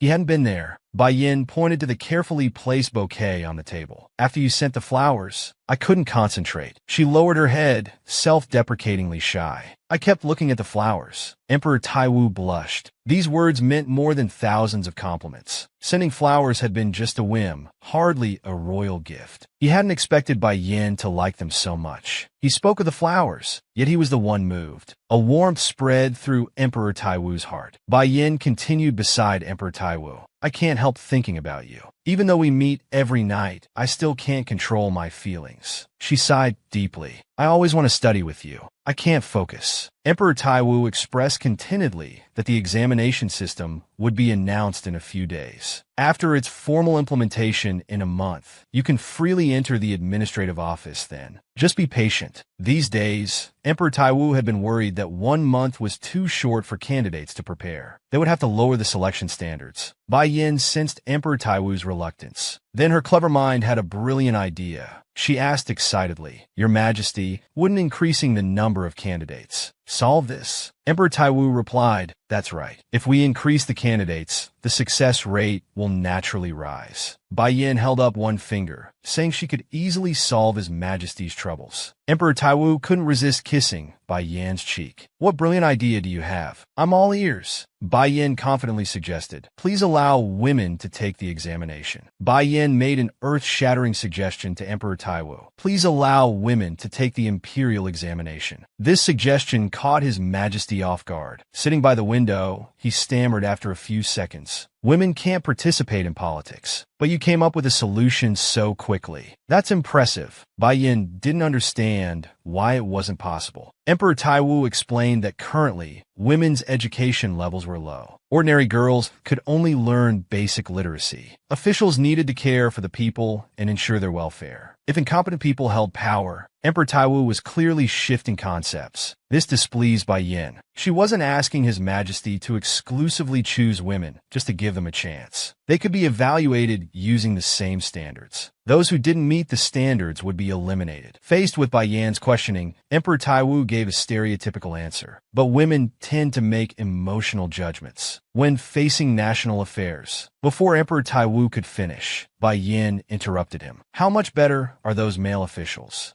Under your command, Emperor Taiwu's face turned pale, unable to find any counterargument. Yin poured out her thoughts. They can't serve selflessly. That's why you decided to select new talents. Isn't it better to have more talented people? Why limit by gender? Though knowing Yin was right, Emperor Taiwu still refused to concede, only saying, Yin, societal views cannot be ignored. If women fail the examination, they'll become targets. People will mock them for being presumptuous, attempting to replace men in politics. Yin thought it wasn't that complicated. The country needs talent. Women are citizens too. Why not give all citizens an equal opportunity? She suddenly stood up, having found a solution. Let all candidates wear masks. With masks, identities won't be revealed. There's no need to show faces during the exam. With masks on, no one will know who's male or female. The clothing bureau can handle making the masks. They have piles of fabric and are still making new clothes day and night. Don't waste that fabric. Let them make masks instead. Watching Yin's commanding presence, Emperor Taiwu was speechless, only weakly repeating, Women's traditional mindset is deeply rooted. It won't change. Seeing His Majesty's stubbornness, Yin spoke bluntly, pointing out the core issue. Is it because when women enter politics, their status rises and they become more knowledgeable, they won't blindly obey men? You men fear polygamy will cease to exist. That's why you restrict women from politics. This isn't tradition. This is control. Controlling women for your own desires. How despicable. Emperor Taiwu was stunned by Yin's lengthy argument. He knew polygamy was immoral, but had never thought to change it. Perhaps it was male vanity. Yin crossed her arms, insisting she wasn't immediately advocating for abolishing polygamy. She just wanted women to have the chance to take the imperial examination. That's all. Won't you agree even to that? His Majesty, who usually granted all of Yin's requests, fell into a long silence. Yin's expression grew cold with the silence. She refused to look at His Majesty anymore. Angrily climbing into bed, she covered herself with blankets and turned away. Your Majesty, I'm a bit disappointed in you.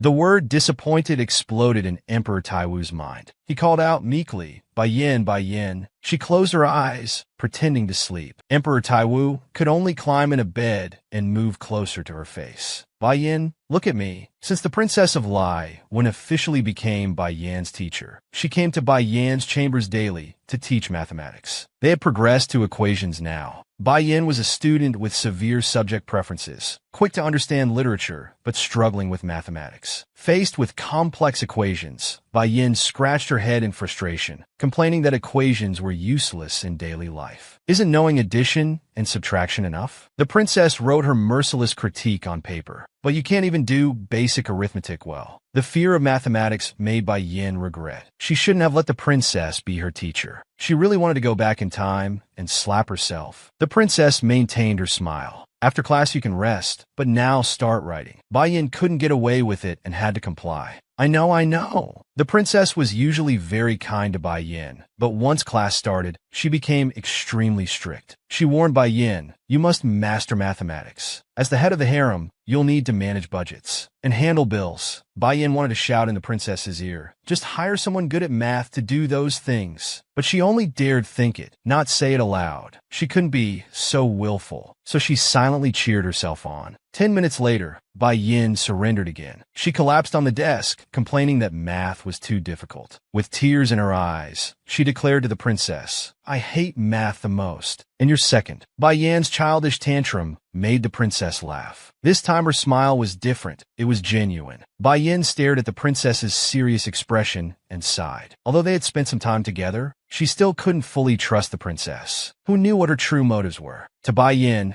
the princess was just a teacher substituting for his majesty. Her identity was unclear, with too many suspicious points. She changed the subject. By the way, when you came the second time, you said you'd help find the culprit. Did you want something from me? The princess was honest. Yes, I have a request, and only you can fulfill it. These ambiguous words made Bai Yin more curious. What is it? Tell me. The princess said it wasn't time to reveal it yet. Having grown familiar with the princess, Bai Yin boldly guessed, could it be that you want his majesty's favor? This comment made the princess's face turn ashen. She wrote forcefully on paper, I would never make such a request. She pressed so hard, she almost broke the brush. Seeing the princess's reaction, Bai Yin was confused. Was such a strong reaction necessary? Could she hate his majesty? But then again, not every consort had to love his majesty. The princess of Bai went allied with Bai Yin, because she had a request that only Bai Yin could fulfill. This request wouldn't harm his majesty, but would make him stronger. She reminded Bai Yin, although you're not rushing to catch Lu Bin's true killer, letting the consorts suspect each other. And be on guard, you must be careful. When people are pushed to extremes, they become incredibly cunning. Bai Yin knew this all too well. Her mother had died at the hands of such vicious people. Bai Yin was puzzled by the Princess of Lai when's concern. Why are you warning me about these things? The princess wrote, because I don't want you to get hurt. Seeing the princess's sincere expression, Bai Yin felt guilty. She seemed to have no ill intentions. Maybe she really cared, while Bai Yin had suspected and used her. The princess made another request. Out of guilt, Bai Yin promised, anything I can do. Solve these math problems faster. At the mention of math, Bai Yin immediately became agitated, shouting, I can't go any faster. She tried changing the subject again, asking the princess what the letter given at the banquet meant. The princess saw through Bai Yan's tricks and frowned, writing, do you dislike solving problems that much? Exposed, Bai Yin awkwardly scratched her head. The princess sighed and decided to tell Bai Yin an interesting story. Long ago, before countries existed, people lived scattered. Many starved or became prey to beasts. Back then, at the top of the food chain weren't humans, but beasts. Bai Yin had heard this story. She sat up straight and continued. The gods took pity on humans and sent their children down. Later, to protect humans, the children of gods established countries, right? The princess nodded. Actually, these descended divine children were originally beasts. Emperor Taiwu's original form was a red dragon, and Jia Yu was a white eagle. Ling Wami was a black fox. The children of gods took human form to blend in with mortal life. However, their divine powers were too strong. Not only did they break each other's balance, but they also accepted their nature. Therefore,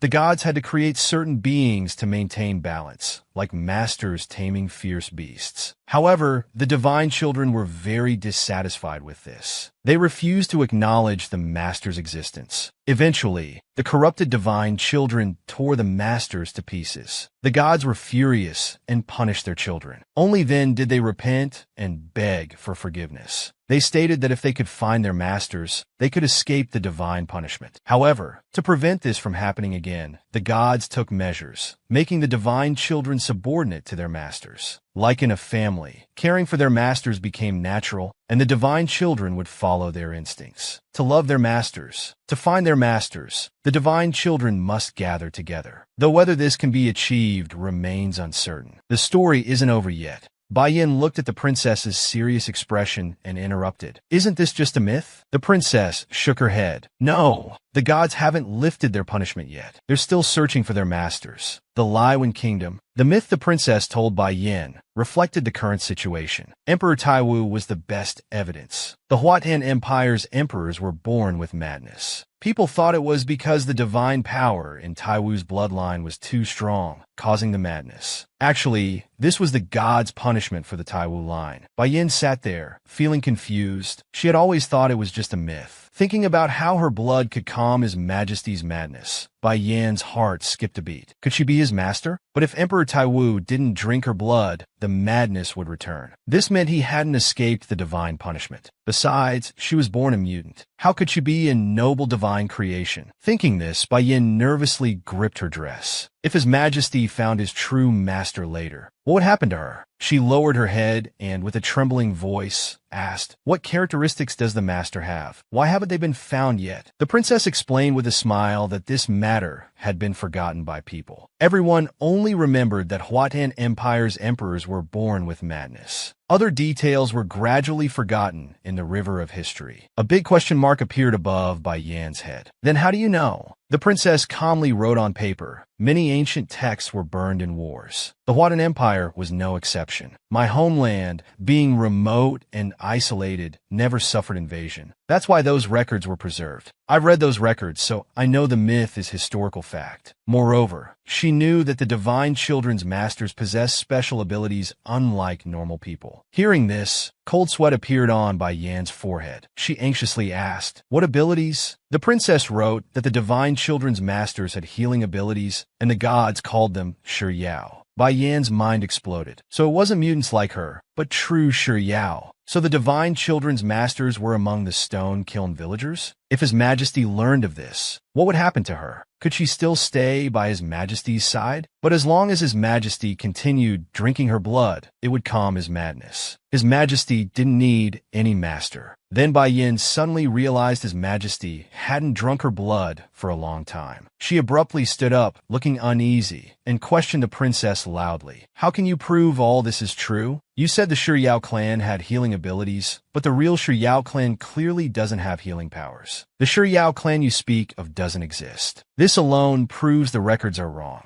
Seeing Bai Yin so agitated, the princess hurriedly waved her hands trying to explain. However, Bai Yin didn't want to hear more. She turned to dismiss her guest. At that moment, little Peepa and the yellow-haired consort came to see Bai Yin, giving her an excuse to make the princess leave quickly. The princess couldn't speak, so she could only hesitantly withdraw. Now, Bai Yin lived solely for His Majesty and revenge. Losing either would cause her to collapse. She absolutely couldn't lose His Majesty. She couldn't believe the princess's one-sided words. Just as the princess of Baiwan left, little Peepa and the yellow-haired consort arrived. Bai Yin put on her veil and went out to greet them. They came with smiling faces to report something to the consort. Regarding the ice powder incident, their accusations could help catch the culprit. Bai Yin sighed. She asked them to explain. Little Peepa confidently blurted out that the culprit was Sima Xian. Hearing this, Bai Yin wasn't surprised and calmly asked how they knew. This calm attitude stunned the two consorts. Little Peepa anxiously asked if she had already suspected him. Bai Yin didn't say directly, only asking for evidence. Little Peepa told what happened that night. After the banquet, he met consort Sima Xian. Sima Xian spoke cryptically to him. "A bird foolishly dreams of possessing the sun alone. Do you know what happened to it?" Little Peepa was dismissive then, saying everyone knew that story. Its wings turned black, and that bird was Weya. Sima Xian smiled and shook her head, saying she'd heard a different version. This sparked Little Peepa's curiosity.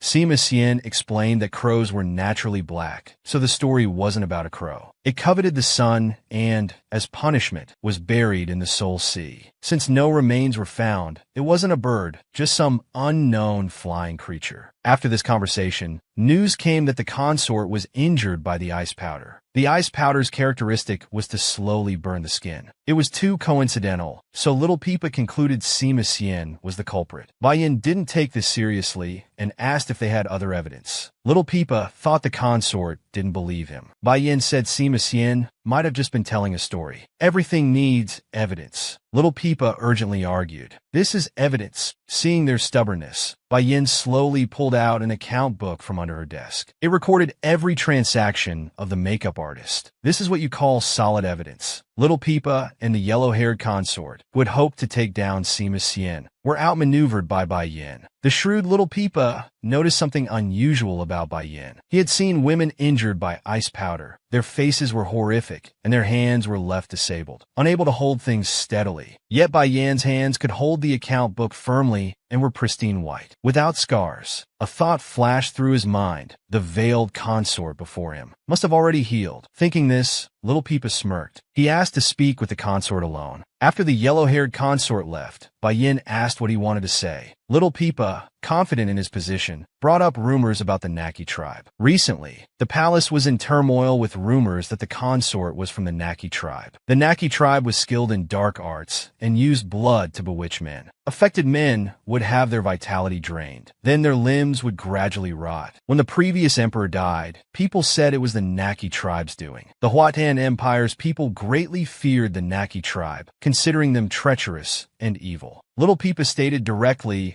that, most importantly, people already suspected she was from the Naki tribe. Such offensive words displeased Bai Yin, but Little Peepa remained unfazed, smiling as he pointed out that ice powder injuries always left large scars. If the injured person had no scars, why was that? Bai Yin sat there, silent. Little Peepa pressed on aggressively. Consort, I feel you have no scars. Please remove your veil and rebuke me, so I won't foolishly suspect you anymore. Bai Yin clenched her fist, coughed twice, and weakly replied that rumors shouldn't be believed. The consort looked flustered. Little Peepa, emotionally charged, felt his heart racing. This was a perfect opportunity. He had to seize it, so he continued speaking endlessly before Bai Yin. I don't know how you avoided the ice powder, and I'm not curious about that. But the nobles will be curious. They will make you remove your veil to prove yourself. Seeing Little Peepa threatening her with the nobles, Bai Yin sensed trouble and asked what his real purpose was. Little Peepa, like someone who had won a battle, proudly stated he wanted the emperor's favor. He just wanted to resolve the immediate issue, like dealing with the criminal Sima Xian. Bai Yin stated that without evidence, no one could be arrested. Little Peepa, hands on hips, instructed Bai Yin to simply change his name to Sima Xian's in the account book. That would solve everything. In truth, Bai Yin didn't have the real account book. What she showed was just a practice notebook used as a bluff. She had prepared this trap in advance for anyone who might come forward. It worked surprisingly well. After sending Little Peepa away, Bai Yin removed her veil and sighed at the desk, thinking how she had only saved 2 people so far. Bai Yin used her beauty to entice Emperor Taiwu to share her chamber. The emperor hadn't drunk her blood for 20 full days. The meticulous Bai Yin deduced that before the ice powder incident, when the emperor drank her blood, it caused her self-healing ability to fail on that day. That night, the emperor must have felt guilty holding her injured body. So the emperor was restraining himself for her sake. Understanding everything now, Bai Yin silently choked up, blaming herself for not understanding the emperor's heart. In the evening, Bai Yin changed into an alluring pink gauze dress, wearing an elegant bamboo hairpin, shoulders exposed, sitting on the bed. Emperor Taiwu stared at the woman's semi-transparent gauze dress, revealing her flawless white legs, and became transfixed. She seemed different from usual. Seeing the emperor arrive, Bai Yin stood up and held his hand. Her body emanated a subtle floral fragrance. The emperor felt something was strange today. Not only had her clothing style changed, but her attitude had become gentler. She deliberately exposed her snow-white neck, smiling as if beckoning the emperor. come drink my blood. Emperor Taiwu could hardly resist such temptation, sitting in his chair with a flushed face. But he didn't want Bai Yin to lose her self-healing ability. He could only turn away. Bai Yin noticed the emperor's unusual behavior and directly asked him to look into her eyes, even moving her face close to his. However, the emperor remained unmoved, showing no intention of drinking blood. The emperor's attitude infuriated Bai Yin. She had specially worn such clothes and deliberately exposed her neck. Yet he ignored it. She suddenly stood up, thinking somewhat self-destructively that she might as well directly ask him to drink her blood. Why go to such lengths? Bai Yin changed tactics, sitting on the emperor's lap and staring at him, asking, "Are you feeling unwell anywhere?" At this point, Emperor Taiwu's body was burning hot. He felt uncomfortable everywhere. Bai Yin used her charms to seduce Emperor Taiwu, using her blood to ease his madness. Emperor Taiwu could hardly resist such temptation, staring at his alluring consort sitting on his lap. He became somewhat dazed. Bai Yin continued her gentle persuasion. She asked if he was feeling unwell. The emperor looked confused and said no. "What's wrong?" But Bai Yin insisted that the emperor didn't look well. Something must be wrong. "Your lips are dry.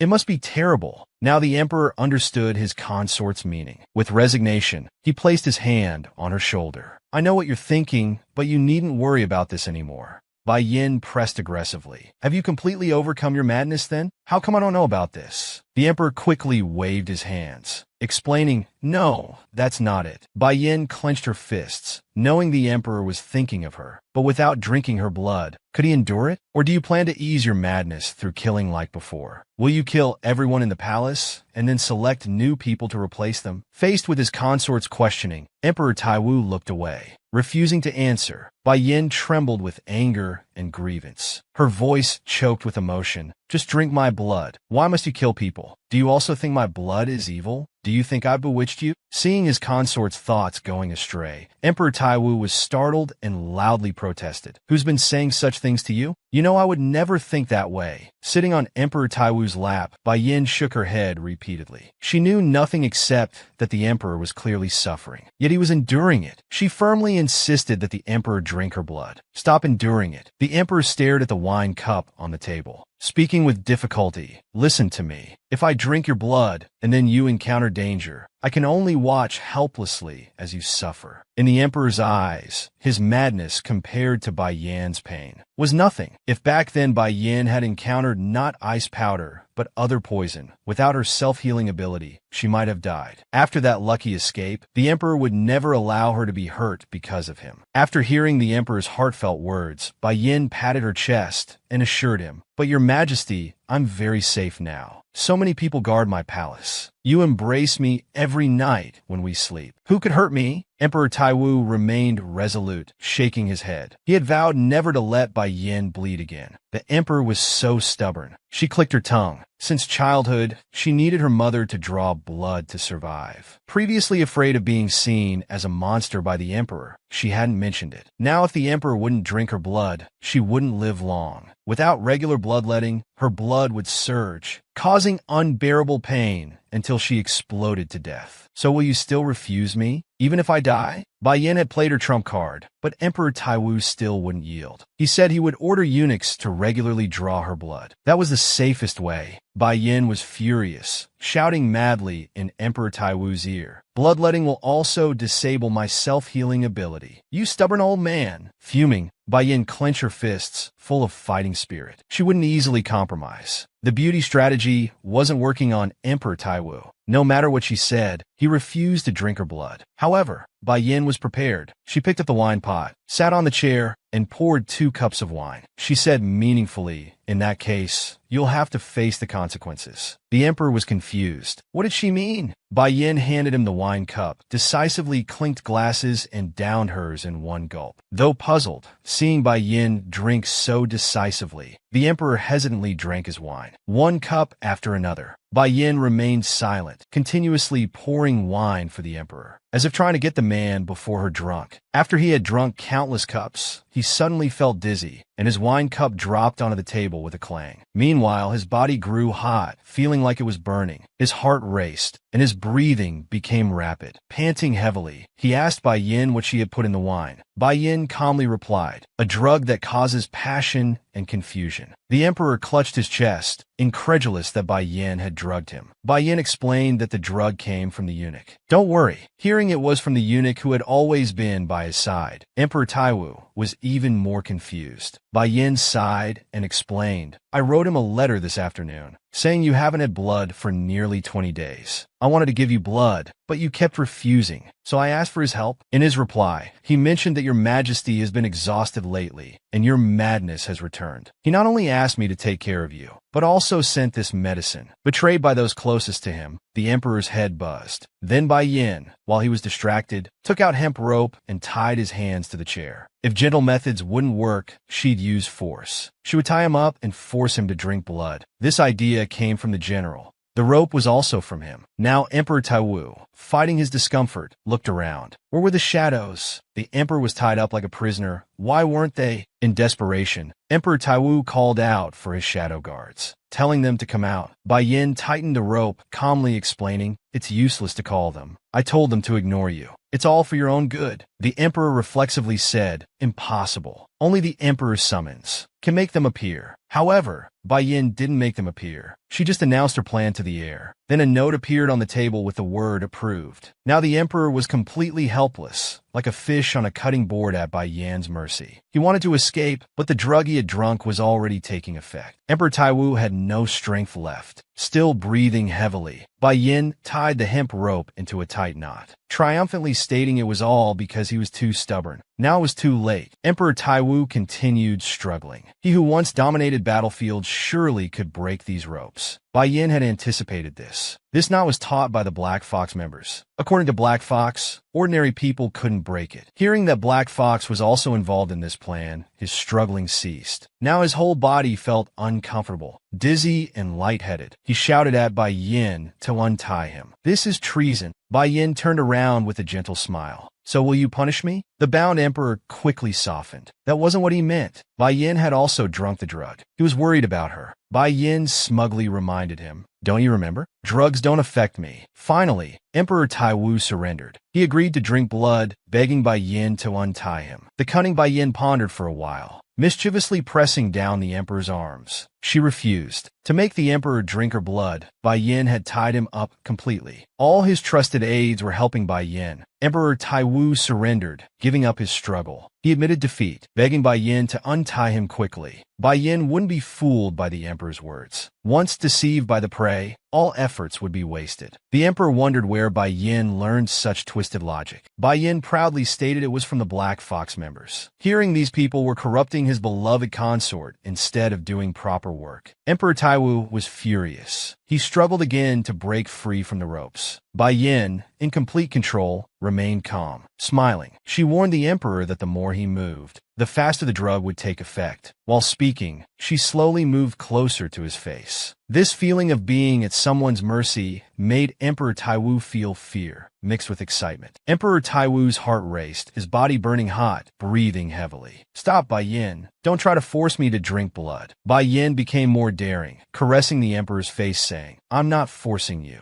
I'll make you drink willingly. Emperor Taiwu blurted out, impossible. I'm a man of principle. Bai Yin stepped back, wearing a seductive smile, defiantly saying, we'll see about that. Then she slowly knelt down, looking up at Emperor Taiwu. While the emperor couldn't move, she moved closer to his face, then kissed his lips. The drug's effect hadn't worn off. Emperor Taiwu couldn't resist such teasing. His whole body was breathing heavily. It felt like 10,000 insects were gnawing at every inch of his skin. His blood-red pupils shot out unspeakable fury. Untie me quickly. Bai Yin smiled and sighed, using her beauty to seduce Emperor Taiwu. After a series of actions, she took out a white cloth she had prepared earlier. The Black Fox members said to enhance one sense's sensitivity, other senses must be blocked. She folded the white cloth into a strip and blindfolded Emperor Taiwu. Unable to move his limbs, and now unable to see, Emperor Taiwu couldn't help but curse. Those damn Black Fox members. Under Bai Yan's teasing assault, Emperor Taiwu could barely hold back. Bai Yin blindfolded Emperor Taiwu with the cloth strip, then kissed his lips. The usually imposing and mighty Emperor Taiwu had now become docile. Bai Yin held Emperor Taiwu's waist. I'll be gentle. Not knowing what would happen next, Emperor Taiwu nervously asked, what do you mean? After an unexpected kiss, Bai Yin put her thumb in Emperor Taiwu's mouth, forcing him to drink her blood. However, Emperor Taiwu remained firm, refusing to bite. With no choice, Bai Yin took out her hairpin, using the sharp pin to pierce the skin on her shoulder. The moment blood flowed out, Emperor Taiwu was like a cat smelling catnip. His whole body shuddered. The scent was intoxicating. Bai Yin intensified her attack, whispering in Emperor Taiwu's ear, "I love you so much I want to make you mine. So, Your Majesty, let me share this love and pain with you." Emperor Taiwu's heart was pounding wildly. These soft and seductive ambiguous words made Emperor Taiwu unable to resist anymore. He calmly accepted Bai Yan's embrace, his tongue touched by Yan's warm blood. Just one sip was like opening Pandora's box. He could no longer control his impulses. He bit down hard. Emperor Taiwu greedily sucked Bai Yan's blood. The pain from the wound made Bai Yan tear up. The frenzied Emperor Taiwu finally understood that he had long been captured by Bai Yan. Bai Yan was his mate. She was his master, and he needed his master's blood. If he tried to resist, his master would suffer immensely. Emperor Taiwu surrendered both body and soul. With trembling hands, Bai Yin removed the white cloth covering His Majesty's eyes. Mission accomplished. While breathing heavily, she praised His Majesty for doing well. However, in the next moment,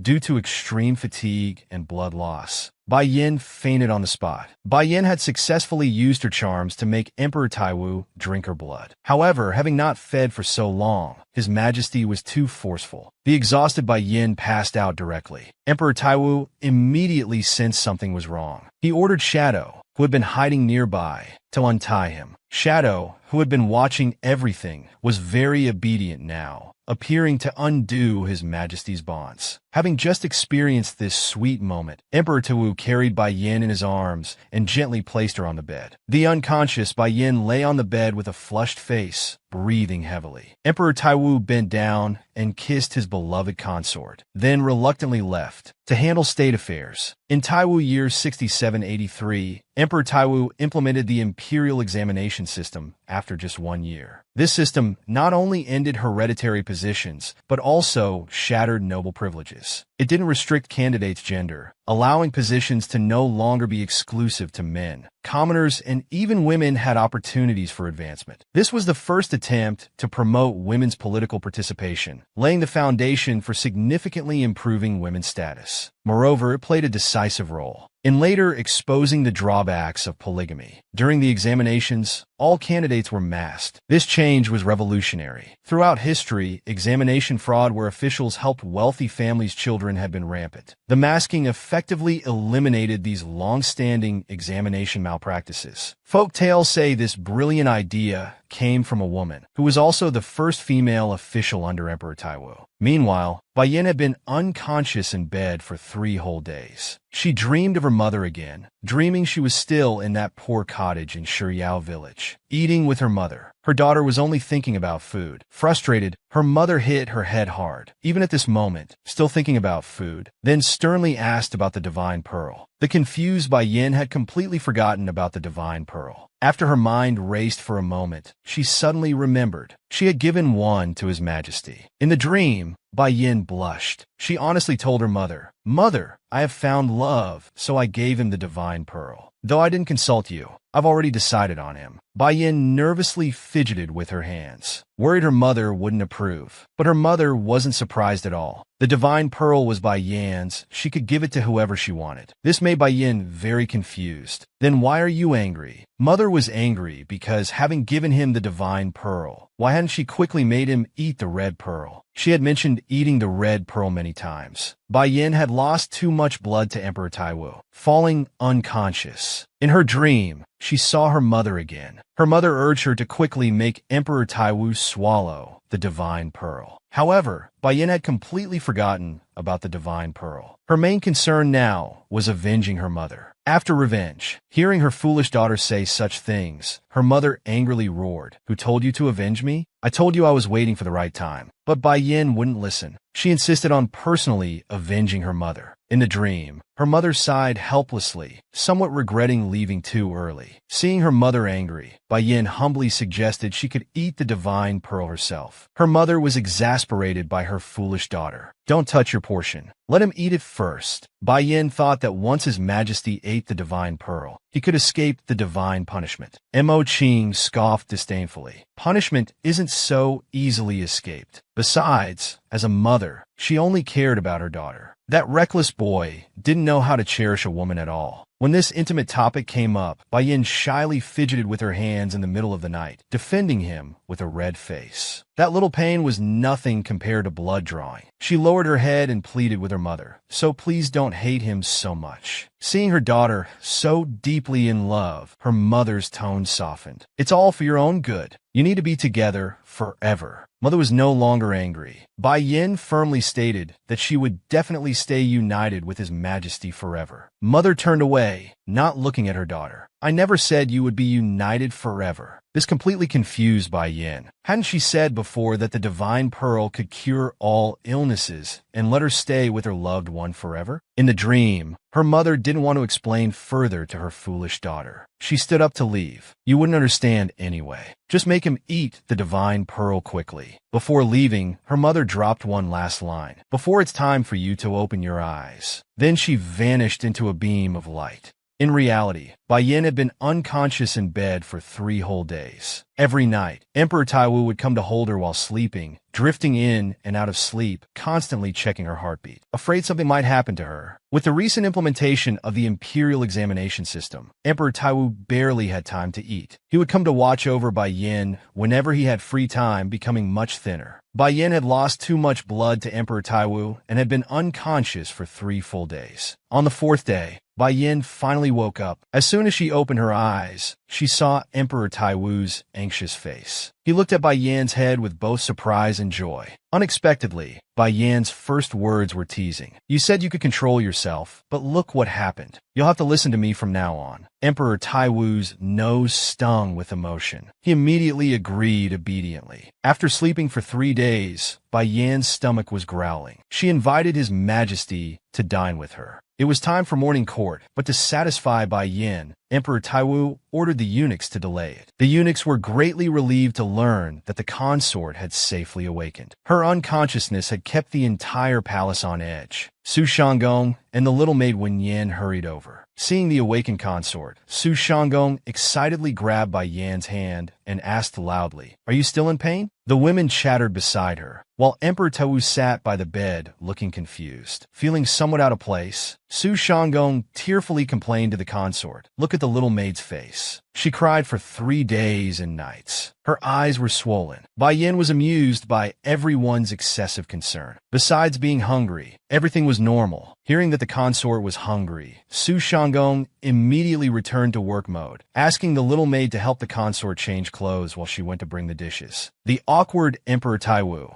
wanting to let the servants chat more, volunteered to go to the kitchen. The palace maid stared at the culprit who had caused the consort's unconsciousness, her eyes full of displeasure. She snorted coldly and turned away. The room's atmosphere suddenly dropped. Emperor Taiwu carefully pointed out, "Did you see that? A personal maid just glared at me." Bai Yin quickly tried to smooth things over. "How could that be possible? You must have seen wrong. How could they be so bold?" Emperor Taiwu smiled and sighed. In a good mood, his anger disappeared. He could see that the maids cared deeply for Bai Yin. He was also pleased about this. Emperor Taiwu personally changed clothes for Bai Yin, who had just woken up. He picked up a pair of pants embroidered with small flowers and examined them carefully. "These pants are quite small." Bai Yan's face immediately turned red. "Just give them to me. I'll put them on myself." Emperor Taiwu shook his head. "I said I'd help you." He asked Bai Yin to come down from the bed. Although Bai Yin was very shy, she still walked down barefoot. Emperor Taiwu moved gently, carefully helping his beloved consort put on the pants. Their close proximity made Bai Yan's heart pound wildly. The emperor of the nation, Emperor Taiwu, carefully tied the butterfly knot on his beloved's pants while kneeling, gently asking if they were too tight. Suddenly unable to control himself, His Majesty embraced Bai Yan's waist. He kissed her navel. This sudden action startled Bai Yin, giving her goosebumps all over. Emperor Taiwu teased, "Why such a big reaction? Where did that passionate person from a few days ago go? Bai Yin awkwardly turned her head, answering softly. After achieving the goal, that person disappeared. Emperor Taiwu looked up and said, "Then call that person back." Bai Yin replied helplessly, "That person won't appear again anytime soon." Seeing Bai Yin's shy demeanor, Emperor Taiwu smiled slightly and decided to let her off this time. Bai Yin crossed her arms, pouting at him. "You're not thirsty anymore, but now I'm parched." Whenever it came to matters concerning Bai Yin, Emperor Taiwu would inexplicably lose his rationality. Although he hadn't drunk blood for over 20 days, he was clearly conscious, yet still caused her to be unconscious for 3 days and nights. If Emperor Taiwu had been in an uncontrolled state then, the consequences would have been unthinkable. Bai Yin would have certainly died from blood loss. In reality, Emperor Taiwu was very grateful. Fortunately, Bai Yin had stopped him from going berserk. Men should listen to women. Suddenly, Emperor Taiwu thought of his first meeting with Bai Yin that night by Ingyuel Lake. How did Bai Yin escape? When he first saw her, he was clearly in an uncontrolled state. Although he was hurt by the stone, it wasn't serious. Emperor Taiwu abruptly asked, "Did someone help you?" Bai Yin didn't know what His Majesty meant. While helping Bai Yin tie her dress, Emperor Taiwu asked about Ingyuel Lake. "How did you escape that day when you were released?" Reminded of this old matter, Bai Yin stammered, unable to explain clearly. Emperor Taiwu felt increasingly suspicious. Why go to the lake late at night? Was it to meet with spirits? Feeling wrongly suspected, Bai Yin quickly explained, "That's not it. I just went to the lake for a bath." Under Emperor Taiwu's questioning, Bai Yin finally revealed the truth.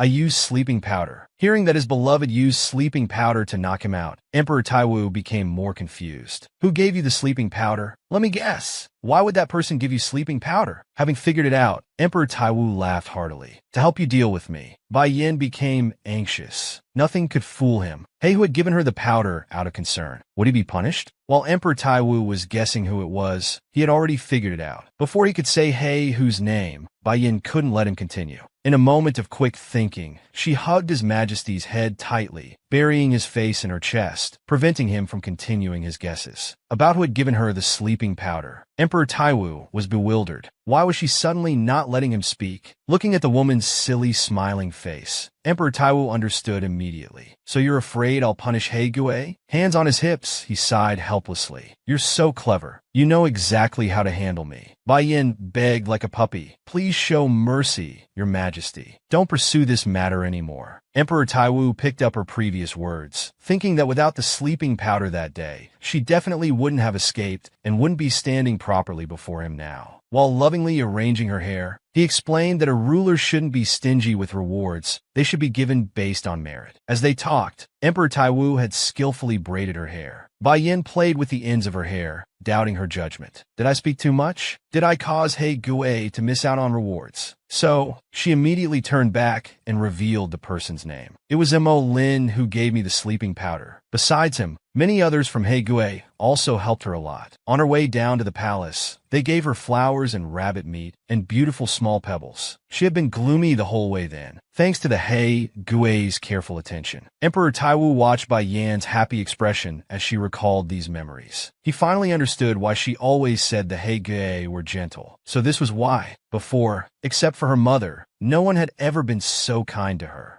Bai Yin genuinely liked them. She looked up and seriously requested, "So could you please be lenient?" Hearing his beloved speak of liking other men, Emperor Taiwu's jealousy flared up again. He suddenly wanted to take back his previous words. Reward them. In reality, Emperor Taiwu still agreed to Bai Yan's request. He would not only reward the He Gue, but also give Bai Yan a grand gift. Bai Yan lacked nothing and wanted nothing. She clenched her fists and naturally said, "I only love you." Such flirtatious words made Emperor Taiwu's heart race again. He told himself twice to stay calm. He would properly reward the He Gue, though whether it would be to their liking was another matter. Meanwhile, the He Gue guards at the palace suddenly felt a chill run down their spines, sensing an ominous premonition. After waking from unconsciousness, Bai Yin resumed her usual studies. Looking at the math problems Kalen had left on the desk, she suddenly remembered she'd been too harsh last time, driving him away before he could finish speaking. Bai Yin had a feeling that Kalen knew the truth about the Son of God. She needed to see Kalen again. Just then,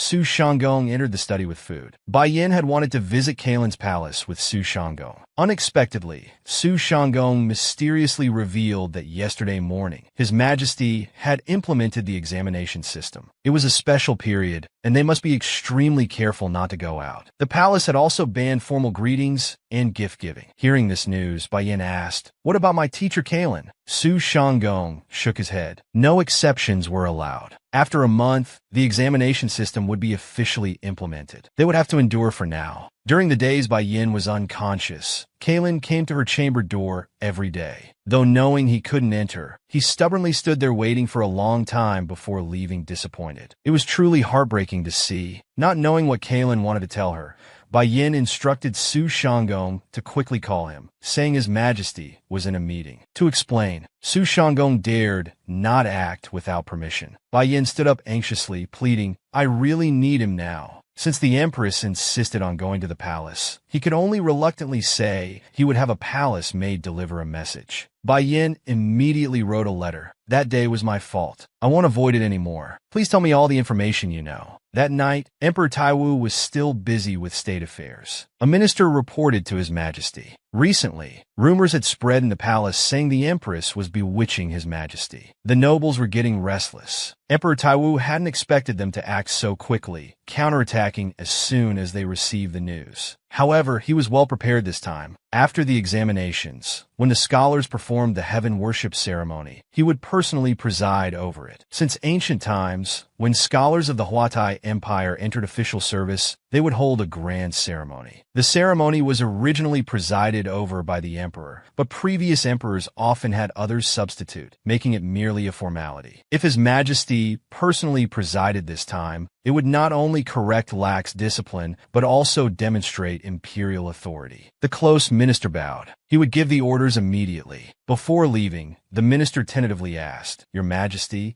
are you sure about allowing women to take the examinations?" In the minister's view, having women serve as officials seemed inappropriate. Emperor Taiwu saw nothing wrong with it. Women were also subjects, and he would treat them equally, regardless of gender. Only ability mattered. If women proved incompetent after becoming officials, they would naturally be dismissed. But they couldn't be denied opportunities just for being women. The atmosphere became tense and oppressive. His dominance showing, he asked unquestioningly, "Do you have any other concerns?" Emperor Taiwu not only implemented the examination system nationwide, but also allowed female subjects to become officials. This move hurt many people's interests. The close minister carefully raised objections before Emperor Taiwu, but was immediately rejected. The minister in the hall hesitated to speak. He hesitantly asked, "Your Majesty, may I ask why the He Gui have left the palace?" This question touched on Emperor Taiwu's secret orders. His crimson pupils flickered dangerously as he said coldly, "You've overstepped." The minister became nervously sweaty. He quickly bowed his head in apology. Emperor Taiwu knew well the minister's outside connections. In an icy tone, he warned him, "I advise you to review your relationships. Unnecessary ones. Personal connections are useless." These words startled the minister. He nervously bowed and withdrew. The next day, imperial guards in golden armor stood at the entrance of Bai Yan's chambers. The imperial guards maintained stern expressions, completely different from the He Gui. Bai Yan didn't know where the He Gui had gone, only hearing they were on a mission from His Majesty. They would return in 2 or 3 days. Today, Bai Yan had arranged for Lady Kalen to visit, instructing the guards at the door not to stop her. An imperial guard standing beside Bai Yan overheard their conversation. When Bai Yan noticed, she laughed softly. "So these guards can move after all? I thought they were human statues." Suddenly, Bai Yan's hand touched something strange on the floor. The shiny object turned out to be a needle. Su Shanggong picked up the needle from the ground, holding it for the Empress to examine. Bai Yan couldn't figure out what it was. The slender Su Shanggong held the silver needle up to the sunlight. It didn't seem like a needle. It was too small and had no eye. After their fruitless inspection, they wrapped the needle in cloth and disposed of it to prevent injuries. Just then, a young palace maid brought in some shaved ice. The stuttering palace maid whispered in the Empress's ear, "Your Highness, aren't the imperial guards much better than the He Gui?" Bai Yin suddenly understood and teased. So you like the Imperial Guard type? The young maid blushed and explained that wasn't what she meant, just that they seemed more reliable. However, Bai Yin preferred the He Gui, feeling more at ease with them. Overly serious people were harder to get along with. She learned a shocking secret from Lady Kaelin. She wasn't a mutant, and those silver-haired villagers with healing abilities weren't Shiryao at all. They weren't Shiryao, nor were they mutants. They were merely humans. The only difference was their extreme foolishness in calling themselves Shiryao, unknowingly digging their own graves. Kaelin lowered her head and wrote on paper, warning never to call them Shiryao, as it would be an insult to real Shiryao. Hearing this, Bai Yin excitedly slapped the table. What does this mean? Long ago, when humans learned that Shiryao flesh could cure all diseases, they began frantically hunting Shiryao. These so-called Shiryao not only consumed God's gift,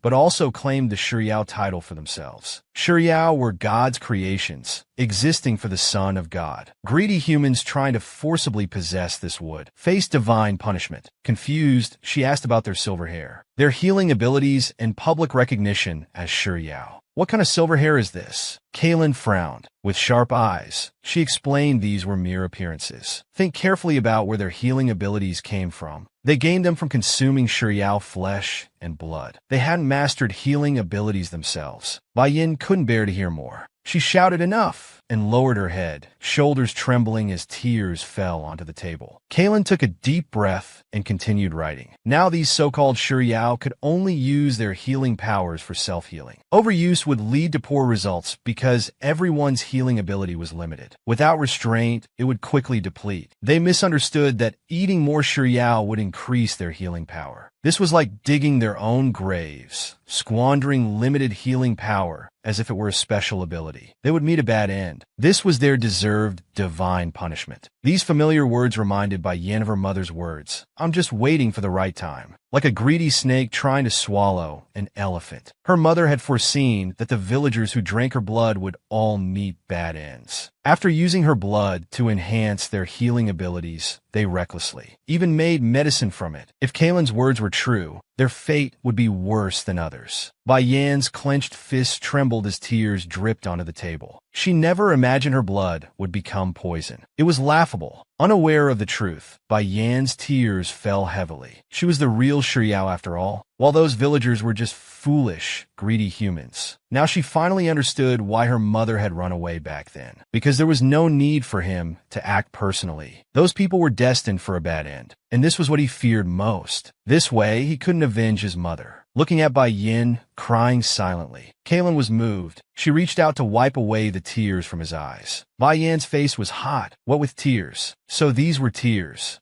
It was Kaelin's first time seeing them. Bai Yin roughly wiped his tears with his sleeve, mumbling that his mother was so thoughtful, afraid he might get blood on his hands. Kaelin didn't understand Bai Yan's meaning. She wrote on paper, "What do you mean?" Before Kaelin finished writing, Bai Yin walked to the window, speaking as if sleepwalking. "Mother, what should I do next?" His steps faltered, voice breaking. "I don't know what to do anymore. Mother, please tell me." At sunset, Kaelin took small steps, heavily walking back to her palace. Her personal maid had been waiting at the door for a long time. Just after returning, Kaelin asked, "Did that person reply?" The maid cautiously said, "The door isn't fully closed yet. Be careful, someone might hear." Kaelin carelessly undid her hair bun and asked again. The maid finally answered that they just received a reply. The tax was indeed a ruse. The emperor lured these merchant groups into the palace because of Bai Yin. Kaelin continued asking, "Did something happen between them?" The maid replied that the person wasn't sure of the details, but certainly there had been unpleasantness between Bai Yin and the villagers. It must have been serious. He even developed sleepwalking because of it. Hearing sleepwalking, Kaelin turned around, asking somewhat surprised, "Sleepwalking? I didn't notice. Could it be he hasn't realized his own sleepwalking condition?" The maid pulled out a folded paper from her sleeve and handed it to Kaelin. Some suspected Bai Yin was using his sleepwalking to gain the emperor's attention. The maid was also somewhat suspicious, given how infatuated the emperor was with him. Kaelin immediately objected. The Son of God is destined to be attracted to Shiryao. It's instinct in their blood. Even without using sleepwalking, the emperor would eventually be his. After reading, Kaelin picked up the memorial, reading the defamatory words describing Bai Yin as calculating and malicious. She angrily explained that Bai Yin wasn't that kind of person. He would rather act recklessly and directly than scheme. He was pure, lovely, and upright. To suspect he gained favor through illness was truly blind. The maid standing nearby interrupted Kaylin. "Your Highness, why are you angry?" Kaylin stood there somewhat shocked. She didn't know why either. After reading about Bai Yan's purity, loveliness, and uprightness, that someone would suspect he gained favor through illness was truly blind. The personal maid saw her mistress angry for someone else's sake for the first time. She questioned doubtfully about the raised voice and unusual agitation. Kaylin turned her head and denied it, saying she was just dissatisfied with false information confusing judgment. The memorial in her hands. They had agreed to exchange only useful information, not personal feelings and grudges. The maid thought she had misunderstood and bowed to apologize. Kaylin gestured it was fine. She put down the memorial and changed the subject. Speaking of the village merchant group,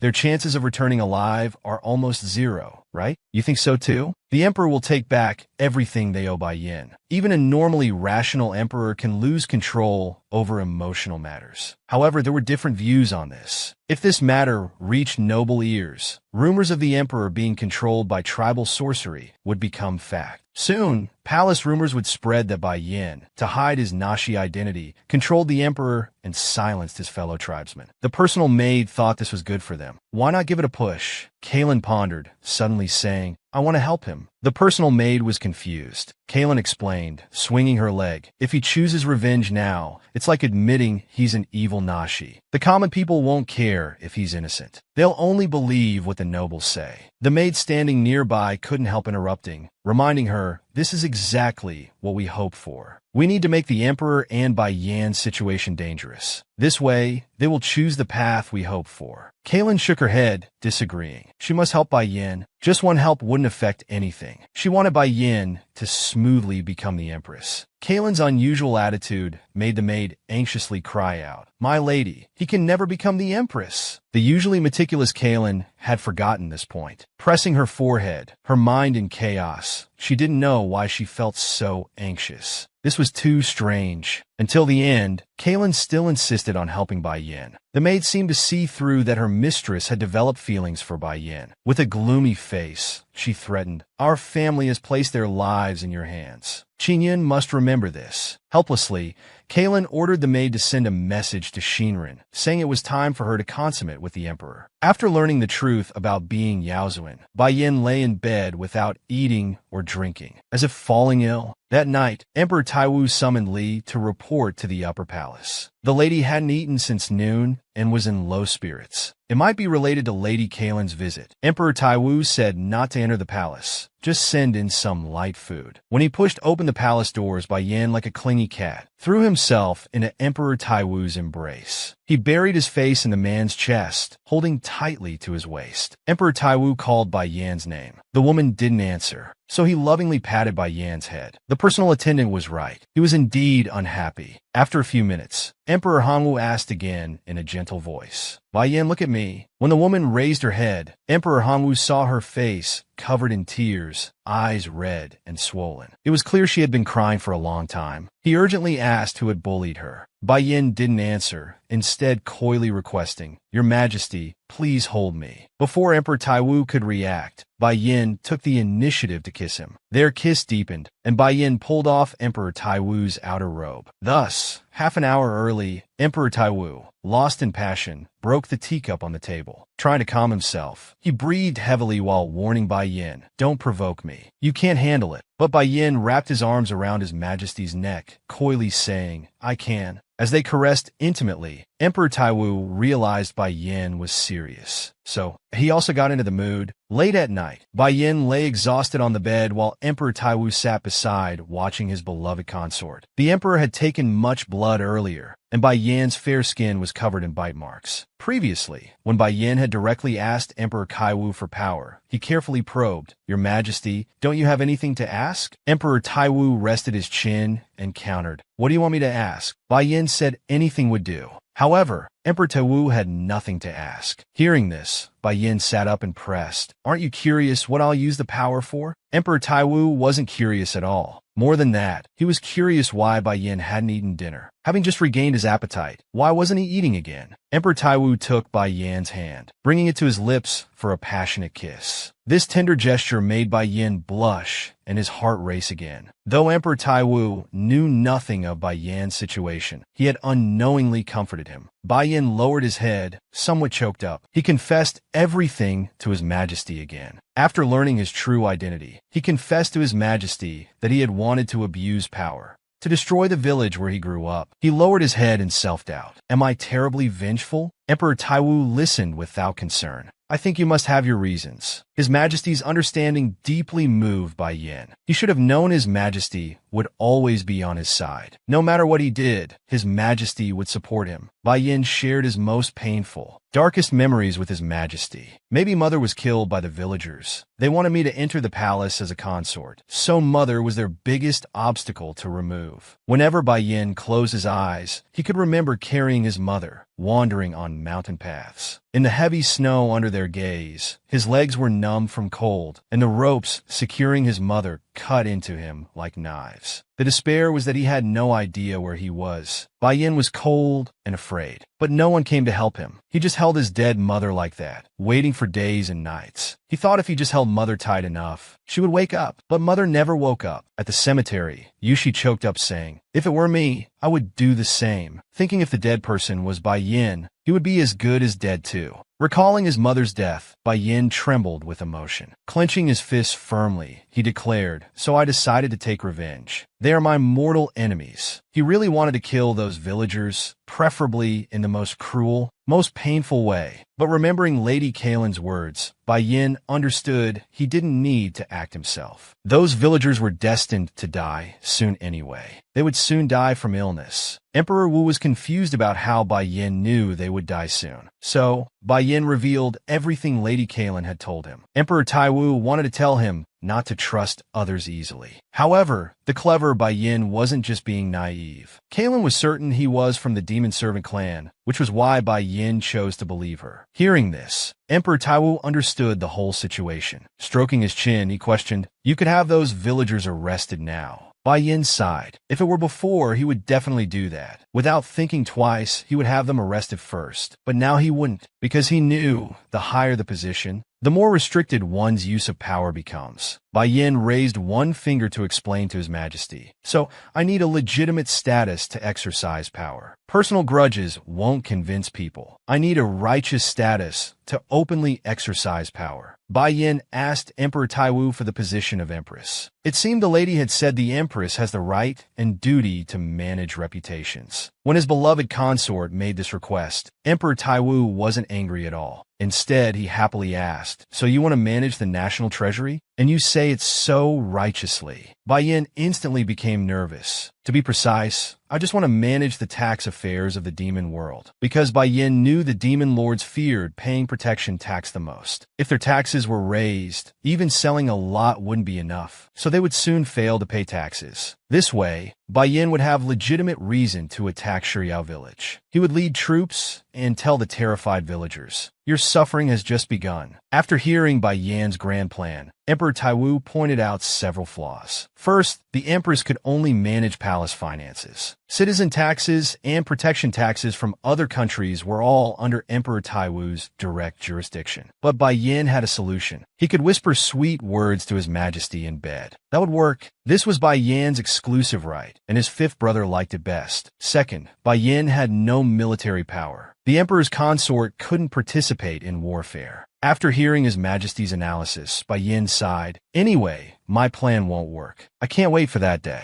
They should die soon anyway." At this point, Emperor Taiwu raised a third question. Why wait until then? Those villagers are already on their way to the palace, and no one knows. So as long as Bai Yin is prepared, he can deal with them as he wishes. Hearing this, Bai Yin excitedly asked what preparation he needed. The cunning Emperor Taiwu smiled wickedly. "You need to become ruthless." Meanwhile, the red-haired general and the black guards were heading to Shiyu village. They argued along the way about His Majesty replacing the Black Guards with Imperial Guards. Unable to resolve the dispute, Commander Puling first captured several village leaders, locking them in carriages. After meeting with the general, he threw the carriage keys to the general. Opening the carriage door, they saw several villagers, heads covered with bags and tightly bound, trembling in fear. The general stepped forward, ordering the Black Guards to strip them naked and shave their heads. After a series of snipping sounds, the villagers who once had proud hair all became bald. The village chief gathered his courage and roared, "Who are you? How dare you commit such evil?" The general stood with hands on hips, smiling as he explained, you noble sure are forgetful. Don't you recognize me?" At this moment, the villagers finally recognized this Yama. Before them was the general who had escorted Bai Yin to the palace. The red-haired general gave the villagers a show of force. He ordered the Black Guards to take the villagers' silvery hair that contained medicine, all shaved clean. Facing such humiliation, the Grand Elder was the first to protest against this unfair treatment.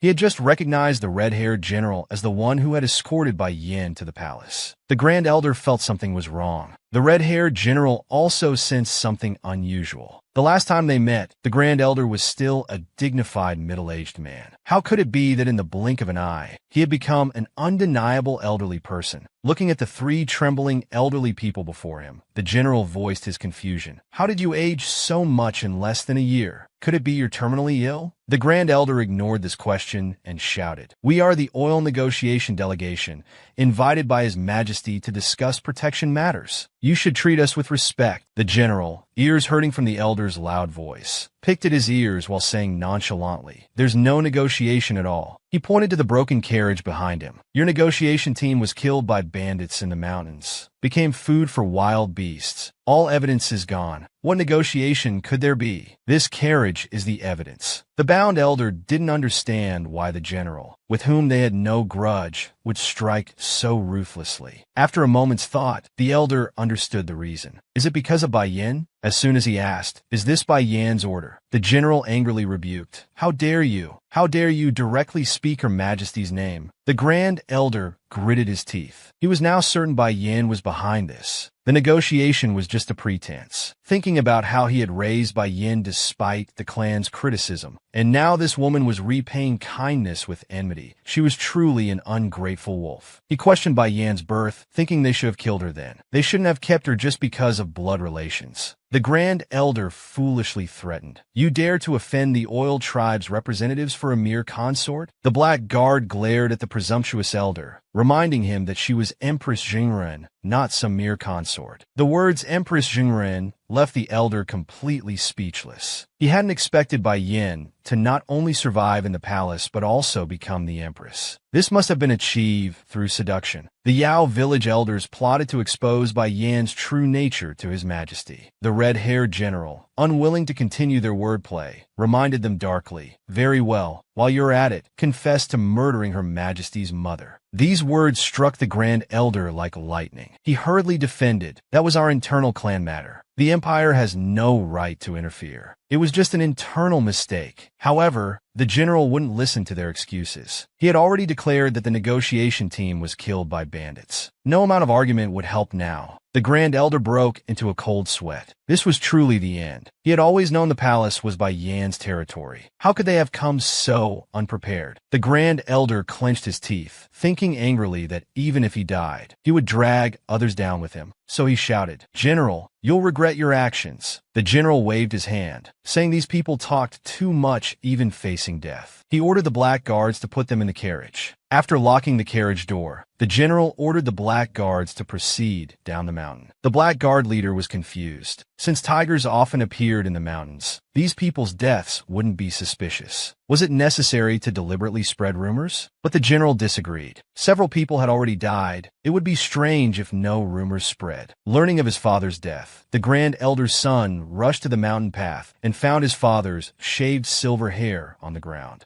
Holding the silver hair in his hands, he muttered Bai Yin. Meanwhile, the general, in disguise, went to the village below to check the situation. The rumors had successfully spread. Soon, rumors of the negotiation team's death at Tiger's Mouth would be everywhere. This way, they would be considered dead. Thinking about how His Majesty would go to such lengths for Empress Zhengren, the red-haired general couldn't help but shudder. In the palace, Su Shanggong helped Bai Yin change into black tiger clothing. Bai Yin tied his long hair into a high ponytail, looking very capable. Before leaving, Su Shanggong reminded Her Majesty not to do anything dangerous. If sword work was necessary, please order others to do it. After learning of Her Majesty's experience, Su Shanggong cried for a long time. Her Majesty had been keeping so many things hidden in her heart. No wonder she suffered from sleepwalking. Fortunately, Her Majesty no longer needed to worry. His Majesty had already captured the villains. They were now at Her Majesty's disposal. The servants bid a reluctant farewell. The black guards were already waiting outside. The day for Bai Yin to avenge her mother had finally come. At night, dressed in black guard attire and carrying torches, she went to the dark basement. Today was the day to deal with her desert enemies. Her steps faltered, her body trembling from nervousness. The torches went out. As she shakily held onto the wall, going down the stairs, a familiar voice warned her to be careful not to fall. Bai Yin looked up to see Emperor Taiwu, who had been waiting at the entrance for a long time. Seeing the emperor, Bai Yin was moved almost to tears. Her tension immediately eased as she rushed into His Majesty's embrace. The emperor teased that in this outfit, her strength was like that of a man. "I'm not fond of men," he joked as Bai Yin hugged him tighter. Emperor Taiwu affectionately patted Bai Yan's head. He touched her feminine face and continued teasing. "But this face I quite like." Seeing His Majesty being unusually playful today, Bai Yin called out, "Your Majesty," tenderly. The emperor laughed. "Don't call me so passionately." "I'm already taken," he joked, making the previously nervous Bai Yin cover her mouth in laughter. Seeing his beloved consort finally relaxed, the emperor achieved his goal. Looking at Bai Yin with satisfaction, he indicated that the villagers were inside and gestured for her to enter. He would guard the entrance. The black guards held torches, unlocking the chains. Before entering, Bai Yin looked back at His Majesty worriedly. The emperor nodded with a smile, as if saying, "It's all right. I'll always be by your side." Reassured by His Majesty's affirmation, Bai Yin finally stepped inside. Black guards flanked Bai Yin on both sides. When Bai Yan's hand touched the door handle, her heart unconsciously began racing. The moment the door opened, the three old men saw Bai Yan's face clearly. They called out Bai Yin in unison. The three crawled towards Bai Yan's feet in the light, continuously begging her to release them. One elder said, "You were friends with my daughter. You can't do this. You'll face retribution." Bai Yin, suppressing her anger, questioned, "Friends with them? That's laughable." Another elder stepped forward, beating his chest. "Bai Yin, you remember me, right? I used to secretly give you food when you were little. For old time's sake, please spare me." This disgusting man was the one who had tried to defile her before she entered the palace. Moreover, this man had once poisoned Bai Yan's food. She wouldn't forget any of these things.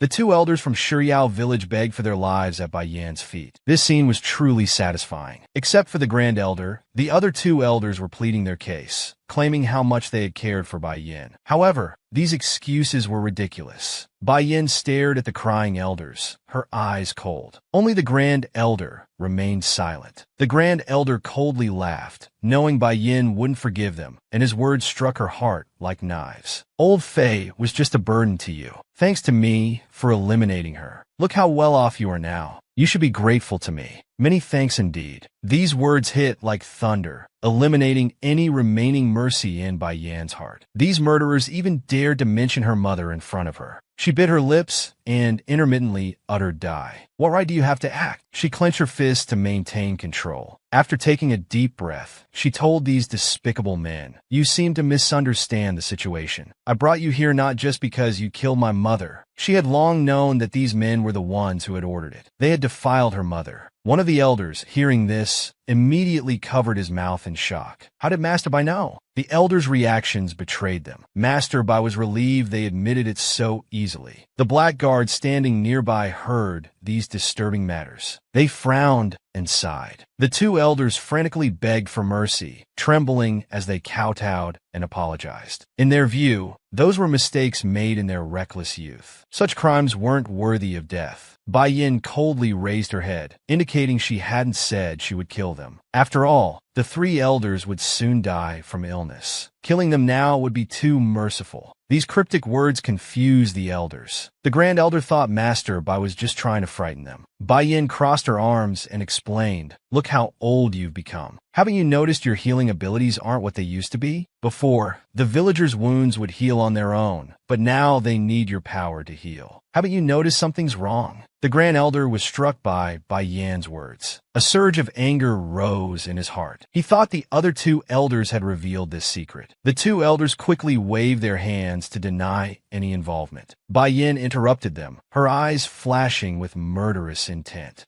She knew why they had become like this. It was because all these years, the elders had been consuming her heart. Bai Yan's blood would consume their lives. The more healing power they used, the more likely they were to fall ill, and the faster they would die. The Grand Elder muttered in disbelief, touching his bald head. "Nonsense." Bai Yin smiled like a demon from hell. "You drank the most of my blood. Though we're of similar age, you look several generations older than them." The Grand Elder completely broke down. He had thought he was just unwell, never expecting this reason. The other two elders discussed hopefully on the side that they had only drunk a little. Maybe they would be fine. Bai Yin shattered their dreams. Even if they only drank a little, they would still die from illness, just later than the Grand Elder. Learning they would all die eventually, the elders wondered why Bai Yin had brought them here instead of letting them die outside. At this, Bai Yin gave them two choices. They could leave if they completed either one. The first option was to use this dagger. Bai Yin threw a short sword in front of the three elders. If they committed suicide right there, the matter of Shiryao Village's protection tax would be forgotten. The elders heard Bai Yin offering to trade their lives for the village's peace, muttering hesitantly. But the Grand Elder shouted angrily, "We won't fall for it. You can't be trusted. Once we're dead, you'll destroy the village." Bai Yin had anticipated these cowardly elders would refuse. There was actually a second option. If they could survive in this dark, damp basement for a month, they would regain their freedom. One elder was tempted. He suspiciously asked if this was true.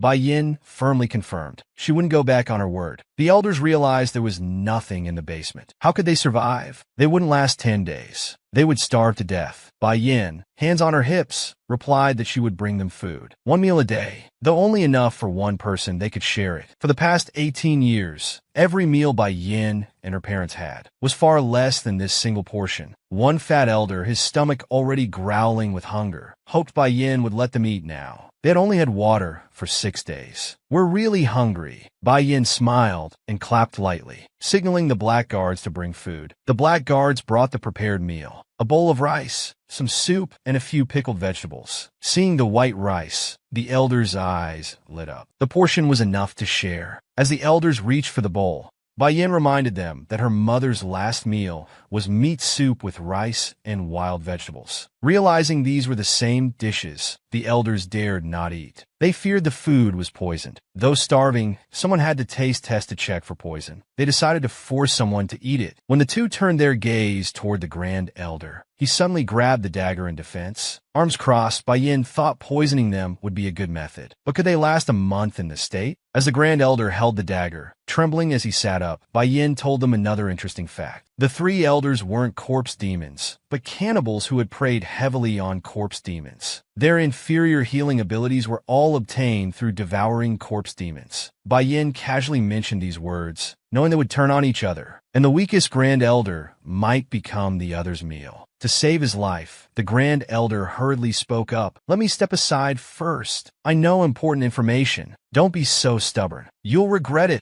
Bai Yin smiled and shook her head, leaving a meaningful remark. "You haven't eaten for 6 days. You must be starving. I'm leaving. Good luck." Bai Yin left the three elders who had killed her mother, locked in the dark, damp basement. Let them kill each other. Meanwhile, the Grand Elder's son became the new Shiryao village chief. After hearing his father died at the lake, the boy came to a nobleman's mansion. The Grand Elder had previously sent a letter to this nobleman. The nobleman wasn't surprised by the boy's arrival. The letter mentioned there was a Nashi person in the palace, disguised as a servant, deceiving the emperor and disrupting court politics. They must expose this person's true identity quickly. But the nobles were still at a loss. Earlier, the elder had written saying they could testify, but now he was dead. The nobleman sighed at this. The boy's face darkened, stating firmly that they hadn't died at the lake. The nobleman was shocked. The boy speculated that his father must be imprisoned in the palace. That night, after finishing his work, Emperor Taiwu came to Bai Yan's chambers. Bai Yan was already asleep, but her breathing was uneven. Emperor Taiwu pondered, stroking his chin. After ascending the throne, he had immediately eliminated those who had looked down on him. Though officially it was for anti-corruption, it was essentially revenge. This was what Emperor Taiwu had long dreamed of. But after getting his wish, he felt no satisfaction. Now, Emperor Taiwu guessed Bai Yin felt the same. He gently adjusted Bai Yan's blanket, but Bai Yin kept sighing in her sleep. Perhaps she was dreaming of sad memories. Maybe she was dreaming of that snowy day, carrying her deceased mother alone on the mountain path, and her father holding the woman lovingly, kissing her forehead. Don't cry in dreams where I'm not there. Emperor Taiwu worried that during this time, when he couldn't accompany her, Bai Yan's sleepwalking might recur. Fortunately, it hadn't happened. It must be heartache causing her such suffering. Just then, Emperor Taiwu's eyes turned cold. He sensed something unusual outside. The guards became alert. The black guards had also mobilized, and he sensed a strong killing intent.